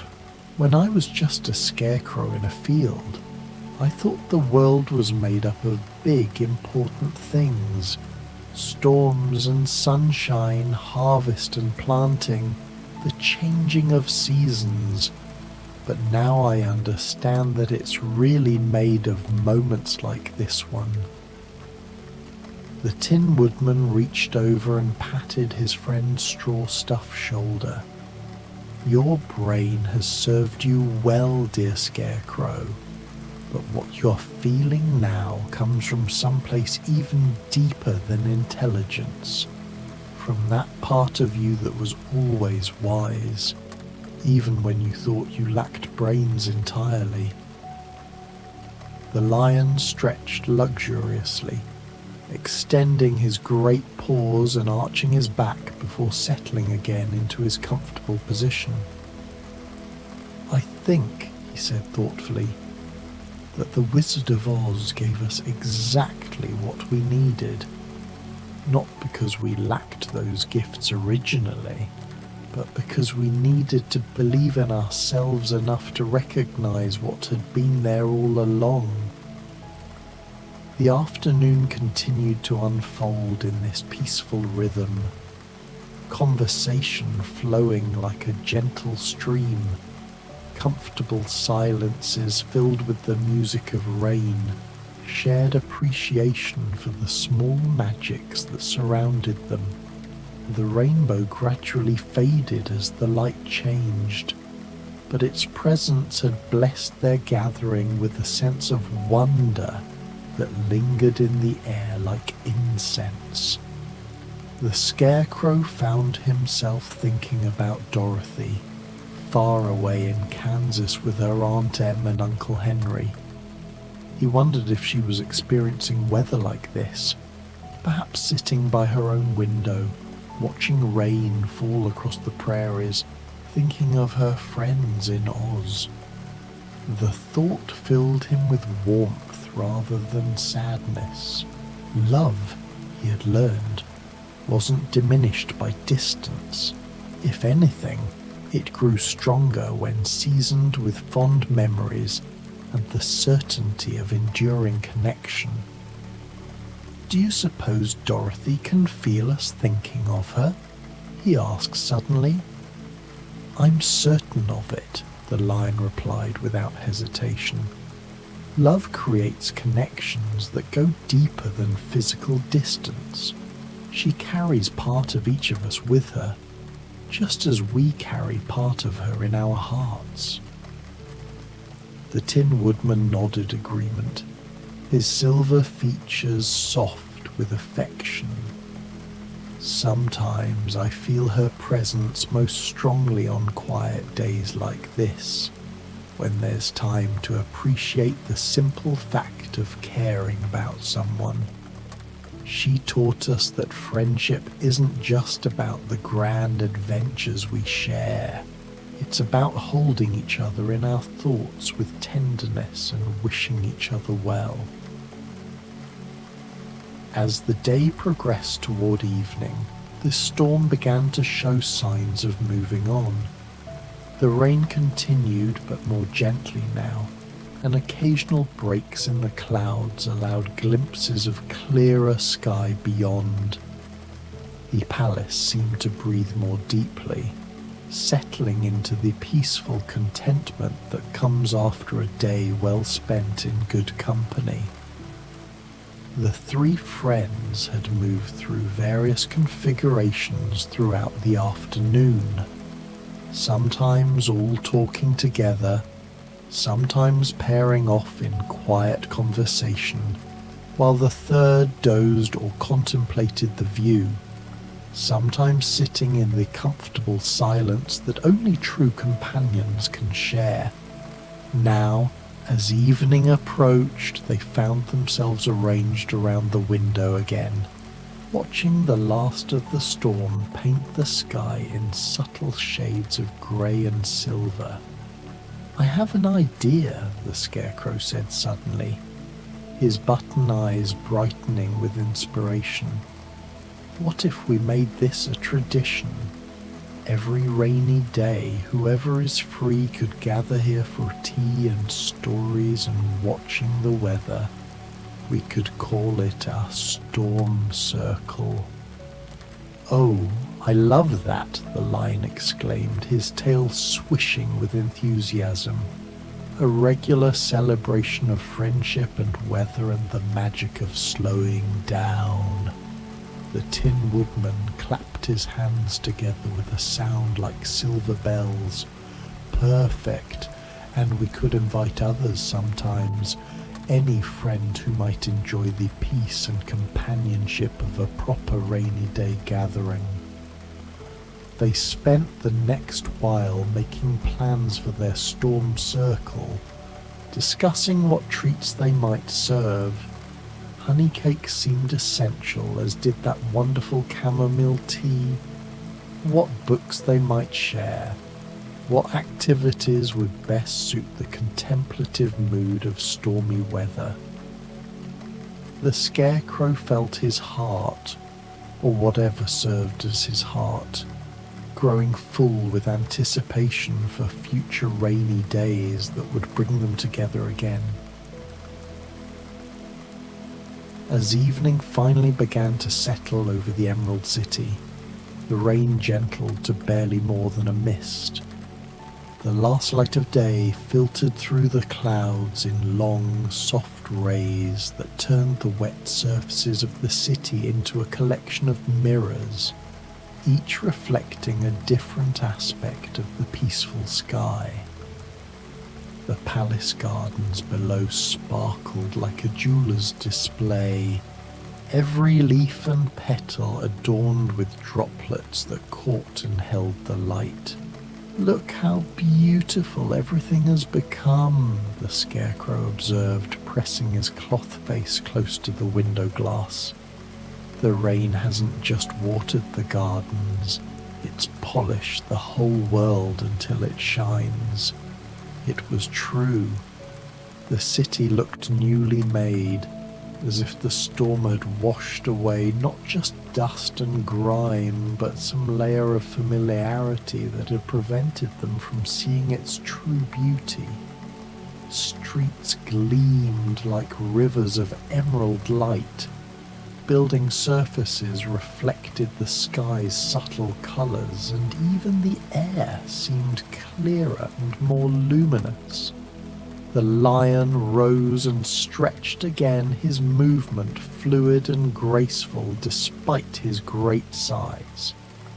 "I should return to my quarters before full darkness falls," he said reluctantly. "But this has been one of the finest days I can remember. Thank you both for sharing it with me." The Tin Woodman also began to gather himself, carefully adjusting his cloak to protect against the lingering moisture in the air. "Indeed, this has been a gift beyond measure. I feel as though my heart has grown 3 sizes today, just from the simple pleasure of being together." As his friends prepared to leave, the Scarecrow felt a deep contentment settling over him. The day had been exactly what he hadn't known he needed. A pause in the busy life of the palace, a chance to appreciate the company of those he loved most, an opportunity to notice and celebrate the quiet magics that surrounded them every day.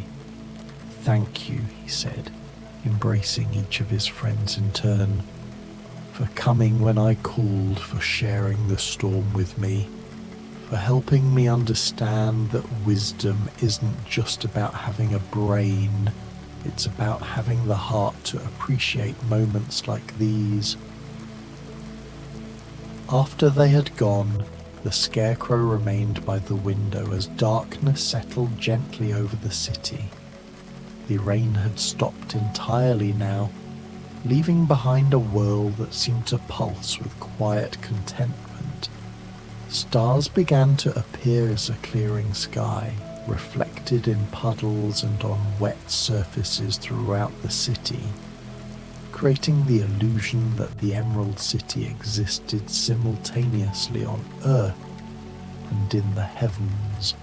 He made himself a final cup of tea from the still warm pot and settled once more into his favourite spot by the window.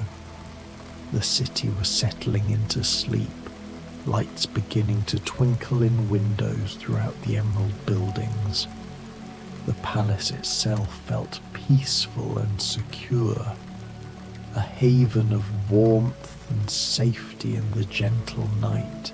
As he sipped his tea and watched the stars grow brighter, the Scarecrow reflected on the lessons of the day.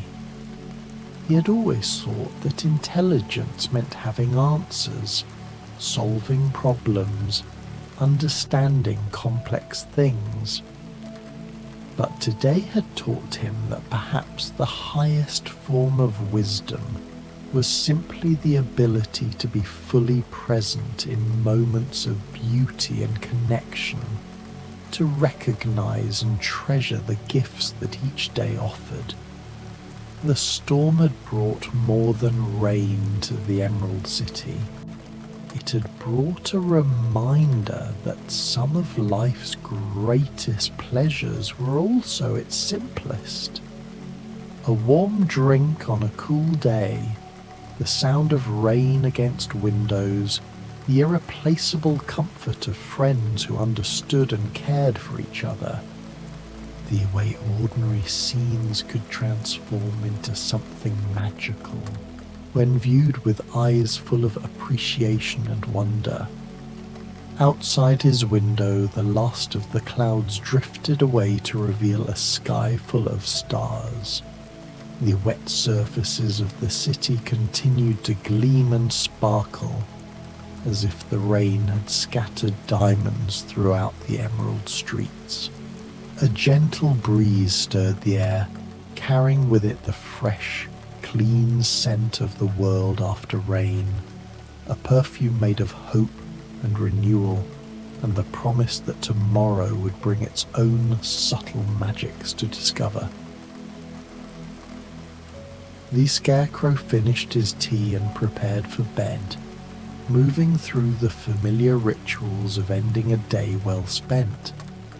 He changed into his comfortable sleeping clothes, arranged his pillow to support his straw-filled head, and settled beneath the soft emerald coverlet that the palace servants had provided. But before closing his button eyes, he took one last look out the window at the star-blessed city. "Thank you," he whispered to the night, to the storm that had passed, to the friends who had shared it with him, to the strange and wonderful journey that had brought him from a lonely cornfield to this moment of perfect contentment.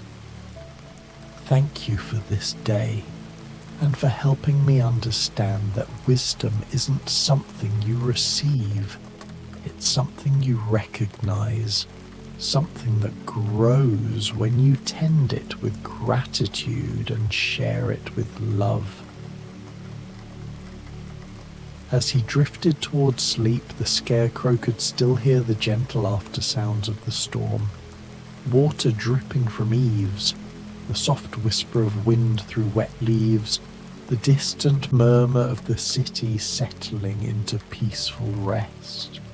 These sounds wove themselves into a lullaby that spoke of safety and friendship, and the endless capacity of the world to surprise those who approached it with wonder. His last conscious thought was of tomorrow, another day to discover, another opportunity to appreciate the magic hidden in ordinary moments, another chance to gather with friends and marvel at the inexhaustible beauty of simply being alive in such a wonderful world.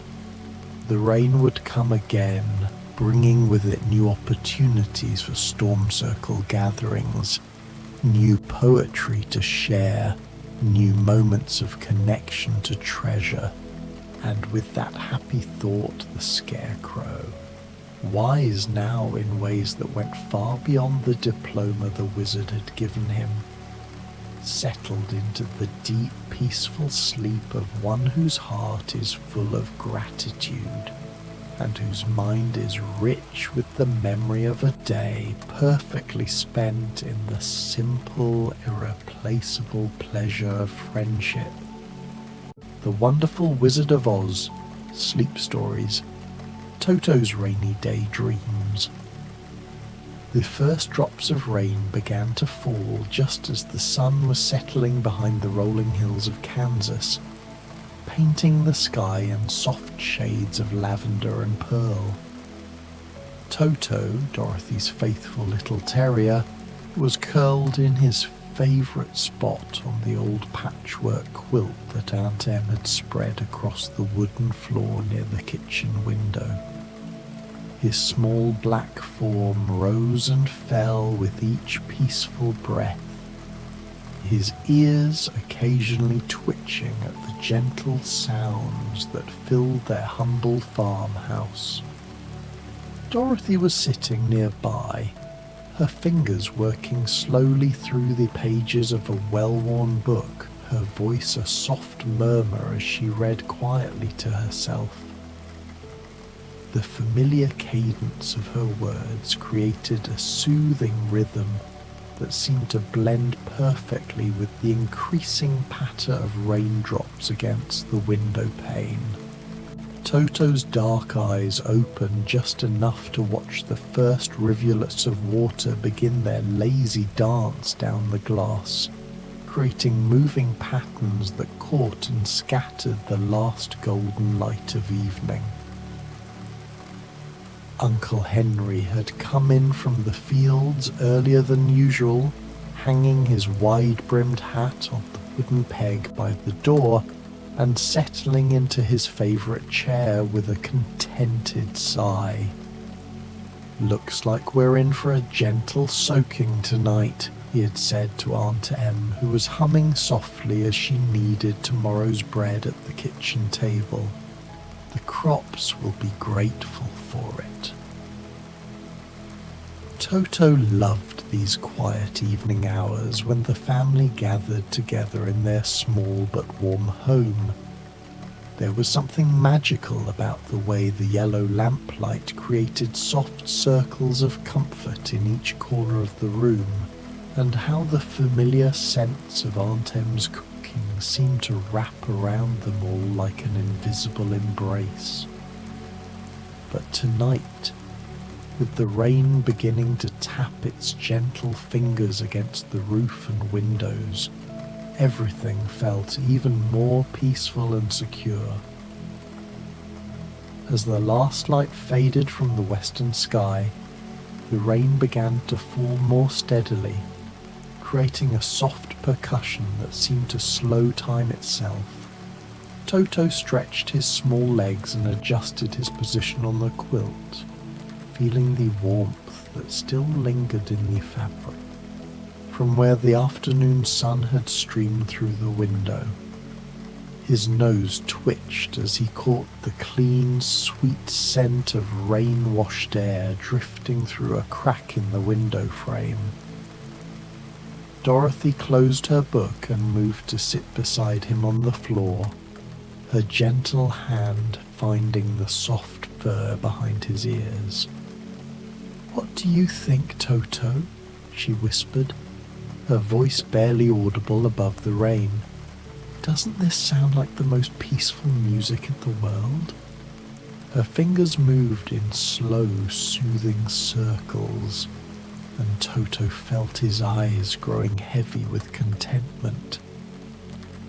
Through the window, he could see the way the rain had transformed their familiar yard into something soft and dreamlike. The vegetable garden that Aunt Em tended so carefully seemed to shimmer in the dim light, each plant bending gracefully under the gentle weight of the falling drops. The old apple tree by the gate looked like it was dancing slowly, its branches swaying in rhythm with the soft wind that carried the rain clouds across the endless Kansas sky. Toto remembered other rainy evenings like this one, stretching back through the months and seasons of his life with Dorothy and her family. There had been the night last spring when a gentle shower had lasted until dawn, and he had fallen asleep to the sound of water filling the rain barrel by the kitchen door. He remembered the autumn evening when the rain had brought with it the scent of distant wheat fields and the promise of a bountiful harvest. Each memory seemed to lay upon the next, creating a tapestry of comfort and belonging that surrounded him like the warmest blanket. But there were other memories too, memories that sometimes visited him in his dreams and made him grateful beyond measure for quiet nights like this one. He remembered the day when he and Dorothy had been swept away by that terrible tornado, spinning through a grey and frightening sky until they had landed in a place that was nothing like Kansas. Oz had been beautiful in its way, with its vivid colours and magical inhabitants, but it had also been strange and sometimes frightening, full of dangers and mysteries that had tested his courage again and again. He remembered the long journey they had taken together down that road of yellow brick, and how his paws had grown sore from walking mile after mile through landscapes that seemed to change with every step. There had been the dark forest, where the trees seemed to whisper secrets, and the field of deadly poppies that had nearly claimed them all with their sweet, dangerous perfume. He remembered the Emerald City with its towering spires and the great wizard who had turned out to be not so great after all. Through it all, his greatest concern had been for Dorothy. He had watched her face for signs of fear or despair, ready to comfort her with a gentle nuzzle or a reassuring presence at her side.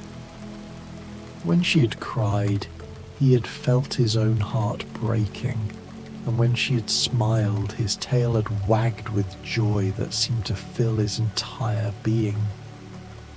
Every step of that strange journey had been taken with one purpose: to help her find her way back to this very place, to this small farmhouse where the rain now drummed its gentle lullaby against the roof.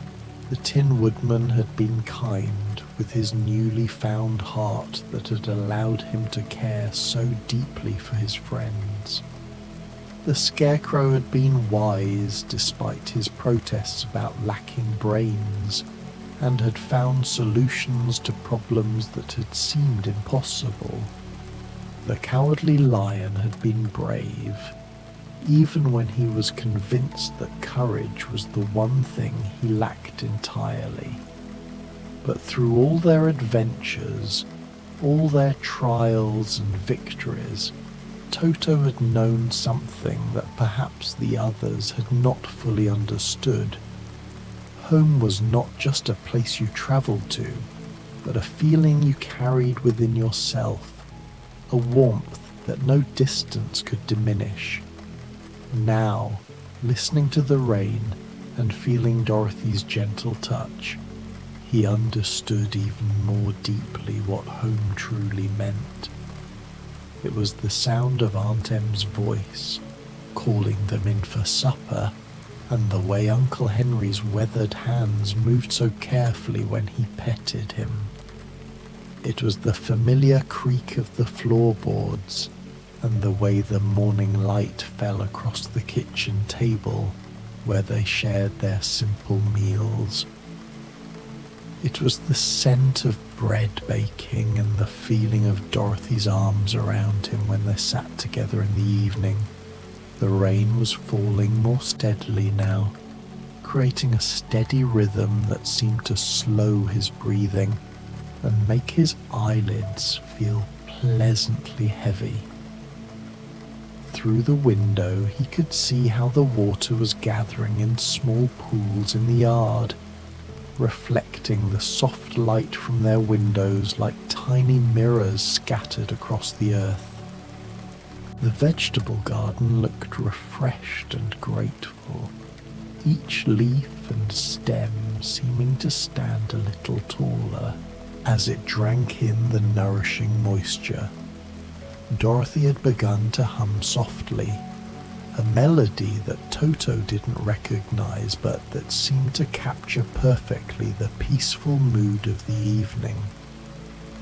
Her fingers continued their gentle massage behind his ears, and he could feel the tension leaving his small body like water flowing away. There was something hypnotic about the combination of her humming and the rain's percussion, something that made him feel as though he were floating on a cloud of perfect contentment. Aunt Em had finished with her bread dough and was now moving quietly around the kitchen, preparing for tomorrow's meals with the efficient grace that came from years of practice. Her movements were soft and unhurried, as though she too had been infected by the peaceful mood that the rain had brought to their small home. Occasionally she would glance over at Dorothy and Toto with a smile that spoke of love and satisfaction, as though these quiet moments were among her greatest treasures. Uncle Henry had opened a newspaper, but Toto noticed that he wasn't really reading it. Instead, his eyes kept drifting to the window where the rain continued its gentle performance against the glass. There was something in his expression that spoke of deep contentment, the satisfaction of a man who had worked hard all his life and had found, in these simple moments, everything he had ever truly needed. As the evening deepened and the rain settled into a steady, soothing rhythm, Toto found his thoughts drifting like leaves on a gentle stream. He thought about tomorrow when the rain would have passed and the sun would shine down on their freshly washed world. He would run through the grass, feeling the dampness on his paws and smelling the clean, sweet scent that always followed a good rain.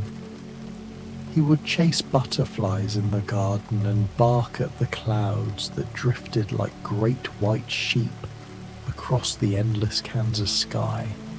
But for now, there was only this perfect moment, this cocoon of warmth and security, where the rain sang its lullaby and Dorothy's hand moved in those slow, hypnotic circles behind his ears. He could feel sleep approaching like a friend, gentle and welcome, bringing with it the promise of dreams filled with all the best memories of his life. He dreamed first of puppyhood, when Dorothy had been smaller too, and they had played for hours in the yard while Aunt Em watched from the kitchen window with fond amusement. He remembered learning to fetch the stick that Dorothy threw, and how proud he had felt when he had brought it back to her the very first time. He remembered the taste of the scraps she would sneak him under the dinner table, and the way her giggle had sounded like music when he had licked her face with enthusiastic gratitude. In his dreams, the seasons seemed to blend together like watercolours in the rain. He saw himself and Dorothy running through fields of wheat that stretched to the horizon, their golden stalks swaying in a warm summer breeze. He felt again the joy of chasing rabbits through the grass, not because he wanted to catch them, but because the pure act of running felt like flying. He remembered winter mornings when frost painted the windows with intricate patterns, and he would curl up close to Dorothy under piles of quilts, sharing their warmth while the wind sang cold songs outside. The dream shifted, and suddenly he was walking again down that famous yellow brick road, but this time it felt different. The journey was no longer filled with danger and uncertainty, but with a sense of wonder and discovery that made each step a joy. The Emerald City gleamed in the distance like a jewel, and he knew that this time, when they reached it, they would find not a frightening wizard behind a curtain, but simply another friend waiting to join them on their adventure.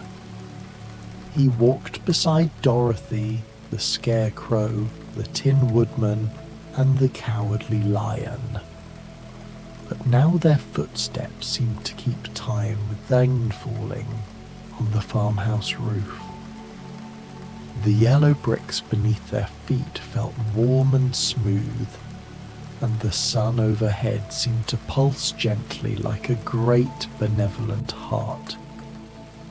When Dorothy laughed, the sound seemed to harmonize with Aunt Em's humming from the kitchen, creating a melody that filled the dream world with perfect peace. In the dream, they came to a vast meadow filled with flowers that swayed gently in a breeze that smelled of rain and fresh earth. But these were not the dangerous poppies that had once threatened to steal their consciousness. but gentle blossoms that seemed to nod their heads in friendly greeting. Dorothy picked a bouquet while Toto rolled in the soft grass, feeling the sun warm his fur and the breeze ruffle his ears. The Scarecrow was there, his straw rustling softly as he moved, but now he was telling stories filled with wisdom and wonder, his newly discovered brain working to weave tales that made them all laugh with delight. The Tin Woodman stood nearby, his metal joints moving smoothly and silently, his new heart filling his voice with warmth as he sang gentle songs about friendship and home. The Cowardly Lion paced with quiet dignity, his courage now evident in every graceful movement, his mane flowing like liquid gold in the dream sunlight. But even in the dream, Toto knew where they were truly headed. At the end of the yellow brick road, past the Emerald City and beyond all the magical kingdoms of Oz, lay home. It was always home, had always been home, would always be home. And home was not just the farmhouse with its familiar rooms and comforting scents, but this feeling of belonging, this certainty that he was exactly where he was meant to be, with exactly the people he was meant to love. The dream began to fade as the rain outside grew softer, its rhythm becoming even more gentle and hypnotic. Toto felt himself sinking deeper into sleep, his small body completely relaxed on the patchwork quilt. Dorothy's hand had stilled, but he could feel her presence beside him, warm and protective and infinitely comforting. Somewhere in the kitchen, Aunt Em was still humming that unknown melody, and Uncle Henry's newspaper rustled softly as he turned a page. In the deepest part of his sleep, Toto found himself back in the farmhouse, but it was transformed by dream logic into something even more beautiful than reality. The walls seemed to glow with warm golden light, and every surface was soft and welcoming. Dorothy was there, but she was somehow both the young girl he knew and the wise woman she would someday become. Her smile contained all the love and adventure they had shared, and all the peaceful moments yet to come. The rain in the dream fell with perfect rhythm, each drop creating a tiny musical note as it touched the roof, the windows, the earth outside. The sound seemed to carry messages of growth and renewal, promises that tomorrow would bring fresh possibilities while still honouring all the comfort and security of today. In his dream, Toto understood that this was the true magic of home. Not that it never changed, but that it remained a constant source of love no matter how much the world around it might transform. He dreamed of seasons cycling past like pages in a book, each one bringing its own gifts and challenges, its own moments of joy and discovery. He saw himself growing older alongside Dorothy, their bond deepening with each passing year, their understanding of each other becoming so complete that words were often unnecessary. He saw lazy summer afternoons and cozy winter evenings, spring mornings full of possibility, and autumn days rich with harvest. Through it all, the rain continued its gentle percussion, weaving through his dreams like a silver thread that connected every memory, every hope, every moment of perfect contentment. It spoke of cycles and continuity, of the way water fell from the sky to nourish the earth, then rose again as mist to form new clouds, then fell again in an endless dance of renewal. As the night deepened and the rain settled into its steadiest, most soothing rhythm, Toto's dreams grew even more peaceful. He found himself lying in fields of clover that stretched to the horizon, with Dorothy beside him and all their friends nearby. The sun overhead was warm but not hot, and a gentle breeze carried the scents of growing things and distant flowers. In the dream, he could run forever without growing tired, chase butterflies that led him on delightful adventures, and always return to find Dorothy waiting with her arms open and her smile bright with joy. But even in these wonderful dream adventures, the sound of home was always present. The rain on the farmhouse roof, Aunt Em's humming, the creak of Uncle Henry's chair. These sounds formed a constant backdrop that reminded him, no matter how far his dream journeys took him, that love and security were only a heartbeat away. The deepest part of the night brought the deepest dreams, visions of flying through clouds that felt like cotton and swimming through skies that sparkled with stars. In these dreams, Toto was no longer bound by his small size or earthly limitations. He soared over landscapes painted in colours that had no names, through air that tasted of honey and jasmine, past mountains that sang harmonies and rivers that flowed uphill toward impossible moons. But always, always, these fantastic journeys led him back to the same place, this small farmhouse where the rain drummed its lullaby and Dorothy slept peacefully nearby.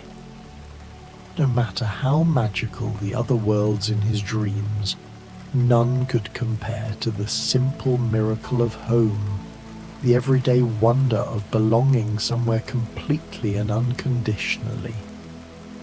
As dawn approached, still hours away but somehow anticipated in the depths of sleep, Toto's dreams began to prepare for waking.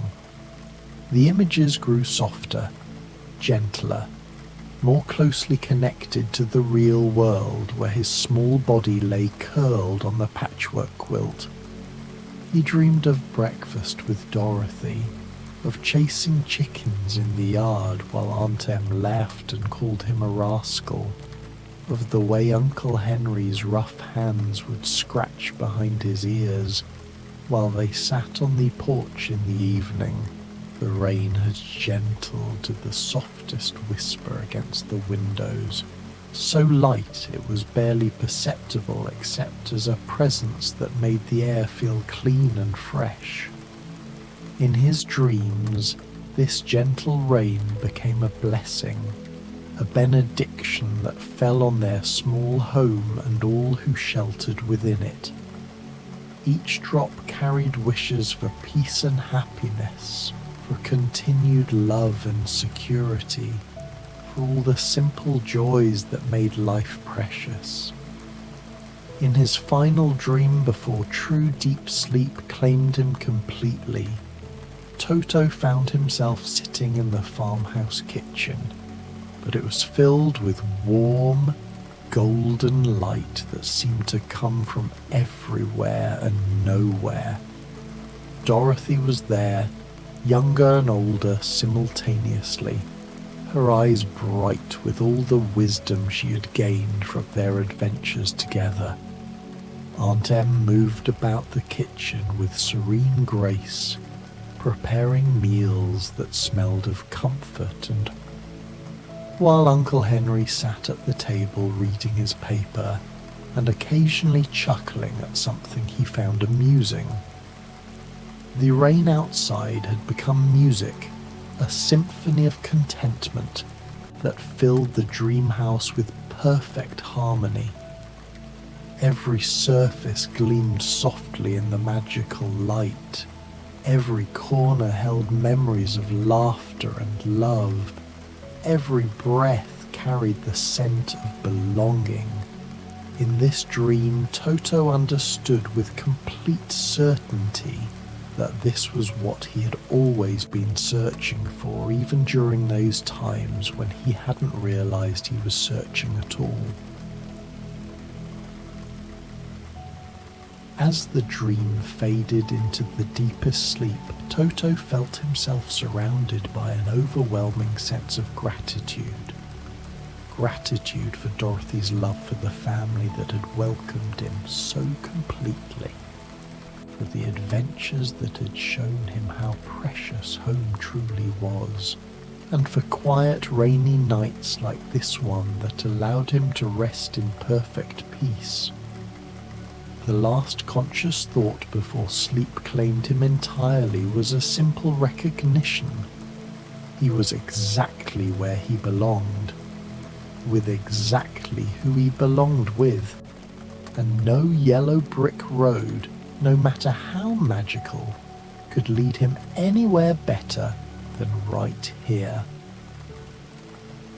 The rain continued its gentle lullaby through the night, a soft percussion that seemed to bless the small farmhouse and all who slept within its walls. Hours passed in this state of perfect tranquility, with Toto's small form rising and falling in rhythm with his peaceful breathing, occasionally shifting slightly on the quilt as his dreams carried him through landscapes of memory and imagination. In the deepest hour before dawn, when the world seemed suspended, between night and morning, Toto's dreams took on an even more mystical quality. He found himself standing once again in the great throne room of the Emerald City, but now it was transformed by the gentle wisdom that comes with understanding. The terrible wizard behind his curtain had become simply Oscar, the kind balloon man from Omaha who had been as lost and homesick as they had been. In the dream, Oscar smiled at him with grandfatherly warmth, his eyes twinkling as he reached down to pat Toto's small head. "You were the wisest of us all, little friend," Oscar said in the dream, his voice carrying the soft cadence of the rain against the farmhouse windows. "You knew from the very beginning that the power to go home was always within reach. You never stopped believing in the magic of where you came from." In the dream, Toto wagged his tail and felt a profound understanding wash over him like warm sunlight. He had always known, in the way that hearts know things minds sometimes forget, that no wizard could give them what they hadn't already possessed. Dorothy had always had the power to return home, just as the Scarecrow had always been intelligent. The Tin Woodman had always been capable of love, and the Lion had always been brave. The yellow brick road hadn't led them to these qualities. It had simply helped them recognize what had been there all along. The scene shifted, and suddenly he was walking through the corridors of the witch's castle. But now they were filled with soft light instead of shadows, and the air smelled of lavender instead of fear. The wicked witch herself appeared, but she was transformed in the dream into someone sad and lonely rather than evil, someone who had forgotten what it felt like to belong anywhere or to anyone. Toto felt a wave of compassion for her, understanding that her wickedness had grown from the same homesickness that had driven their own journey. Even she was searching for home, he realized in the dream. She had just forgotten how to recognize it when she saw it. The dream castle dissolved like morning mist, and Toto found himself in the forest where they had first met the cowardly lion. But now the trees were not dark and threatening. They were gentle guardians, their branches swaying in rhythm with Aunt Em's humming that somehow carried even into this distant dreamscape. The lion appeared, magnificent in his golden mane, but his roar had become a purr of contentment.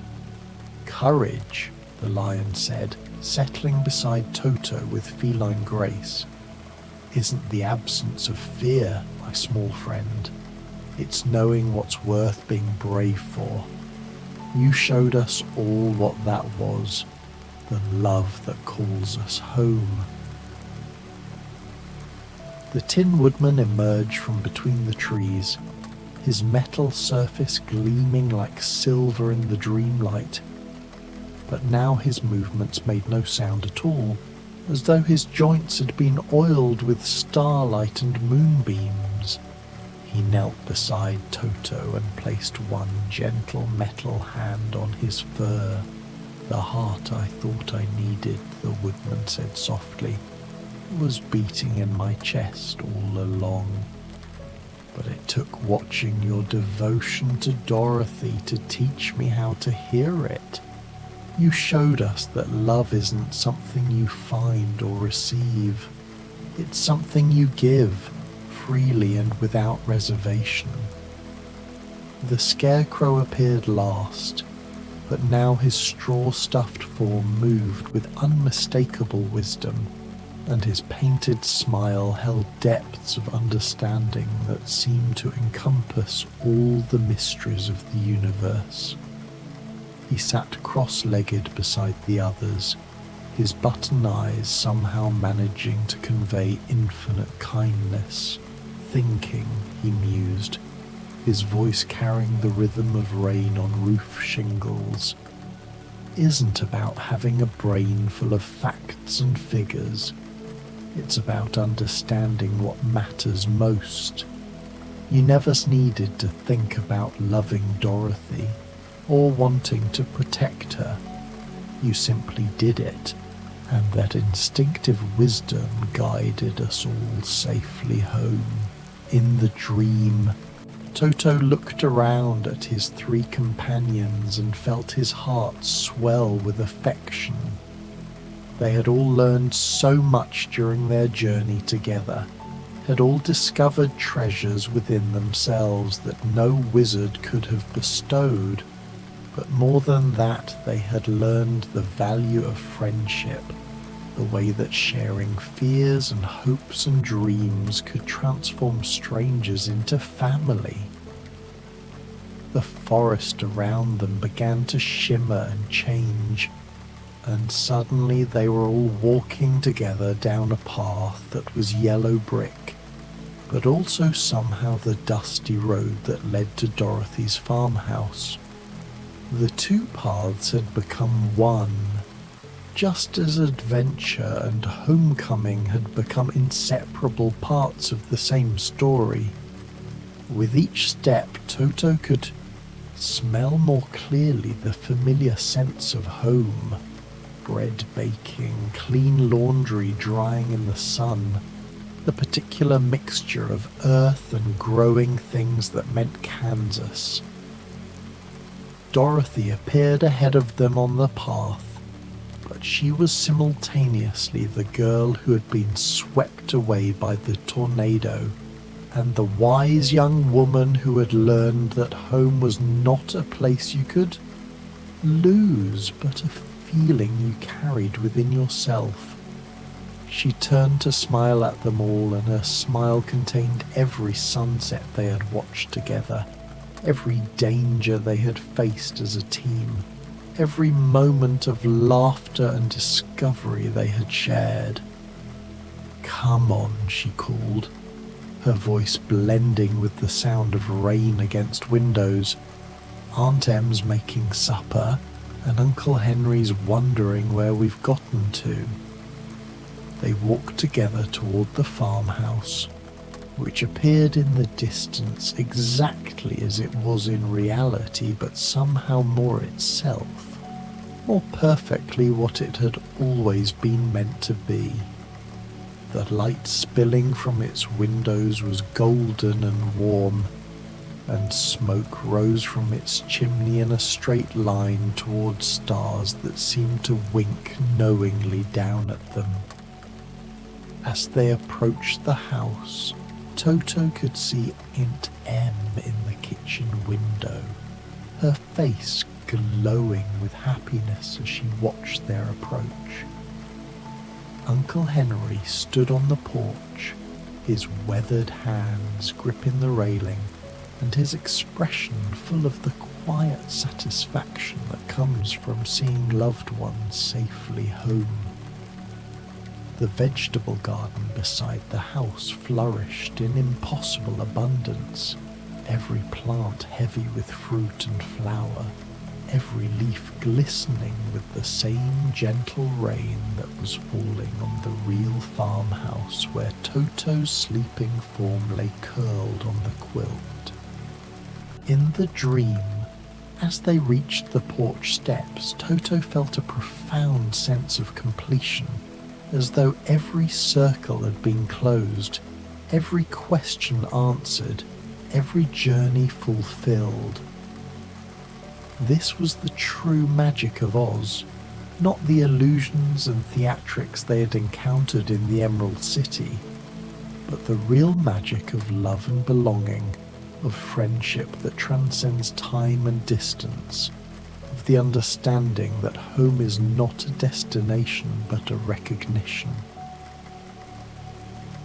The Scarecrow, Tin Woodman, and Cowardly Lion embraced Dorothy and Toto on the porch, and their goodbye was not sad but celebratory, because they all understood now that true friendship creates bonds that no distance can break. They would always be connected, always be part of each other's stories, no matter how far apart their paths might lead them. As his dream friends faded into the gentle mist of approaching dawn, Toto felt himself being lifted in Dorothy's arms and carried into the farmhouse. The interior was exactly as he knew it in waking life, but suffused with an extra warmth, an additional layer of comfort that made every familiar object seem to glow softly with welcome. Aunt Em appeared in the kitchen doorway, wiping her hands on her apron and smiling the smile that had welcomed them home from their great adventure.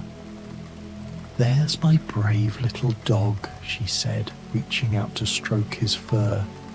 "Always bringing our Dorothy safely home." Uncle Henry looked up from his newspaper with eyes that held decades of quiet love and steady presence.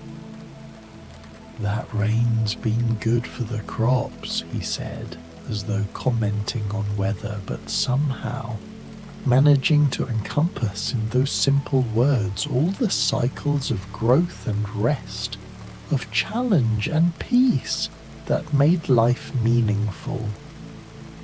In the dream, Dorothy settled into her chair by the window with Toto on her lap, and together they watched the last of the rain create patterns on the glass.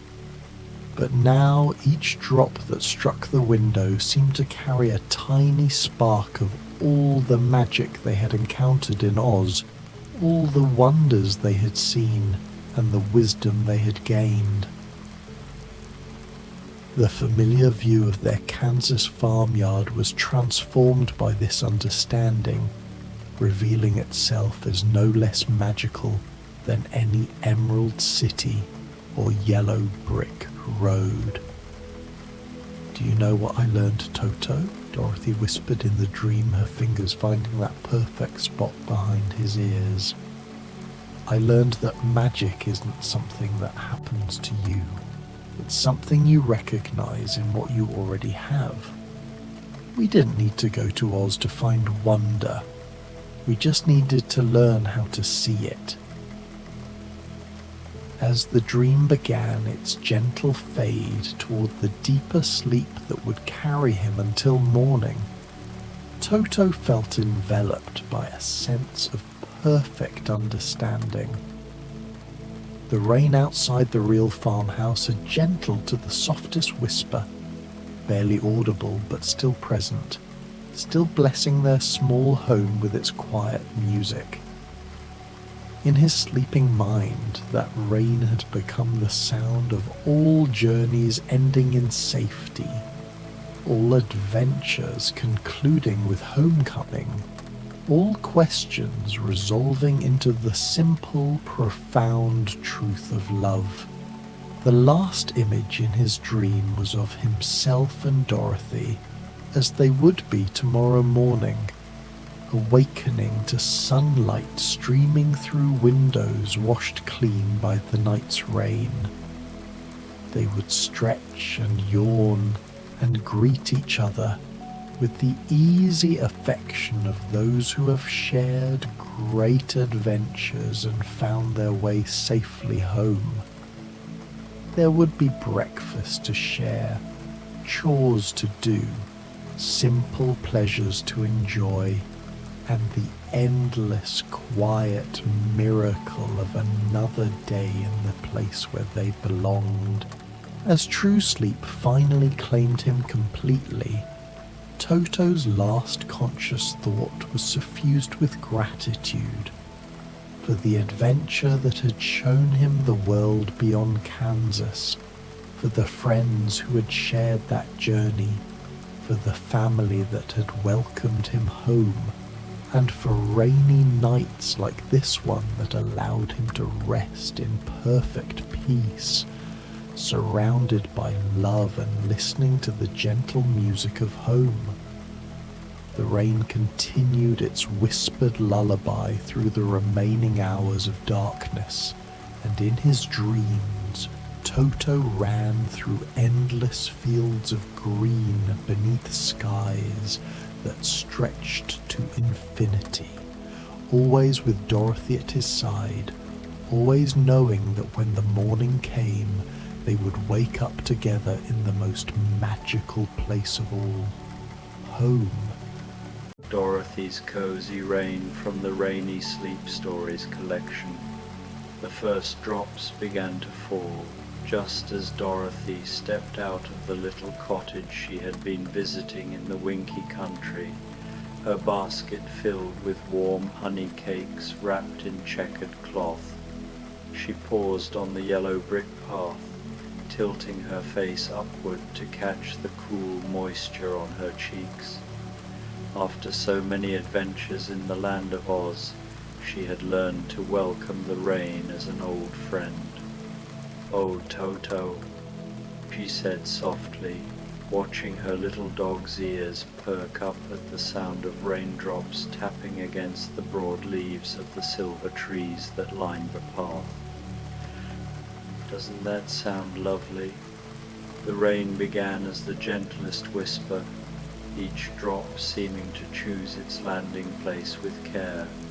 It touched the yellow bricks with soft little kisses, darkening them to the color of autumn honey.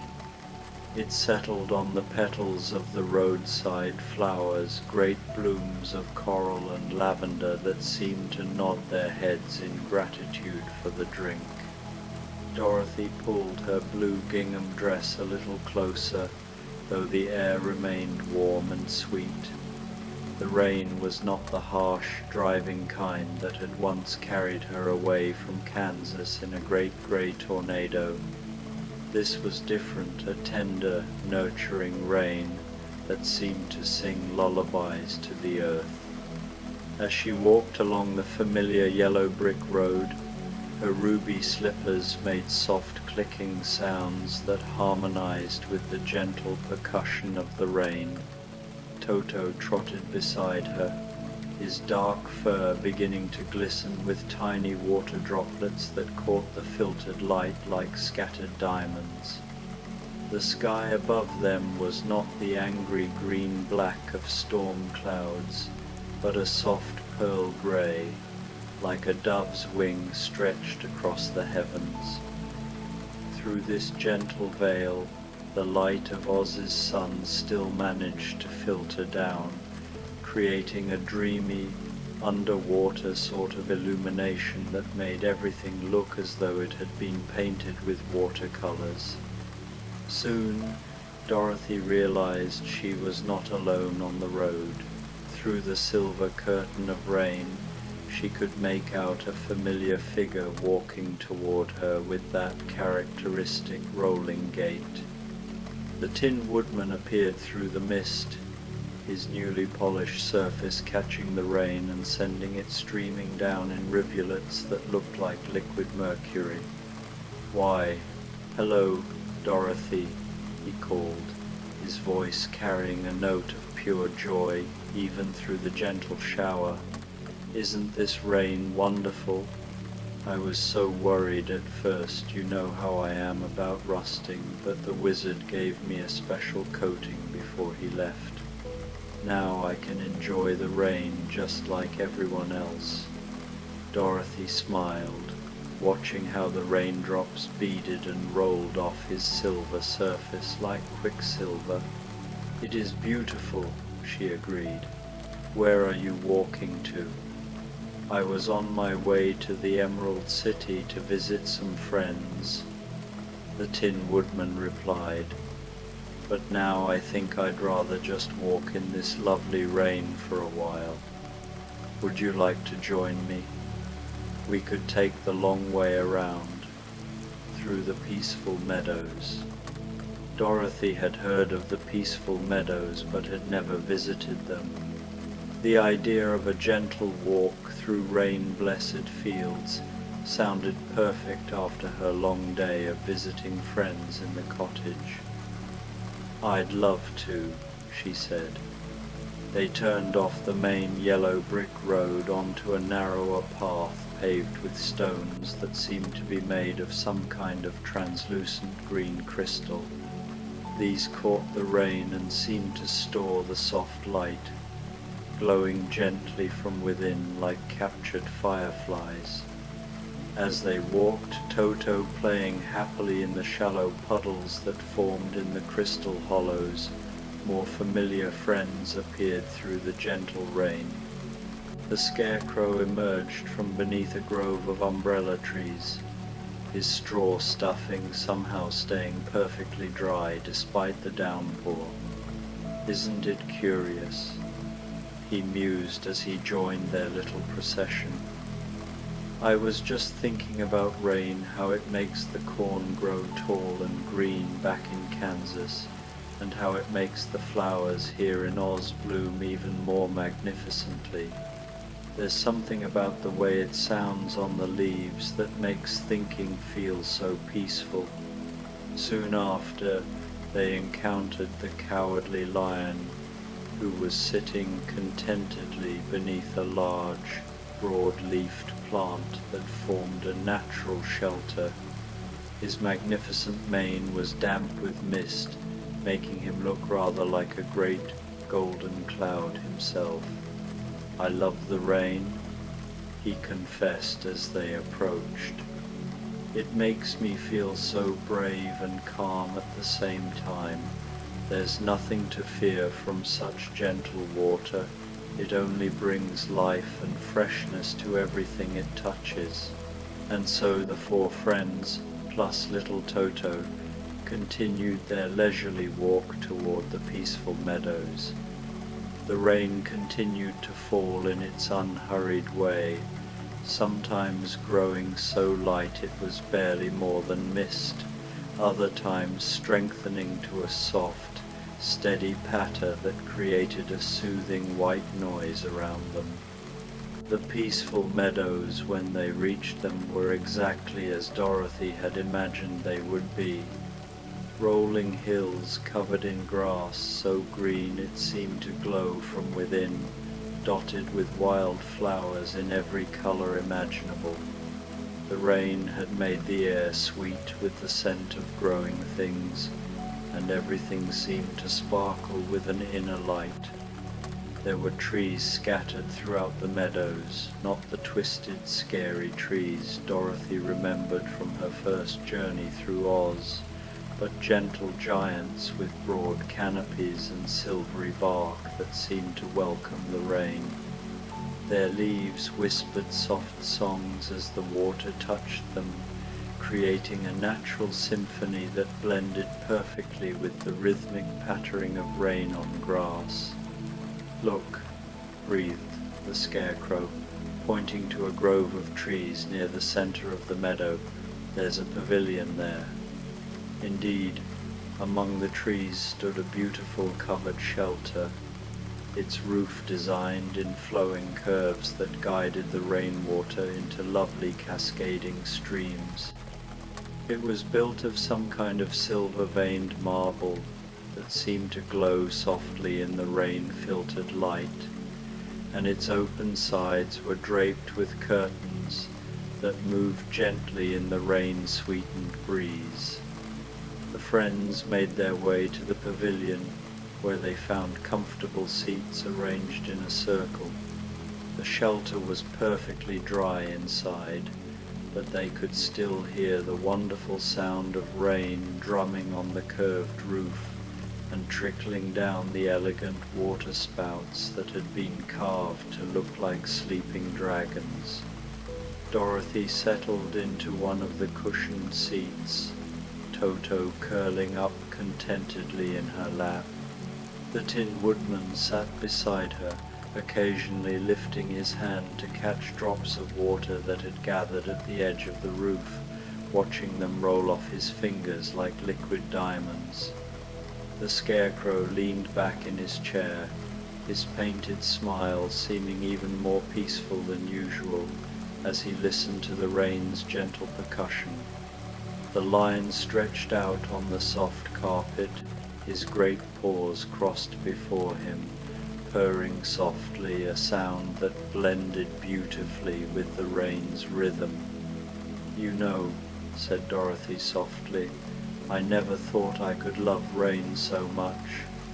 Back in Kansas, it usually meant we had to rush to get the washing in, or worry about the crops getting too much water or not enough. But this is Oz rain," said the Scarecrow thoughtfully. "Everything is more magical here, even the weather." As if to prove his point, Dorothy noticed that the flowers in the meadow were responding to the rain in the most delightful way. Instead of drooping under the weight of the water, they seemed to be growing more vibrant, their petals literally glowing with soft bioluminescent light. The effect was like watching a field of gentle stars blooming across the grass. "Oh, look at that," whispered the Tin Woodman, his voice full of wonder. Through the rain, they could see other magical effects beginning to manifest. The raindrops themselves seemed to be changing as they fell, some taking on prismatic colors that cast tiny rainbows wherever they landed.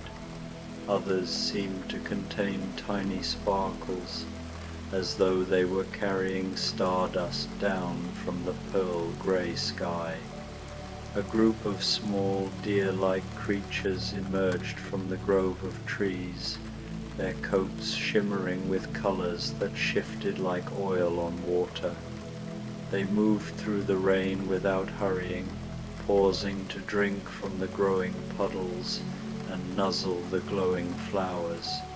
Their presence made the scene feel even more dreamlike and peaceful. "They're reindeer," said the Lion, using his newfound courage to share knowledge. "I've heard of them but never seen them before.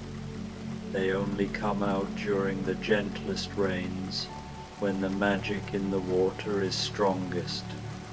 Dorothy watched the beautiful creatures with growing drowsiness. The combination of the warm, dry pavilion, the rhythmic sound of rain, and the soft, magical light from the flowers was making her feel wonderfully sleepy. She could see that her friends were feeling the same peaceful lethargy. The Scarecrow's painted eyes had grown heavy-lidded, and he was swaying gently in his seat like a plant in a breeze. The Tin Woodman was sitting very still, his metal form relaxed in a way that spoke of deep contentment. The Lion was already dozing, his breathing deep and regular, his mane rising and falling like golden waves. "This feels like a dream," Dorothy murmured, her voice barely above a whisper. "Perhaps it is," replied the Scarecrow drowsily, "or perhaps dreams and reality are closer together here in Oz when the rain falls so gently." As the afternoon melted into evening, the rain continued its patient work. The air grew even sweeter, filled with the scent of rain-washed flowers and the clean, fresh smell of wet earth. The light began to change too, taking on a golden quality as the sun, though hidden behind clouds, started its journey toward the western horizon. Dorothy found herself thinking about all the adventures she had had in Oz, the dangerous ones full of witches and flying monkeys. Yes, but also quiet moments like this one. She realized that it wasn't just the dramatic rescues and magical encounters that made this place special. It was also these gentle interludes, when the land itself seemed to be dreaming. "I think," she said softly, "that this might be my favorite kind of magic." "What kind is that?" asked the Tin Woodman, his voice as soft and measured as the falling rain. "The quiet kind," Dorothy replied. "The kind that doesn't demand anything from you, but just invites you to rest and be peaceful." As if the rain had heard her words and approved, it began to fall even more gently, the drops becoming smaller and more numerous, creating a sound like the softest applause. The magical lights in the flowers pulsed more slowly, like the breathing of sleeping flowers. Little Toto had been asleep in Dorothy's lap for some time now, his small body warm and trusting against her. She stroked his damp fur gently, marveling at how the rain had made even his familiar presence feel more magical. The reindeer had settled down in the meadow, folding their legs beneath them and lowering their graceful heads. Their coats continued to shimmer in the rain, but more softly now, like the last embers of a dying fire, beautiful but not bright enough to disturb the growing peace of evening. "I could stay here forever," murmured the Lion, not opening his eyes. "Perhaps we will," said the Scarecrow. "Time moves differently in the rain, haven't you noticed? It feels like we've been here for hours, but also like we just arrived." Dorothy had noticed. The afternoon had stretched out like taffy, each moment full and sweet and perfect. She felt like she could hold each second in her hands, examine its beauty, and then let it drift away like one of the magic raindrops. As the light continued to dim, she noticed that the rain was beginning to sparkle more brightly. Each drop now carried its own tiny light, so that the falling water looked like a shower of liquid stars. The effect was hypnotically beautiful, and Dorothy found her eyelids growing heavy as she watched the celestial precipitation. "Look up," whispered the Tin Woodman.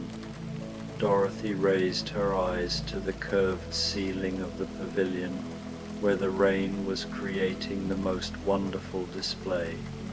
The droplets hitting the silver-veined marble were spreading out in patterns that looked like constellations, glowing softly before fading away only to be replaced by new stellar arrangements. "It's like sleeping under the stars," she breathed. "Better," said the Scarecrow. "It's like sleeping under falling stars that never burn out." The sound of the rain had become a perfect lullaby now, its rhythm matching the slow, peaceful beating of Dorothy's heart. She could feel sleep approaching like a dear friend, bringing with it dreams of magic and wonder. The reindeer had begun to hum, a sound so low and sweet it was almost below the threshold of hearing. It harmonized perfectly with the rain's gentle percussion and the soft whisper of water cascading from the pavilion's elegant spouts. Dorothy's eyes drifted closed, then opened, then closed again. In those moments between waking and sleeping, she thought she saw even more wonderful things in the rain-blessed meadow. Flowers that painted themselves with water light, trees that swayed in dances choreographed by the wind and rain, butterflies made of living raindrops that fluttered through the air on wings of crystallized mist. "Sweet dreams, Dorothy," she heard the Tin Woodman say, his voice like distant silver bells. "Sweet dreams to all of us," she replied, though she wasn't sure if she spoke the words aloud or only thought them. The rain continued to fall as Dorothy finally surrendered to sleep, cradling Toto in her arms, while her three dearest friends dozed peacefully around her. In her dreams, she was still in the pavilion, but now it was floating gently through clouds made of the softest rain, carried on currents of warm, magical air. And in those dreams the rain sang to her not with words, but with feelings of safety, peace, and infinite tenderness. It told her stories of all the growing things it had nurtured, all the flowers it had helped to bloom, all the sleepy travelers it had sung to rest on nights just like this one. When Dorothy finally woke, hours later, the rain had stopped, but the world still sparkled with its gift. The flowers still glowed softly in the pre-dawn light, and the air still held that sweet, washed, clean scent that only comes after the most gentle of rains. Her friends were stirring too, stretching and yawning and smiling at each other with the special contentment that comes after the deepest, most peaceful sleep. The reindeer were gone, but they had left behind small patches of grass that sparkled like diamonds, marking the spots where they had rested. "That," said the lion, stretching his magnificent limbs, "was the most wonderful storm I've ever experienced." "It wasn't really a storm at all," said Dorothy, standing and smoothing her blue gingham dress. "It was more like the sky was giving the world a gentle hug." But Dorothy was not quite ready to leave this magical place. Something about the rain-washed morning felt too precious to abandon just yet. "Could we stay just a little longer?" she asked her friends. "I feel like the meadow is still sharing its secrets with us." The others were more than happy to linger. The Scarecrow settled back into his cushioned seat, watching droplets of water still clinging to the pavilion's elegant spouts catch the early light like suspended jewels.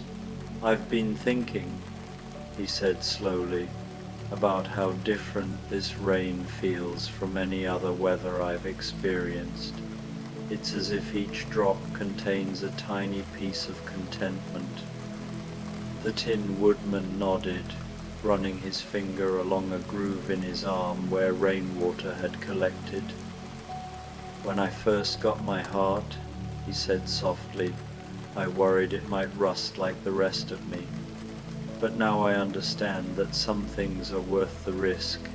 This rain, it makes my heart feel fuller somehow, even though I know it's the same size as always." As if responding to their decision to stay, the world around them began to reveal more of its rain-blessed wonders. Dorothy noticed movement in the crystal-paved path they had walked along. Tiny streams of the magical rainwater were still flowing along the translucent stones, carrying with them miniature boats made of folded leaves. The boats sailed past like a fairy regatta, each one bearing a single dewdrop that sparkled like a crown jewel. "Oh, look at those," Dorothy whispered, pointing to the tiny flotilla. Toto perked up with interest, his dark eyes following the boat's stately progress. The lion stretched and padded over to the edge of the pavilion to watch the boats more closely. "They're carrying messages," he observed with wonder. "Look, there are tiny scrolls tied to each one."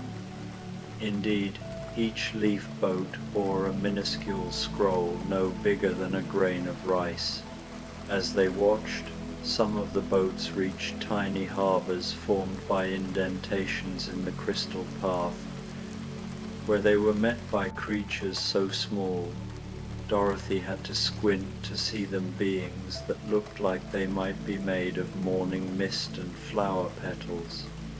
"The rain brings messages between the different parts of the meadow," explained a new voice, gentle and melodious. The friends turned to see a woman approaching through the pearl-bright air. She was tall and graceful, with hair that seemed to be spun from silver mist and a dress that appeared to be woven from captured raindrops. Her eyes were the soft grey blue of rain clouds, and when she moved, tiny flowers bloomed in her footsteps. "I am the rain guardian of these meadows," she said, her voice carrying the same soothing quality as falling water. "I've been watching over your rest, making sure the rain sang you the sweetest songs." Dorothy stood and curtsied politely. "Thank you," she said. "It was the most beautiful sleep I've ever had. I dreamed I was floating on clouds made of gentle rain." The rain guardian smiled, and when she did, a soft shower of silver droplets fell from the pavilion's roof, each one chiming like a tiny bell as it touched the marble floor. "Those weren't just dreams," she said. "In the deepest sleep that comes during the gentlest rains, the spirit really does travel on clouds. You visited the upper meadows, where the rain is born from the dreams of flowers." The Scarecrow leaned forward with interest. "Upper meadows? Are there more places like this?" "Oh, many more," the Rain Guardian replied, settling herself gracefully on a cushion that seemed to form itself from condensed mist. "There are the whispering valleys, where the rain falls upward and carries wishes to the stars. There are the singing streams, where every raindrop that has ever fallen gathers to tell stories of all the places they've been. And there are the dream gardens, where plants grow that can only be watered by tears of joy." As she spoke, the air around them began to shimmer, and Dorothy could see glimpses of these magical places, fleeting visions that appeared in the spaces between raindrops, like scenes viewed through windows made of water. "Could we visit these places?" asked the Tin Woodman hopefully. Perhaps someday, the Rain Guardian said with a mysterious smile, but for now, there is still magic here to experience. The morning rain brings different gifts than the afternoon rain you've already enjoyed. As if summoned by her words, the softest possible rain began to fall again, so light it was more like breathing mist than actual droplets. This rain fell not from the grey pearl clouds above, but seemed to rise from the earth itself, carrying with it the dreams and contentment of all the sleeping flowers. The effect on the meadow was immediate and breathtaking. Every blade of grass began to glow with a soft inner light, not bright enough to be startling, but just luminous enough to make the entire landscape look like it was lit from within. The trees throughout the meadow began to hum not with their leaves, but with their very wood, creating a harmony so low and peaceful it seemed to resonate in Dorothy's bones. "This is the gratitude rain," the Rain Guardian explained. "It rises from the earth to thank the sky for all the gifts it has received. It only happens on the most peaceful mornings, when the world is perfectly content." Dorothy watched in wonder as the gratitude rain continued to rise around them. Unlike regular rain, these droplets moved slowly upward, spiraling lazily through the air like liquid snow falling in reverse. When they touched her skin, they felt warm and left behind the faintest sensation of being blessed. The reindeer had returned, materializing from the misty air like living poems. But now Dorothy could see that they were accompanied by other creatures, rabbits with fur that sparkled like captured starlight, birds whose songs were so soft they blended perfectly with the rain's whisper, and butterflies that seemed to be made entirely of crystallized air and gentle light. Toto, who had been sleeping peacefully in Dorothy's lap, woke up and immediately began wagging his tail with delight. The gratitude rain seemed to fill him with pure joy, and he started dancing in place, turning in circles and yapping softly, not with excitement, but with contentment. "Even Toto feels it," Dorothy laughed softly, scratching behind her little dog's ears. "It's like the rain is made of happiness itself." "In a way it is," the Rain Guardian said. "Every drop carries the contentment of the flowers and trees it has nurtured, the satisfaction of thirsty earth finally receiving what it needs, the peace of storms that have gentled into blessings. When you let this rain touch you, you're feeling the gratitude of the entire meadow." The lion rolled onto his back, letting the upward falling droplets tickle his golden belly. "I never knew gratitude could feel so warm," he purred. "It's like being hugged by every good thing that's ever happened."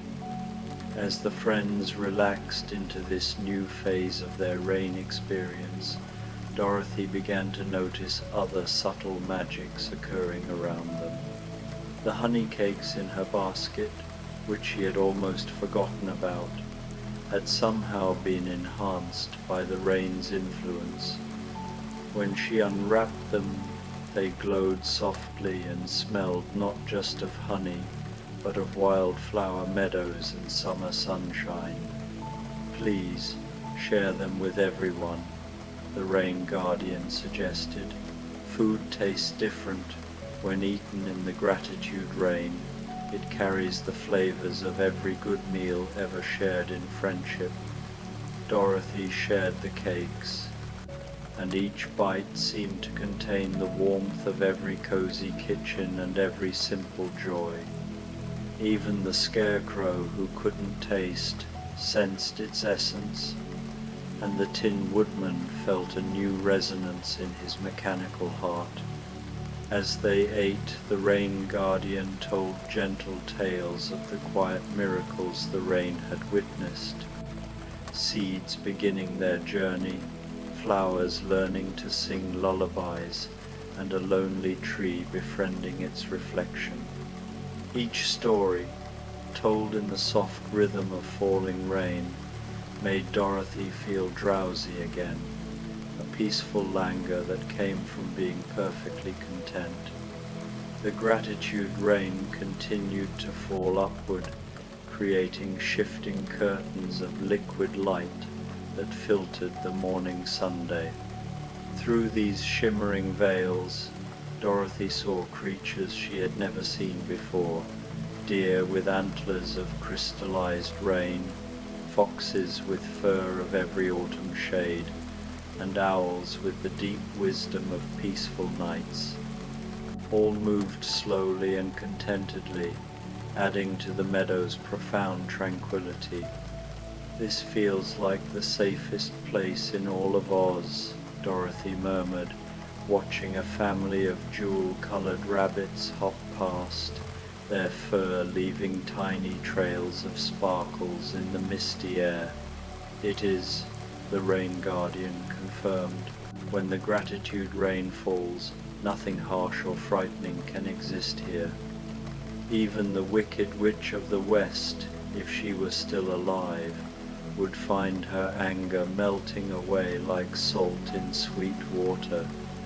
The mention of the witch didn't frighten Dorothy as it once might have.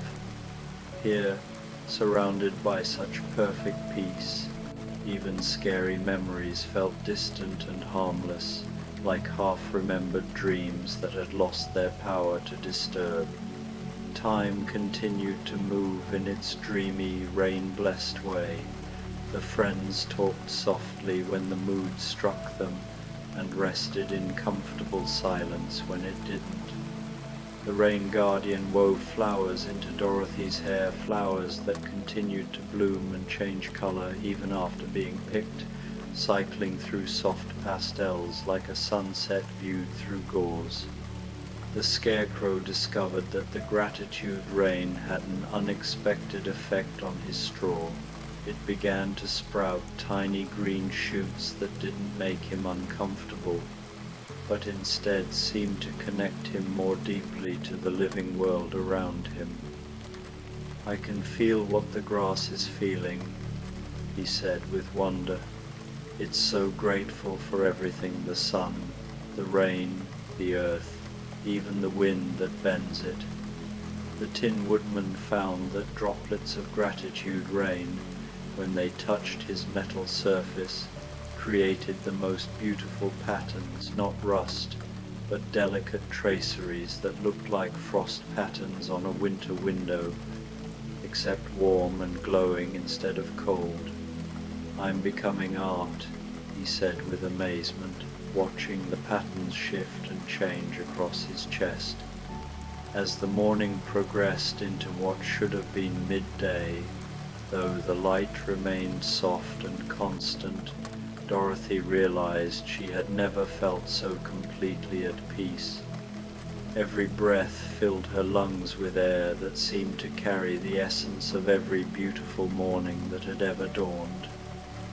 Every heartbeat felt perfectly synchronized with the gentle rhythm of the gratitude rain. "I understand now," she said softly, "why this is called gratitude rain. I feel grateful for everything, for all of you, for this place, for the rain itself, even for all the adventures that brought me here. That's the gift of this place," the Rain Guardian said, her misty hair flowing in a breeze that carried the scent of 1,000 blooming flowers. "It reminds you that even in a world full of magic and wonder, the greatest magic is simply being able to appreciate what you have." Little Toto had discovered that when he barked softly at the upward falling rain, His voice somehow harmonized with the droplets, creating tiny musical notes that floated through the air like visible sound. He was entertaining himself by creating gentle melodies, his tail wagging in time with his impromptu compositions. The other animals in the meadow had begun to join in, each adding their own soft sounds to a growing symphony. The reindeer hummed their low, sweet notes. The jewel rabbits contributed tiny chiming sounds. Even the flowers seemed to join in, their petals rustling in rhythms that complemented the overall harmony. "It's like the whole meadow is singing," Dorothy breathed. "It is," said the Rain Guardian. "This is what happens when gratitude fills every living thing in the same place at the same time. They can't help but make music together." Dorothy closed her eyes and let the music wash over her. It was better than any lullaby, more soothing than any song she had ever heard. Combined with the warm touch of the gratitude rain and the soft glow of the luminescent grass, it created a sensory experience that seemed designed specifically to induce the most peaceful state possible. When she opened her eyes again, she found that the Rain Guardian had brought them gifts, flower crowns for each of her friends, woven from blooms that seemed to capture and hold tiny portions of the gratitude rain within their petals. The Scarecrow's crown sprouted tiny ears of rainbow-colored corn. The Tin Woodman's was made of flowers that chimed softly when he moved. The Lion's crown was woven with golden blooms that seemed to purr contentedly. "These will help you carry the memory of this morning with you," the Rain Guardian explained.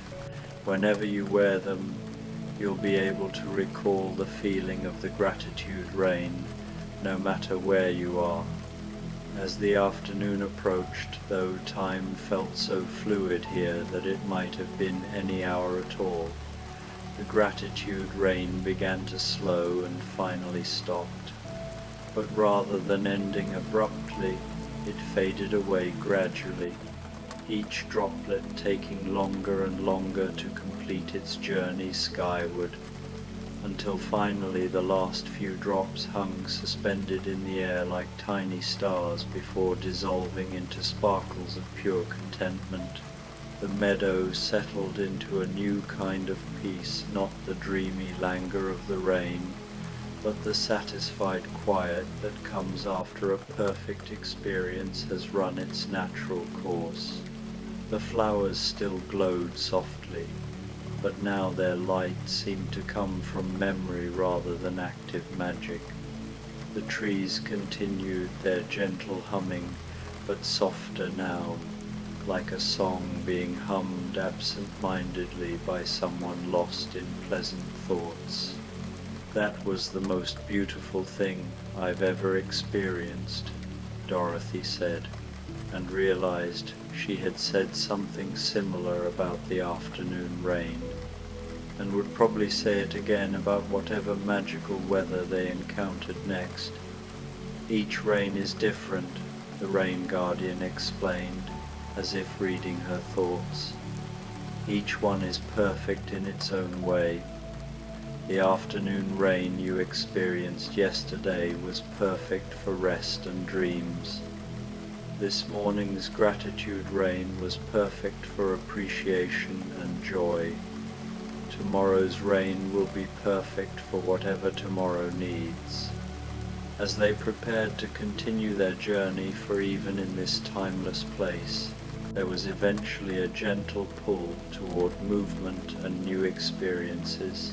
Dorothy looked around the pavilion one more time. The Rain Guardian was beginning to fade, becoming more and more translucent, until she was barely more than a shimmer in the air. "Will we see you again?" Dorothy asked. whenever you truly need the peace that only rain can bring. The Rain Guardian's voice came from everywhere and nowhere. I'll be there in every gentle drop that falls. As they gathered their things and prepared to leave the pavilion, Dorothy was amazed to discover that she felt completely rested and renewed, despite having spent the entire time in a state of dreamy contentment rather than true sleep. The honey cakes, she noticed, had somehow multiplied in her basket, as if the gratitude rain had blessed them with abundance. The walk back to the main yellow brick road felt like floating. Each step on the crystal-paved path sent up tiny chimes, as if the stones were singing their own gratitude for having been walked upon during such a blessed morning. The path seemed to stretch and contract to match their pace, ensuring that their return journey felt neither rushed nor drawn out, but perfectly timed. When they reached the familiar yellow bricks, Dorothy turned for one last look at the peaceful meadows. In the afternoon light, for it was somehow afternoon now, though it felt like they had just experienced the most leisurely morning of their lives, the meadow looked different, but no less beautiful. The magical glow had faded to a warm, golden contentment, and the flowers swayed in ordinary breezes that nonetheless carried extraordinary peace. "I'll never forget this place," Dorothy said softly, adjusting the flower crown the Rain Guardian had given her. As she did, a single drop of what might have been morning dew or might have been the very last drop of gratitude, rain fell from one of the petals and landed on her hand, carrying with it a sensation of perfect, eternal peace. As they continued down the yellow brick road, their steps making that familiar clicking rhythm against the sun-warmed stones, Dorothy carried with her not just the memory of their rain-blessed rest, but a deep understanding that she had experienced something truly magical, the kind of magic that doesn't demand anything from you, but simply gives you the gift of perfect contentment, the blessing of complete peace, and the gentle reminder that sometimes the most wonderful adventures are the ones where nothing happens except joy.